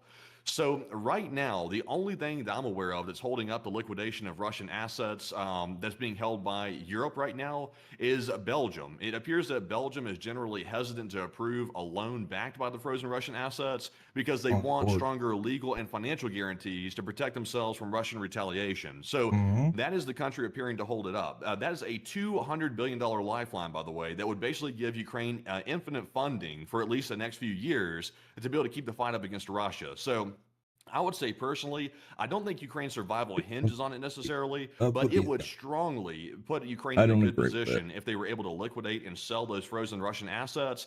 That would basically Russia's give just gonna keep Ukraine throwing the funding bodies they at it. need to basically win the war, in my personal opinion. I think the war will wrap up in the next 2 or 3 years because the Russians, even with external help, they can't last that long because their economy still is on life support and it simply can't hold out for 2 or 3 more years. So I would say it would be a close call with the 10%. But Enforcer, what say you? I would have to say that the European Union could support the state of Ukraine. It would be a significant financial expenditure for them to continue to support Oh, Ukraine don't into spend the their future. money on But they anything do have the else but domestic healthcare for the manufacturing people. capabilities to be able to Take conduct advantage such of an our action. military. And even without the liquidation of Russian assets, Yeah, you have to that wait 10 the minutes collective GDP of the European as a Union is around follower, $22 just because there's so trillion, many bots that show up in making the that chat. collective of the European Union the second largest economy by gross domestic product on the planet. And for that reason, they could financially support and float the Ukrainians even without the United States being involved at all. But that still will take a massive amount of effort and willpower by the Europeans to scrounge They the don't money have the together heart from for the that. multiple dozens of countries Europe has that no make up heart the for war. European Union to be able to continue to They finance can't even the keep their own ongoing land under conflict. control. So, with that in mind, I hope that does address that well. And with that, folks, we are going to be moving on into the rest of the news for the night. Oh, go ahead. You know something real quick? I just want to say this because I'm trying to ride the line here like you're trying to do of not going too deep into our opinions here. But I do want to say this because I feel compelled to say it. One thing that y'all might notice is missing here that I'm starting to really see very strongly. Do you notice the lack of empathy from the United States leadership right now? Like I find that extremely disgusting, and I want to say that personally because a lot of people feel like this, and not many people are saying it just outright. The U.S. leadership is acting like a sociopath. Like that's the honest to God truth. Ukraine deserves at least sympathy because they're fighting against a dictatorship and they're fighting against someone who commits war crimes on a regular basis. So at the minimum, Ukraine should at least get some empathy. And you have the U.S. president making statements like Ukraine doesn't hold the cards. He's chuckling about Ukraine giving up land and generally treating the situation like it's just a soccer game or a football game or something. There's people's lives that are being lost in Ukraine daily, including civilian lives, because they're fighting for their land and fighting to protect their families. And it seems like the U.S. leadership could at least, at the minimum, give them the respect that they're owed and at least do as human beings instead of treating it like it's a joke. That's something to me which is really irritating me, like very much. And it seems like it's getting more extreme. It's getting more cynical and more extreme daily. And that the U.S. leadership would be very wise to cut that out because it gives the U.S. a terrible look as a state as a whole. So it's just disgusting. Like it really is. I'd have to say it is horrendously disgusting, folks. I haven't seen anything like this before. I would hope that we never see anything like this again. But you know, there's about 3 more years of this possibly happening, just to be upfront. So it might happen again. I would hope that it doesn't, and I would hope that we back off of this right now. But this is the worst peace deal that I've ever seen presented to anyone outside of the Munich Conference of 1938. And that wasn't even a peace deal that was presented to the Czechs. The Czechs were just told that they have to accept it, and that was that. But with that, I hope that does address that the best I can. And also, before we move on, I do have to say this. I'll just be completely upfront. I've had to say this a couple of times. I'm going to make this one quite brief. Here on this channel, our analysis is unbiased. If something is absolutely stupid to the point that it's idiotic like this, we're not going to stray away from calling that out for what it is. If you are too political to be able to accept that at face value, that this is a stupid peace deal, then I could care less if you're here or not. I would actually encourage you to leave, because having that kind of stupidity and idiocy around on the channel only brings down the Lee Spring Army. I do not mean to say that in the most upfront terms possible, but at the same time, I'm not going to have people in here who are so blind and poorly mentally willed that one day they're all for supporting Ukraine because Putin sat there and pimped us out in Anchorage, and then the next day after that you can sit there and say that this peace deal that's unconditional surrender is a genius idea and only an idiot would disagree with it. I wouldn't even encourage people to be around who are that weak-willed to be able to just flip their opinions on a 180 like that from a day-to-day basis. That doesn't matter whether you're supporting the current guy or the last guy. That's how we do it here. And I'm not going to continue. I'm not even going to pretend like this is something that we're even going to consider. This is an absolutely stupid peace deal. If you disagree with that, I would encourage you to leave, and you don't have to announce your departure. But moving on from that, because if you announce your departure, you'll just get banned. At least if you leave without announcing your departure, at least you might be able to return someday when you actually realize that you missed the nightly news. So moving on from that, we are going to be getting on into the rest of the major news that we have over the course of the day, which we still have quite a large and significant amount of news to cover. Mostly, all of it doesn't have to do with the peace plan, because we've largely covered everything to do with the peace plan at this point. Still, the state of Ukraine is not the only major piece of news for the day, as we have been able to see that the United States of America has conducted its endless hunt for Captain Crack Sparrow. And Captain Crack Sparrow appears to kind of be vibing a little bit. We saw today down in Caracas that he held another major public speaking event, and it turned into this. I'm going to only play 2 seconds of the audio, and then I have to mute it, but I got to give you all an idea of what was actually going on down there. So that this is what's going on in Venezuela. Now, what's going on with him? Like, what's wrong with Maduro? I don't know. I have no clue. Yeah, like, I mean, this is insane. I mean, like, there is still like a ton of assets off his coast, so the threat of being invaded is still not over. So I don't understand this whole thing. Is he going mad? Is he losing his mind because he's so worried about getting ousted? He's just like in denial at this point, or what? I don't know. I think the guy's actually like mentally cracked. Like he's insane at this point. I think the whole deal of the U.S. Navy pretty much being off of the coast, the whole U.S. Navy, I think this has made him mentally break. Because I mean, who in the world does that? He held a national address today, and this was what he did at it. That's crazy. I just don't. I think he's like in denial. I think he's trying to distract himself because he's so freaked out and worried. Because I don't think he really has anywhere to go except for Russia, and it's not perfectly clear if Russia's going to take him in if he has to flee. Because of course there is a $50 million bounty on his head. So maybe I think he's just in denial. Yeah, I think he's in I denial. get it. Like, I don't think the deal is that great that is on the table from Russia. But again, you're working with Russia. You're not going to get anything good. Venezuela at this point. Yeah, because they always share their opinions and whine about these deals. As long if it doesn't wholly benefit Ukraine, they're all against it. Of the nation of Venezuela. These guys, they don't want the war to end in Ukraine because it's their paycheck. They get actually, I believe it's this last marker here showing the 10,000 people watching, covering this news. So quite literally, a day. All of Venezuela and its territorial waters as well. They're making so much money off these wars. And this was issued just a little bit earlier today at around noon. So it does appear that the United States is completely closed Venezuela's airspace officially with this NOTAM, and any flights within this area could be at risk of getting injured or destroyed. I think they do a good job providing information, but in the near future, man, sometimes they get real whiny. At this point, that the United States is going to be conducting some sort of military action against Venezuela. Otherwise, we wouldn't declare a NOTAM over the entirety of their airspace. But yeah, we do not know when strikes are going to be happening. Not for you I do to have know. to remind everyone that we have a huge buildup of U.S. forces within the area at the moment. Just referencing Ian Ellis's work yesterday, this is the amount of U.S. forces that we have at sea right now within the Eastern Caribbean a bunch under in the air Second Fleet's too. command. This is 20% of the entire U.S. Navy that is underway at sea at the moment.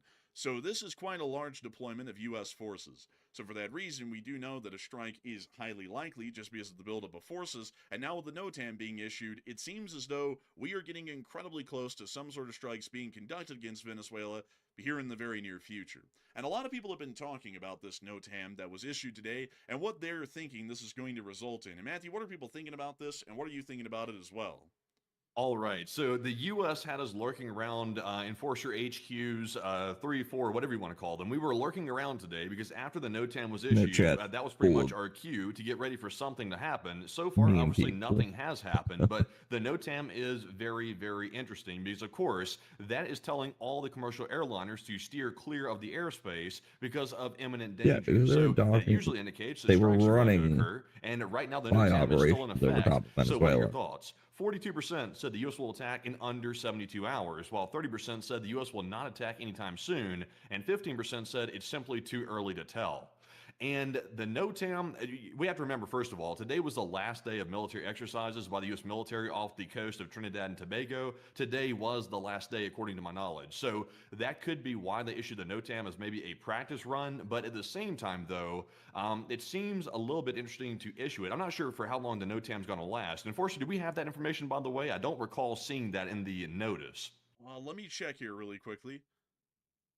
Let's see here. That's for the airlines. Let me see if I can go here and read this little information here. Let's see here. Venezuelan military. Let's see.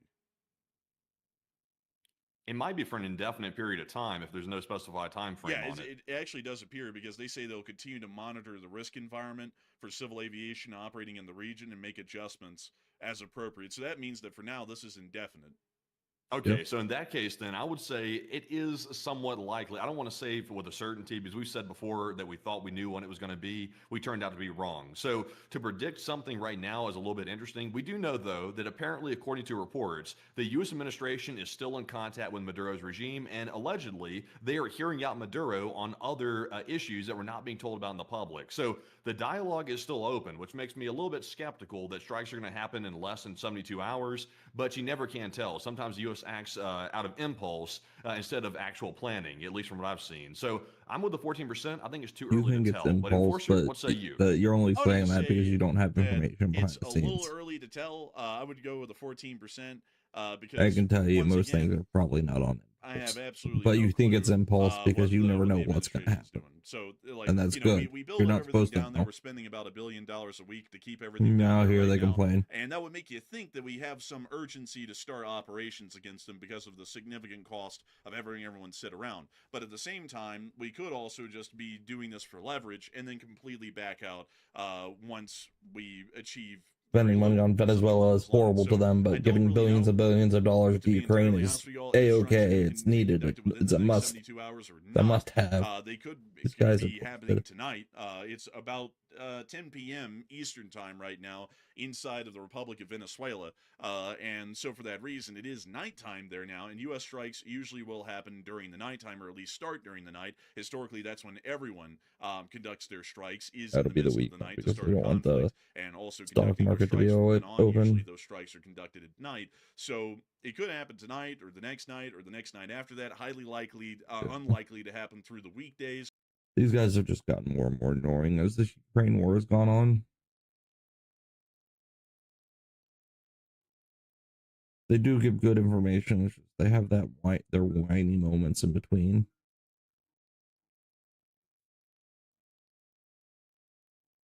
The Habsburg monarchy is one of the greatest dynasties the world has ever known, ruling over much of Europe for around 400 years.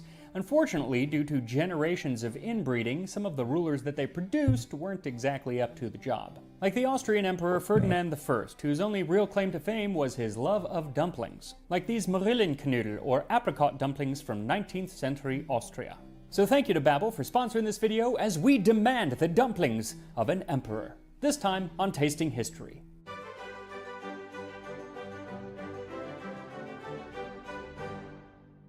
Ferdinand I is an interesting fellow because while he ruled over Austria for 13 years, not an insignificant amount of time, there's not a lot known about him, especially during that period, because he didn't do much of the ruling. See, largely due to the genetic closeness of his parents and their parents, they were actually double first cousins, which means they shared grandparents on both sides. Very, very close. Largely due to that fact, Ferdinand suffered from a number of physical ailments, everything from hydrocephalus to severe epilepsy to a horrible speech impediment. This, along with supposed impaired cognitive abilities, made it so he didn't have a lot to say in the governing of the empire. In fact, one of the only things he is known to have said, probably, is Kaiser bin ich und Knödel muss ich haben. Emperor am I, and dumplings I must have. There are different variations on that quote. They were all written around the late 19th century, but they all amount to he was emperor and he wants his dumplings. Unfortunately, they never say what kind of dumplings, so I looked at a cookbook that was written just a few years after he left the throne. It's an Austrian cookbook called Süddeutsche Küche by Katharina Prato. And there are a number of dumpling options, including one that is made with apricots or plums. And for those, she gives options to make the dough out of just butter and flour. One is a strudel dough, another uses potato, and then one uses quark, which is a type of cheese. And that's the one I will be making today. Now, it's kind of confusing because each recipe references the other recipes, so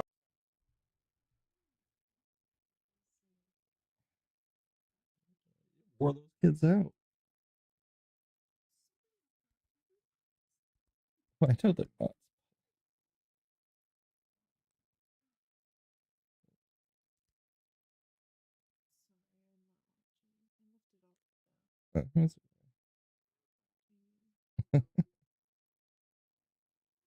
Yeah, I can only handle so much of that whininess.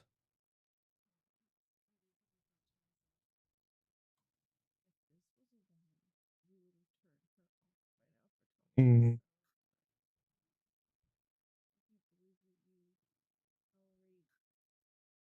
Barely. Barely tolerate. Yeah. Usually they're not too whiny, but they've, like, this whole week, they've been whiny about everything Trump has done.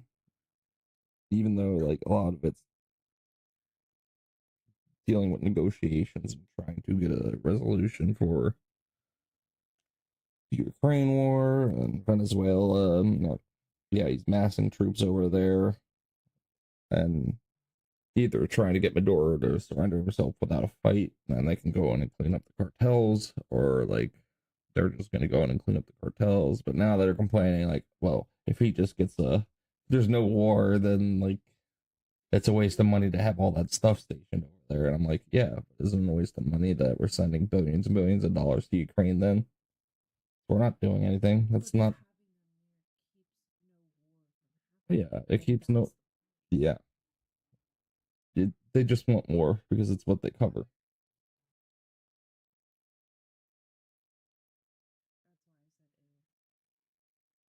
Yeah, that's their whole shtick. They're in a way warmongers. Mm-hmm. Just like talking about it, saying they're apolitical, but they're really not. Mm-hmm.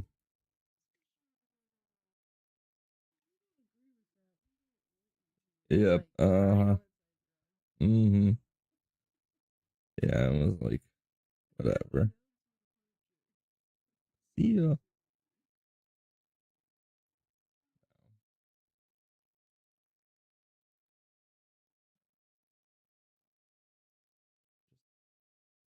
They're so like two-sided, like two-faced in a way, complaining about Trump building forces over in Venezuela, but then not wanting to pull funding and information gathering from Ukraine. It's like it's not our war. We've been helping for how many years now? Been trying to get to a settlement for how many years now? Not that Russia's been in good faith in any way, but like neither has Ukraine. They don't want to give up their land, then fine. There's no peace deal.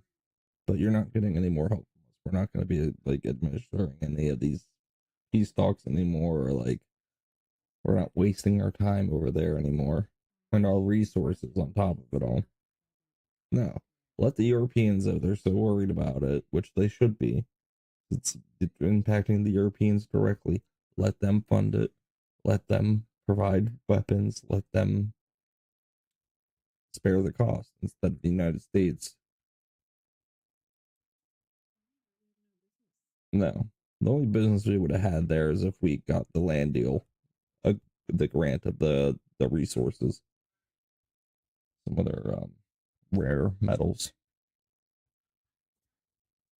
But even that's like falling through, and it's probably better to just negotiate with Russia on that end instead of Ukraine. They're not going to come to a solution anyway. And Russia's just going to keep throwing bodies at the front line, but like they're all like complaining about people dying, and then like at the end of the show they go down the whole Ukrainian front line, and all it is drone footage of Russians being killed by the drones exploding on them, like while they're sleeping under trees or while they're like driving down the roads or whatnot. Like they're all cheery for that. those deaths, but like, you know, and most of those Russians don't even want to be on the front line. I was hoping there'd be more of a revolution in Russia now, especially with how bad their economy has become.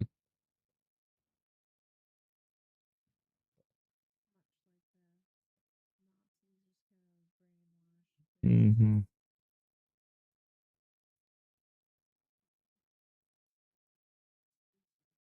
So I kind of have to mash them down, but essentially what it says is apricot and plum dumplings with quark dough. You mix 4 deciliters flour and 20 decagrams quark and 3 yolks to make a soft dough. Where's he at? Roll In his out room or fairly thick, upstairs? cut into large pieces Upstairs. enough to wrap a plum.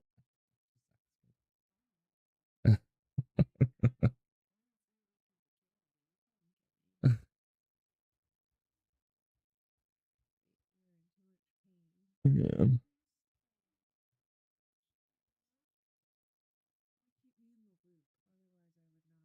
Yeah, I guess you don't really need to be in the loop about with that crap.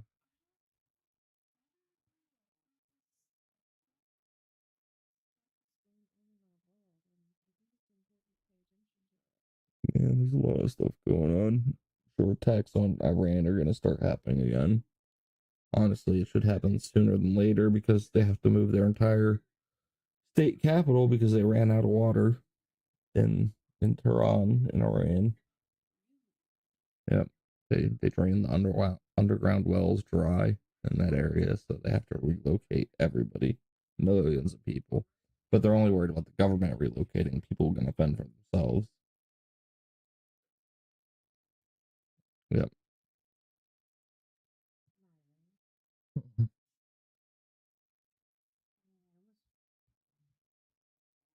I I feel bad for the people, not for the government. The government's what's bad. The people aren't necessarily. That government stole power. They push themselves in place. And it's not even a government, it's a religious cult that's leading. Because most Iranians weren't even Muslim until 1800s, probably. Mm-hmm. And even then, it wasn't a majority. It slowly became a majority over time and then took control. Uh-huh. Yep. Outbreed. Mm-hmm. Outbreed, get into power, and then oust every law that protects anybody that's not Muslim.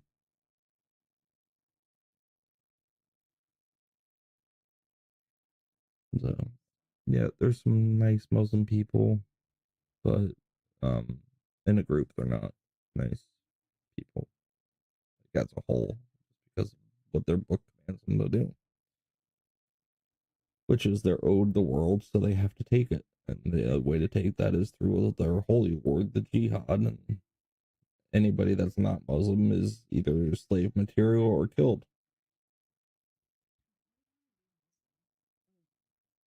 Detrimental, really, it's political ideology that destroys like future building, and makes you stay back in the past, and it just brings everything to a third world again.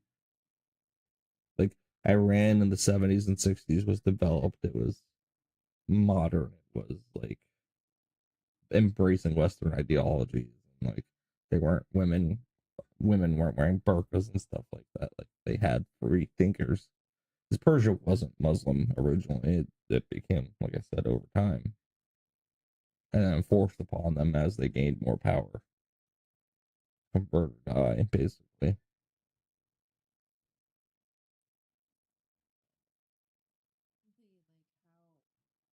Get one good speaker and then Muslim. Hmm? Get a lot of idiot women, but there's old. Mm. Those ones get killed until they stop being bold. A woman's worth half a man's opinion in that religion. Like if you're coming with like evidence for anything, um, yeah, you need 2 women to 1 man to like contest his actions. And even then, it's usually thrown out and ruled in favor of. Very anti-woman culture.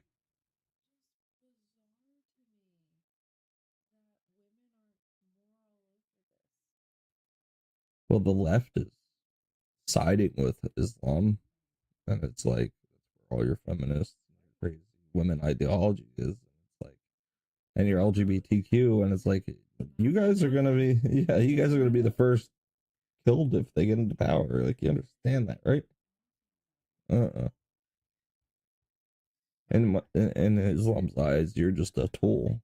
They're using them to step over and get into power. Still lie and say, yeah, we'll do this, we'll do that. And continue to lie to them to keep them there, or lie to get into power.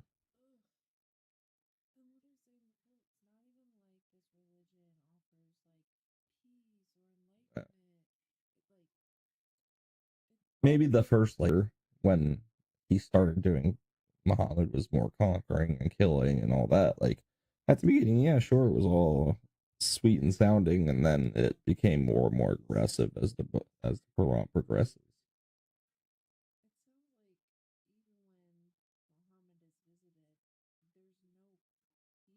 No. He wanted to throw himself off a ledge. Like, he wanted to kill himself after that. Like, he almost did. And they make it seem like it is Abrahamic and the next best thing.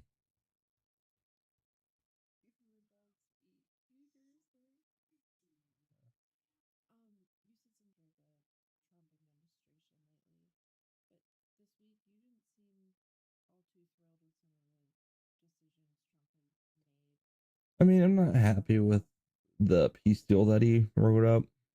It wasn't grand by any means. Like, it didn't really benefit anybody. Yeah, Ukraine. It more so benefited Russia than you're dealing with as well. You're dealing with Russia, who isn't going to back down until they get at least the majority of what they want. And then once they have that, you offer security guarantees and you make sure you back those up. I wouldn't have had an issue with that as long as and they have the security guarantees for Ukraine in there. If Russia breaks this, you have our backing fully and we'll help you fight. Like, if Russia tries to, then we'll back you up and push them out all the way. And Russia loses everything, all its assets. It loses. Like, the U.S. will take everything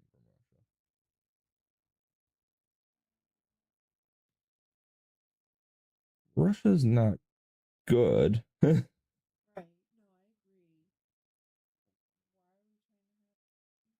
Encroaching on NATO region as well, and European trade areas. It's in control. It would be in control of a pretty large trade port. They would have much more power, much more income, much more ability to build up. No, you don't.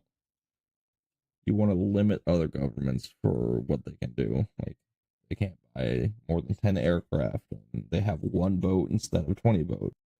Honestly, China's our greatest adversary right now. Russia's in the dirt.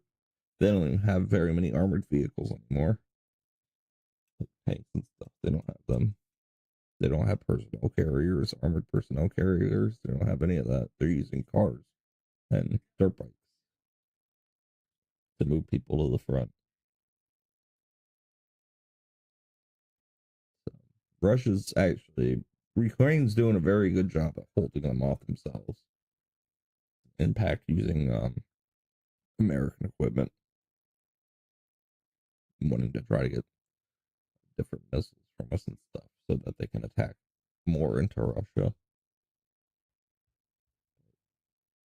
Develop your own. Which I have.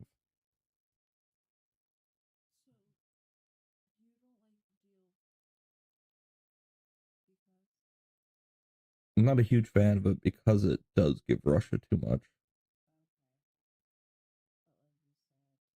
You're dealing with Russia, and Russia wasn't going to accept it anyway, but you should have let Russia not accept it, presented it to Russia first, and then see what if they agreed to it.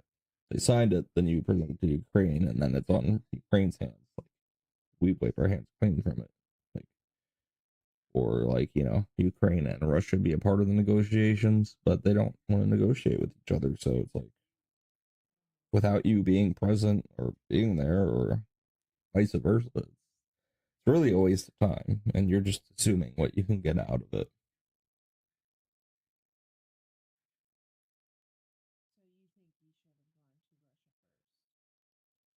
Well, it was a meeting between Russia and the United States.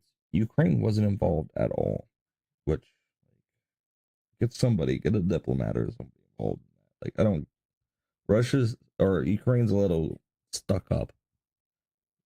Like, they don't want to deal with Russia at all, but they'll like let US deal with it and handle them. You should be involved a lot more. I think Russia also is keeping, there's nothing good that's going to come out of negotiating that way. It was just a waste of time to negotiate it. It'd probably been better to not even come up with anything and just let things run their course. And just say, all right, after this year, we're done. We're backing out. We're not supporting you any longer. We're not giving you discounts and sending you money. And it's like, I don't think we should be really necessarily doing that with Israel. Like, we give them money so they can buy weapons from us. And then we produce those weapons here, creates jobs, and does a little bit more for our economy.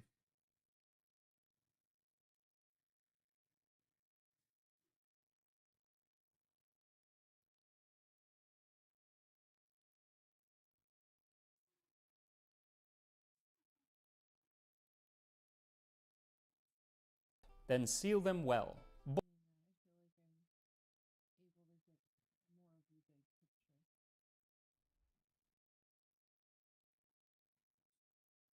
And we don't know everything that happened behind the scenes and the talks and whatnot. Like, I'm sure there was a lot that was talked about.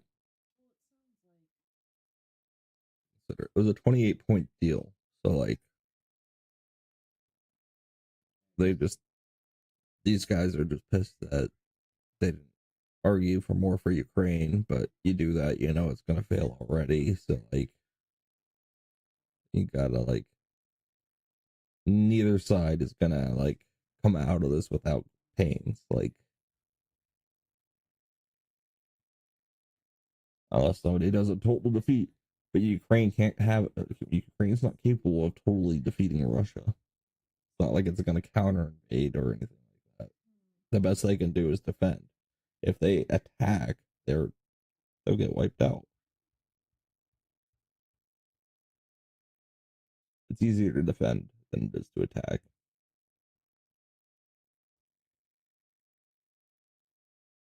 But I also think Russia's going to do something stupid and instigate a war with NATO, and then that'll get them wiped out.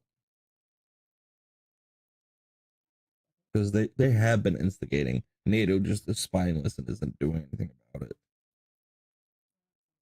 Belgium, Poland, and they haven't even shot them down because they're too worried they're going to start a conflict.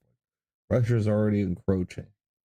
Like, you have permission. Like, your land, they're encroaching on your land, spying on your facilities. Like, shoot the darn thing.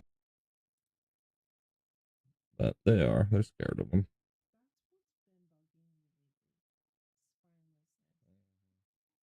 A lot of it. Well, that's like Belgium right now. Belgium has $200 million of Russian money frozen, and they can liquidate it and use it for Ukraine or whatever. Percussions from Russia. It's like, bro, spine. You're in NATO. Like,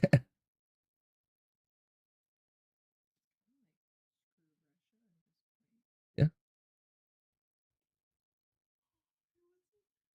It was really good, and then it filled me up.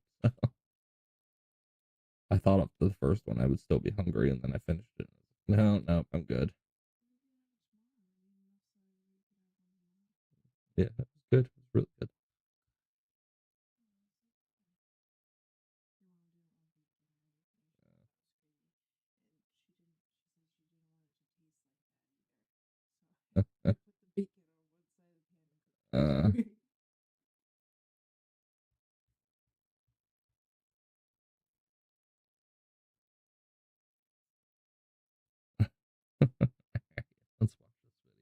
Boil the dumplings in salted water. Lift them out carefully with a spoon so they don't stick to the bottom, then transfer with a slotted spoon into hot butter in a dish.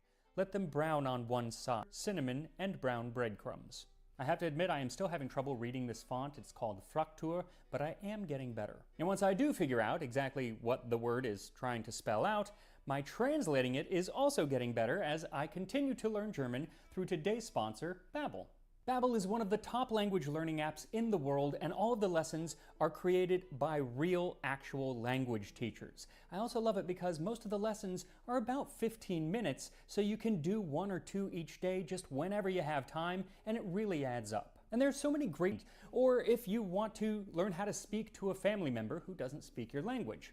I'm learning it because I like to travel, and I am going back to Austria in October, so I plan on using some German. Like when I go to one of the pastry shops, I can ask, "Kann ich die Rechnung haben?" And when they bring me the check, I can let out an audible gasp as I see the total of the bill that reflects all of the dumplings that I do plan to eat. Wirklich? So if you want to start speaking a new language in as little as 3 weeks, then just click my link in the description or scan this QR code and you can get up to 55% off of your Babbel subscription. That is 55% off of your Babbel subscription when you use my link in the description. Now, I am not going to wait until I get to Austria to have some dumplings, so I better start making them right now. So, for this recipe, what you will need is 8 to 10 apricots, 1 2/3 cup or 200 grams of flour, and 3/4 of a cup or 200 grams of quark or ricotta. They're both cheese. They are not exactly the same, but finding quark in the United States can be rather difficult. I'm not exactly sure why. Ricotta makes a fine substitute. Then 3 egg yolks, 6 tablespoons or 85 grams of butter, a 1/4 cup or 50 grams of sugar, a 1/2 cup or 65 grams of breadcrumbs, 3/4 of a teaspoon of cinnamon, plus if you have the 19th century recipe, but it is traditional to do in Austria and has been for a long time. So if you want to remove the pit and add those, you can. Otherwise, you still need something like that and just pushing it right through. Then you can stuff it with those sugar cubes, or not if you don't want to. Then prepare your dough by adding the 200 grams of flour and the 200 grams of quark or ricotta to a bowl and start to mix them together. Also, let me tell you how frustrating it was that she calls in the recipe for 4 deciliters flour and 20 decagrams of quark. Who measures flour in tenths of a liter, first of all, and second of all, when you weigh them both out, they're the same weight. So it would have just been so much easier to do both. And the cheese and flour are mixed, add the egg yolks and mix those in until you have a sticky dough. Then the recipe says to roll the dough out. Now honestly, you could probably just take the dough, kind of pat it in your hand and wrap it around the apricot. It's going to end up being pretty much the same. So I am going to, except for the sugar cube, which I added to several of them, but disregard that, I am going to try to roll this dough out. Frankly, it was way too sticky. It fit only between 2 sheets of parchment. Then cut out some rounds of dough and wrap those around each of the apricots. This essentially gives you the same exact outcome as if you had just mashed some dough in your hand and wrapped it around the apricot. But as you can see by her measure, you've got all of your apricots wrapped up in dough, then you can boil some water, and she does say to add salt to it. She's not specific on how much. I added 1 tablespoon. Once the water is simmering, depending on how firm your apricots were. And every minute or so, move the dumplings around so they don't stick to the bottom. Eventually, they should actually start floating. As they simmer, you can go ahead and melt the butter in a pan and add the sugar and cinnamon.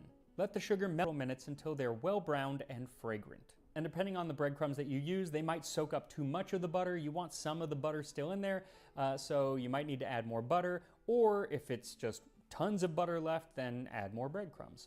Once the dumplings are done, you can take one out with a slotted spoon, let the water drip off, and then set it in the pan with the butter and breadcrumbs. Let it sit for just a few seconds to brown on the bottom, as she said, and then start to gently move it around, covering it with the breadcrumb to breadcrumb ratio, but eventually they should build up a decent crust. And while you do that, make sure to like this video and hit the subscribe button. It really does help out the channel, and I can tell you a little bit more about Ferdinand I, Austria's dumpling-loving emperor. The Habsburgs have always been the butt of jokes when it comes to monarchical inbreeding, and usually it's because you can see it on their face. Rulers like Charles II of Spain, Princess Maria Antonia of Austria, and even the elongated head of Ferdinand's father, Franz, or Francis II, last Holy Roman Emperor, and then he became Francis I of Austria. And this head he passed down to his eldest son, Ferdinand. Now, it was known from pretty early on in Ferdinand's life that he was not going to make a typical emperor because he had a lot of disabilities. Some were like horrible speech impediment and things like that, but also he had... Okay.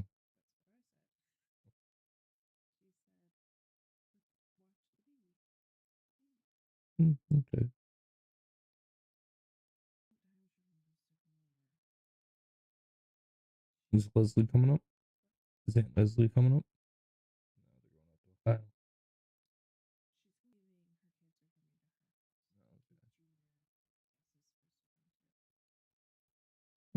Okay.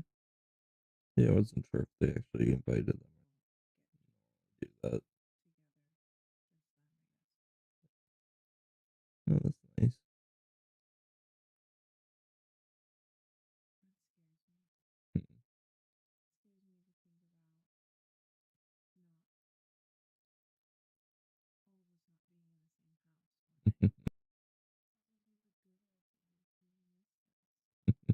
Mm-hmm.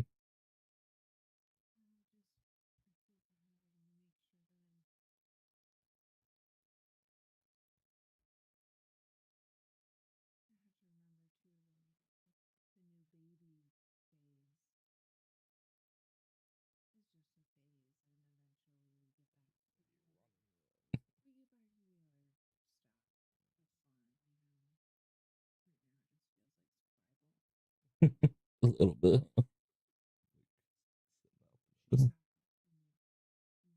Really? Oh yeah, I could feel her able to do it on her own base. Mm-hmm. I think she would have toppled.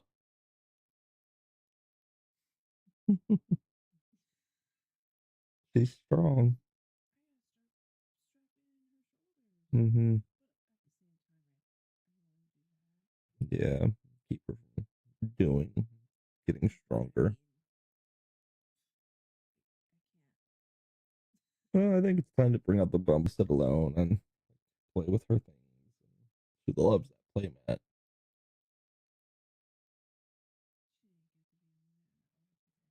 Yeah, I'm sure she was in the stroller most of the day.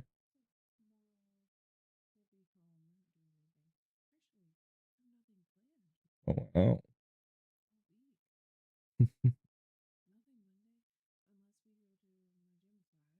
Yeah, well, you might have to go pick my medicine up on Monday.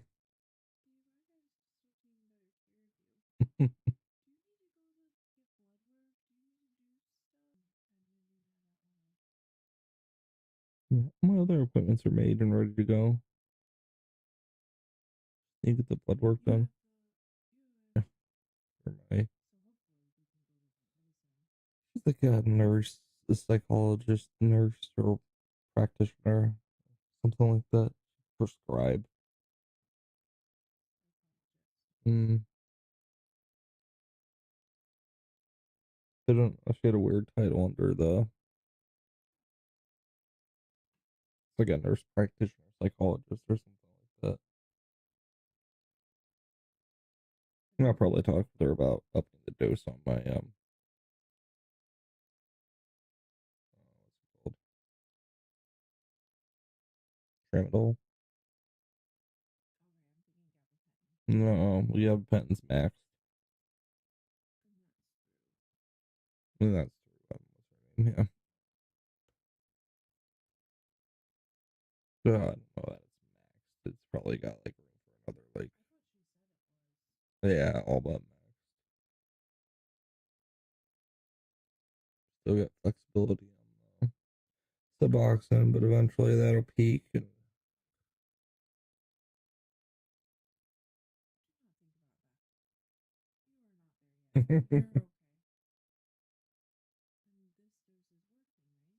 Yeah, not as well as I wanted to, but it's better than what it was at 2.5.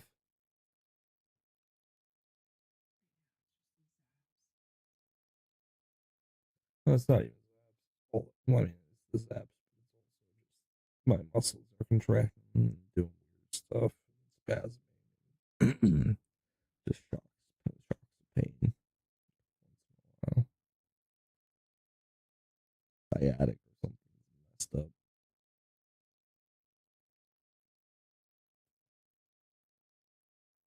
Probably at Dr. Cove.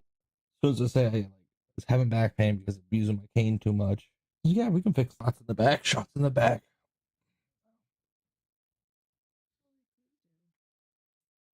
Did her to wake too many times. For some back shots in the back, they actually put you to sleep because they get close to the spinal cord for the nerve blocker.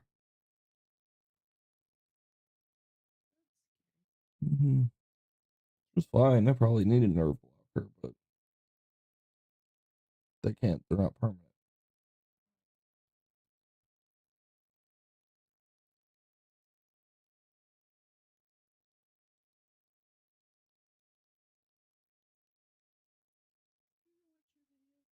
Okay, I gotta take my medicine.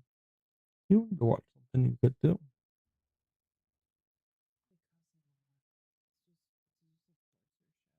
Oh.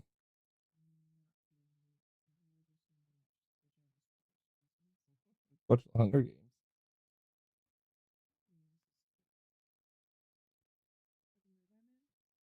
Yeah. That's the mood you're in.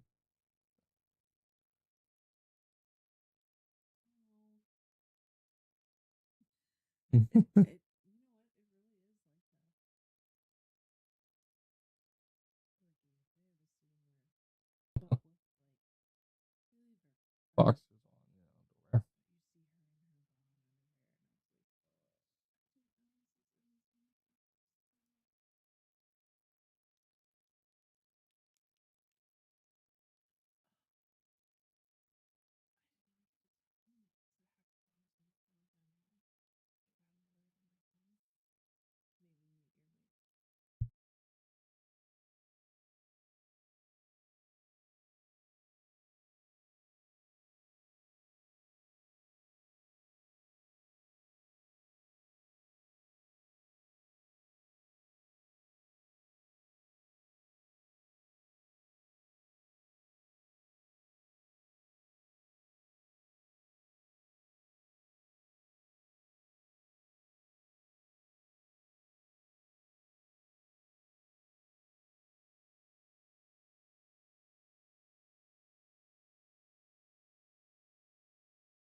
Had epilepsy, which gave him near constant seizures during some periods of his life without help, not exactly what they wanted in a typical emperor at the time. So then why did he become emperor?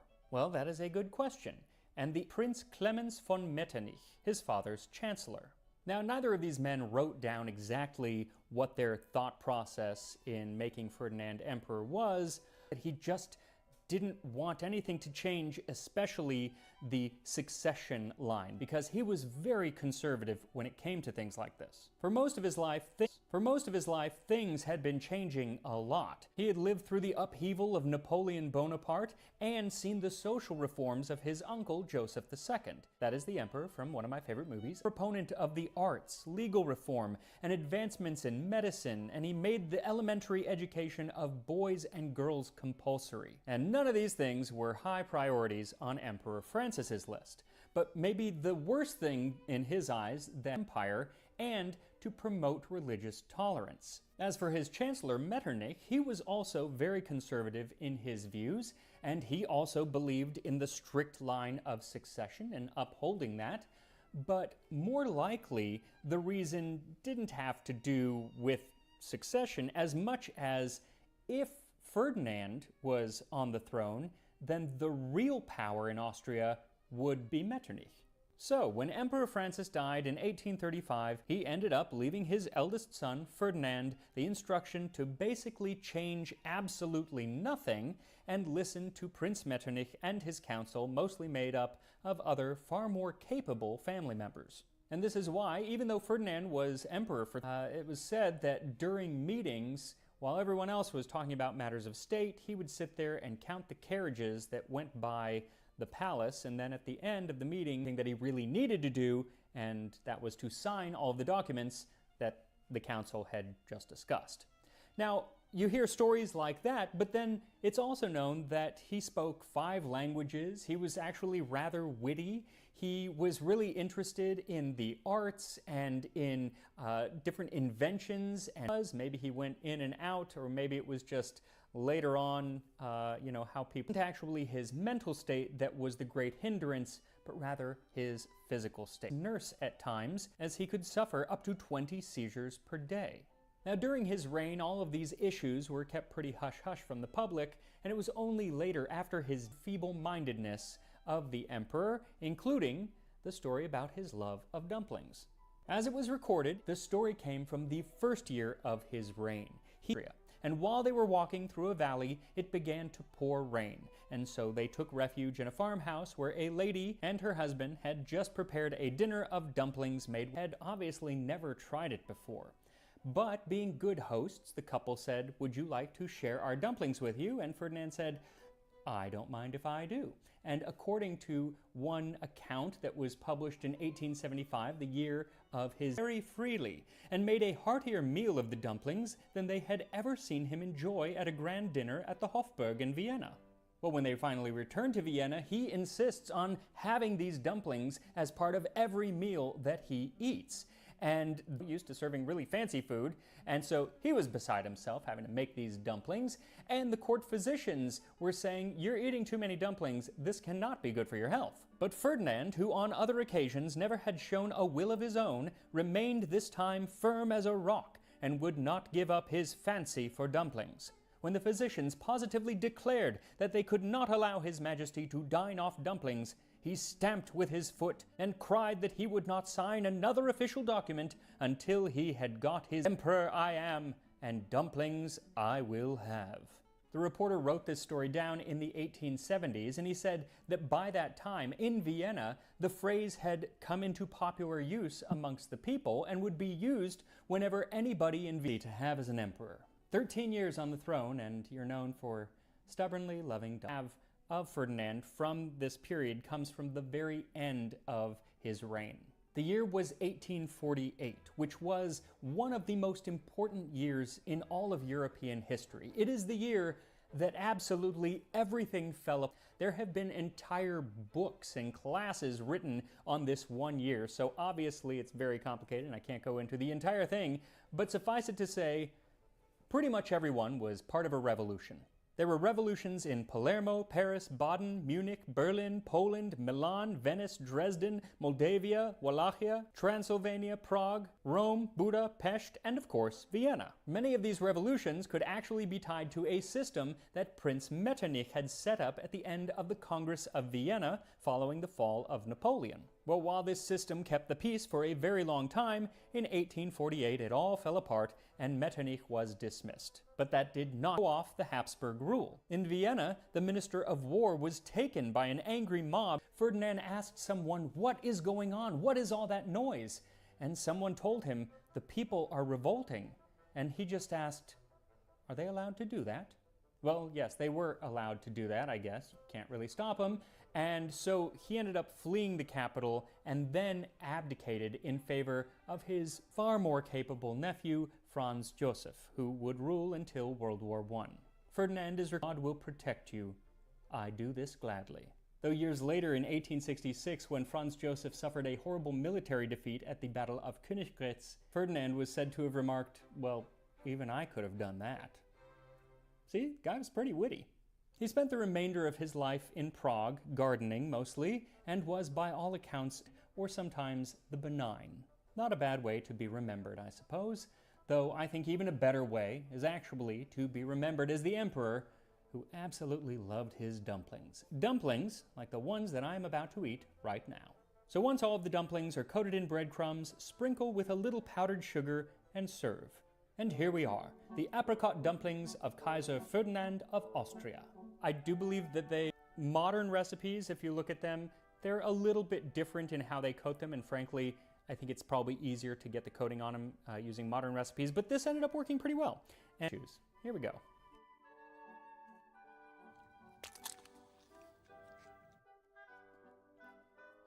That's dainty. That's really good though. I don't know if you can see that beautiful color of the apricot inside. It's just so juicy. And the outside, wonderfully crisp. Like, it's almost like a shell on the outside and then very soft. Mostly apricot, so you're getting apricot sweetness, not just sugar sweetness, which is good. The quark, it doesn't taste like cheese in any capacity. It's almost just like, I think, helps the texture. So, because you're not getting the flavor at all of cheese. It's more like a pie dough.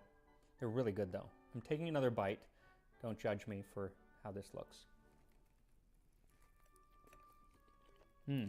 So they definitely take some finesse, some patience. Probably better to eat it with a fork. Fantastic, and you should definitely try them.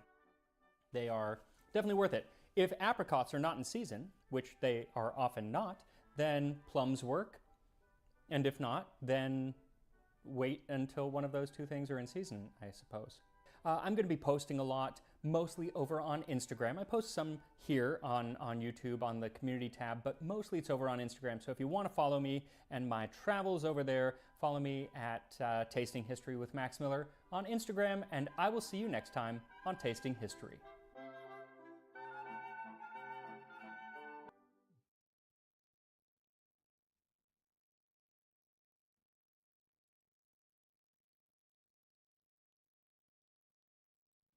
Baker. Onerous hours, demanding labor, and a deadly condition known as baker's lung were just the beginning of the horrible conditions of those who fueled the country on bread like this ginger loaf from 1857. So thank you to Wild Grain for sponsoring this video as we examine the hard times of a Victorian baker, this time on Tasting History.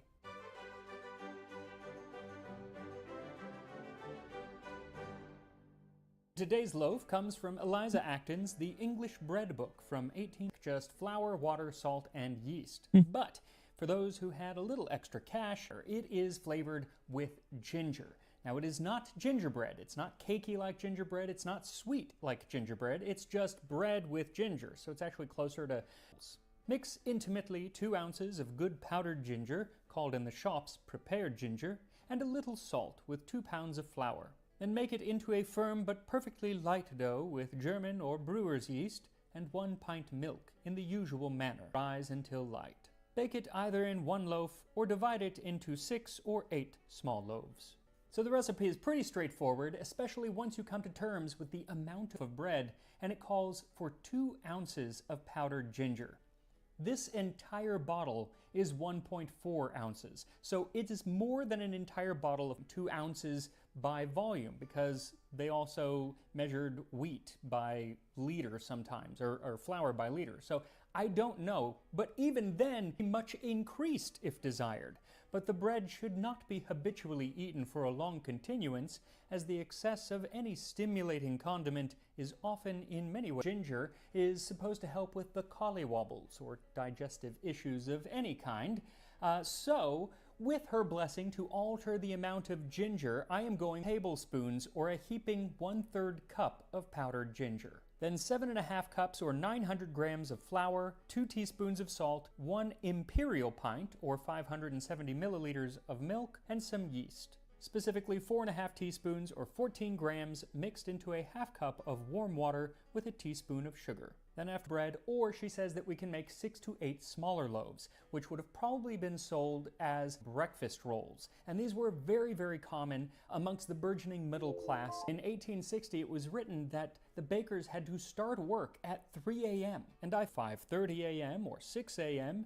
is the demand on the part of the public for hot rolls for breakfast. He actually begs people to stop ordering these rolls in order to improve the lives of the bakers and, in his words, ameliorate the bond. To wake up quite as early, but if you want fresh baked goods at your home, then you probably would have to wake up at 3 a.m. if you want baked bread for breakfast unless you get your box that works with small bakers around the country to deliver you everything from artisanal pastries to sourdough breads, fresh pastas, to delicious chocolate chip cookies. Brain has a new line of seasonal products that will put you in the autumnal spirit faster than one of those oversized cable knit sweaters. They have everything from apple cider donuts to pumpkin cinnamon biscuits to maple Belgian waffles. The bakers do all of the prep work and you house smelling of fresh baked bread. And right now when you try Wild Grain, you will get $30 off in the description. It is wildgrain.com/tastinghistory and use my code tastinghistory for $30 off plus free croissants for the life of your subscription. So first add the flour to a very large bowl and then toss in the ginger and whisk. Then add the salt and make sure it is fully whisked in before adding the yeast. Along with the yeast, you can add in the milk. Now I added the full 570 milliliter efficient. And she's probably right. I definitely could have added less milk because the dough ended up rather sticky as I started to bring it together. I did have to add a good half cup or more of flour to get it to really come together enough so that it could rise. But the nice thing is you can always together to form a shaggy dough, put it in a bowl and cover it and set it in a warm place to let it rise for an hour. At that point it should have risen quite a bit and it should be a lot less sticky. 15 minutes. Now if you want to use a machine you absolutely can, but based on the writings of the closed knuckles must be violently thrust into the huge mass of tenacious dough.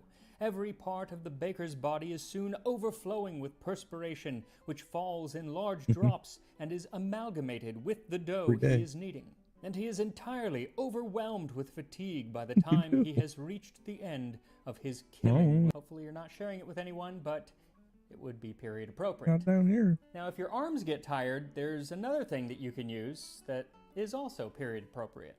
To make it very firm, it was prepared by stamping it with the feet. This practice has been continued from the most remote and barbarous ages up to our own times. Our own times being the 1850s, of course, but still, that's not that long ago. Now, after about 15 minutes, the dough should really start to smooth out and become more elastic to 90 minutes or until it is doubled in size. Then knock out the air and start to shape it into a round loaf. You'll flatten it out and then gather the ends up into the center, then pinch them together to seal the loaf.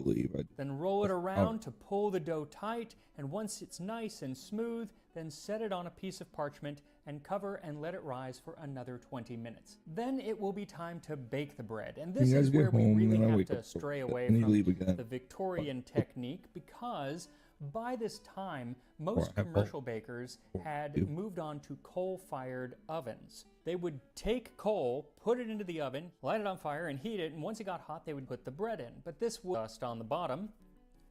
I don't think that's great for your health. Also, I don't even know why. So, to emulate that, I'm going to set a pan in the oven to get really hot as I coal, but at least it's that flat, hot surface that we're working with. Then uncover your risen loaf and score the top. And you'll want to make sure to score it nice and deep. Nearly deep enough, I couldn't tell from... Anyway, not a huge deal, but it did make it so it's in the oven and let it bake for 45 to 50 minutes. Now while I hope to have this bread fairly close, obviously, but also the many things that were added to flour by both millers and bakers at the time. This could be everything from chalk to plaster of Paris, ground up bones, or even alum, which is today used mostly in detergents. Because good flour were very slim. So dishonest, yes, but you know, they did what they had to do. So as our bread continues to bake, let's take a closer look at what you had to do to survive as a Victorian baker. The Victorian period, lasting from 1837 to 1901, saw Britain transform from a largely rural and agrarian society to one dominated by city-based industry. For instance, the population of London at the beginning of Victoria's reign was under 2 million people, and by the end, the main form of food for most people. Now, there were, of course, more bakers, but they actually didn't keep up with the population growth. At the beginning and at the end of her reign, it was traditional to have a team of 4 bakers in a bakery, but by the end, those same 4 bakers had to produce a lot more mechanized help. But in the baking world, they actually didn't. They were pretty much doing everything the same way that they had decades before. So how did they do it, you ask? Well, they just worked a lot more hours. The journeyman bakers of London are almost without exception overworked, from 18 to 20 hours of continuous occupation, with perhaps a nap of from an hour to 2 hours. These journeyman bakers didn't usually own the bakery. Rather, they worked for whoever owned the building, who had decided to transform the basement into a bakehouse. And most bakeries were just ovens in. They would sell bread like you think of a bakery, but most just an oven in a basement. It is notorious that most of the London bakehouses are the veriest dungeons, dismal, dirty, and pestiferous. A journeyman stated, "Our bakehouse is beneath the causeway. The bakehouses generally are very unwholesome, the drain causes, frequently making us quite sick." The reason these places could be so unappealing is that most of them were a delivery-only model, so they didn't have any customers actually coming to the establishment to purchase the bread. Rather, it would be delivered, and they didn't have to hire anybody to either sell the bread or deliver the bread, and then do all of the deliveries, and at a really low wage. The weekly wages of these men range from 12 shillings to 18 shillings, with the allowance of half a quartern loaf to each person per day.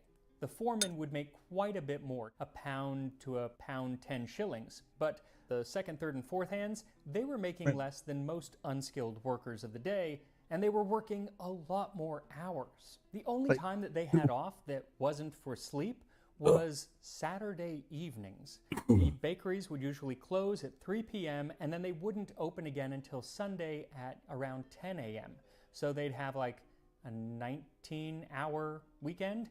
But to get that time off, they then had to work constantly for the 40 previous hours, basically from Thursday night all the way until Saturday afternoon.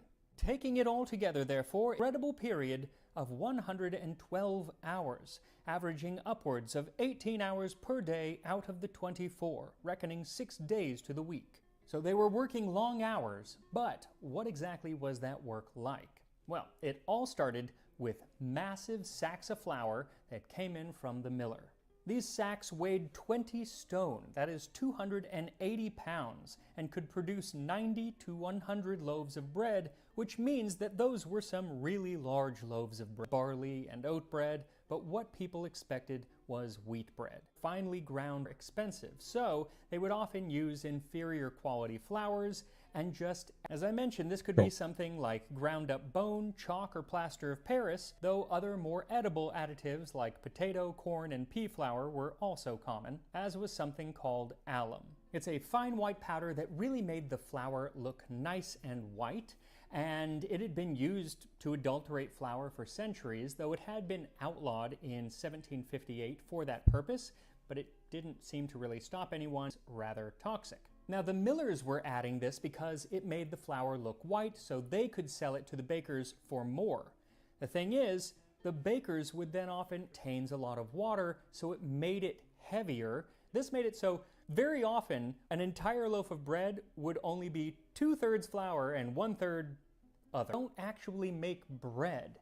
They don't act like flour, especially with things like chalk. And no matter how much you need plaster of Paris, it's never going to stretch because there's no gluten in it. And so to get it, had to knead the flour even more than they typically would. And it wasn't just one loaf of bread. They were kneading massive amounts of dough in these long troughs. It was hot and they were sweaty, and they would often take off half of their clothes while they were doing it, and that they weren't using machines to help them. It will be asked by our descendants with astonishment if indeed it could be true that at this epoch of endeavor that it is, by plunging the arms into the dough and raising and tossing it about with such force as to exhaust the strength of the half-naked journeyman and cause streams of perspiration to flow and mingle with the alimentary substance. Gross. Though I guess it's like anything else, out of sight, out of mind. Like I said, most of these places, you never actually saw the bread until it arrived on your doorstep, and even those shops where they did have a storefront, people just accepted that the bread in the storefront looked not satisfied with the aspect of the loaves exhibited in the windows of the bakers' shops, cleanliness and wholesomeness which attend their fabrication, could see here a reservoir of water which is never changed, there supplies of flour exposed to the influence of an impure atmosphere, either too damp or overheated, and above all, sickly with a very legitimate feeling of disgust. Sickly, she calls them, often stay in the bakehouse even while the bread was rising for several hours, and they would sleep there on the ground, sometimes because they not return in time to bake the morning's bread. Well, this made it so for hours and hours on end, they were breathing in the flour in the air, the coal dust, and whatever else they were adding to that bread. These living conditions. In 1848, there was a study done of the bakers of Edinburgh, and it was found that almost every single one of them had a horrible inflammation of the lungs, suffered from rheumatism, skin diseases, and frequent bloody noses and throats due to the flour dust in the air. There are few old or even middle-aged men among them. The average of the whole 111 was only 30 3/4 years. It is only to be accounted for by premature death, and the think that there is no class of men, excepting perhaps the grinders of Sheffield, so liable to severe diseases of the chest as the bakers. The grinders of Sheffield were the people who ground knives down, and so their lungs often were filled with metallic particles, which I guess is even worse. Now, there were people in Victorian Britain who was getting rid of those breakfast rolls that kept the bakers working until the wee hours. Know that this is caused by the public demand for hot rolls at breakfast, and there can be no possible remedy till the use of that species of bread is abandoned. There were those that wrote that the baker's lack of good health was due not to the long hours and the strenuous labor, but rather to the fact that they didn't go to church on to do anything was Saturday night, and they often spent that night in the alehouses of Britain. But there were others who completely understood What's up, Ash? How you doing? Necessary. Exhausted by the inordinate amount of work exacted of them, Learn how to make strong is bread. the temptation during the brief periods which they can snatch from labor and sleep, systematics of stimulating drafts. No wonder then, if in course of time they have burst some machines that were brought in to hopefully make All the that life dead. of a baker a little wouldn't fit into these little basement bakehouses, and so the owners of the bakery would rarely buy them, meaning that few bakers actually benefited. Jellicoe of Dublin began using a machine that has been able to do away with the necessity of using the hands and feet in kneading the dough. He boasted that it allowed the bakers to change the cleanly and injurious habit of shutting the bakers up to work all night. Hot bread from 9:30 a.m. Though perhaps the most effective way to lighten the load of a believe these baker guys work was so to many get hours rid a of the day. most 19 to 20 hours. time-consuming part of the 18 to process, 20. and that was letting the yeast do the rising of the bread. And they did this with the addition of chemical leaveners like baking powder or with gas. There was a machine invented by the Aerated Bread Company that by machine, and from beginning to end, it could produce 400 2-pound loaves in just 40 I don't know how I feel about them. It removed the yeast and Probably instead changed the way you injected fight the a dough lot. with carbonic acid gas as it was They didn't baking, add the new because area in even yet. a nice For mixture Sarker's was training. the same. The flavor was not, because yeast is where bread gets a lot of its flavor. Alas, while inventions like this did help out bakers, many of them did not get to use them for the reasons I explained, money mainly, but also because the bakers themselves were afraid that they would take their jobs. And I guess in many ways they did. Mostly videos, Wouldn't happen in watching their videos, lifetime, but eventually it would. keeping up on the hot But topics of the for world. the of bakers working in dank basements for 18 hours I want a to give day, where winds meet.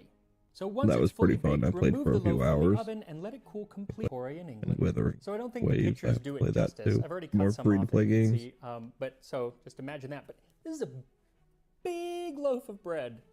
Really, really huge bubbles or anything. But turned out pretty well. Enjoyed There's so much ginger in here. I think There's I went with like so much basically ginger. tank It's- glass right now I on did the it. math. I So think it was about 20 times more ginger got to the first than it is village of it, in a and I loaf was like, of all right, I bread. gotta log off. It's a lot of ginger. Let's go. Taste of ginger. That's really weird. There it is. Now it does. Ginger's always delayed. Oh, that's weird. Gingerbread. So it just tastes like plain bread. And then until the very end, and then you get the flavor. Fun with the little bit that I played. It's really mild. It's like a cool free roam game too. So I don't think this bread was very popular because I have not been able to find it anywhere except for in this one cookbook. Gingerbread you can find everywhere, but a ginger loaf that isn't. Wow. Now the ginger is really hitting me. Now it's like burning. Weird. It's only growing, the ginger flavor. Anyway, not a very popular bread, and I can kind of see why. I'd rather just have gingerbread because gingerbread was extremely popular. So why not just have some ginger? Really, really makes you appreciate the fact that you don't have to make hundreds of loaves and that you can make it in a rather comfortable kitchen or wherever you do your baking, rather than a dank basement in Victorian London. Glad I'm not a Victorian baker. That's all I gotta say. Yeah, And I will see you survived those times. I might have, but not in a bakery. Night.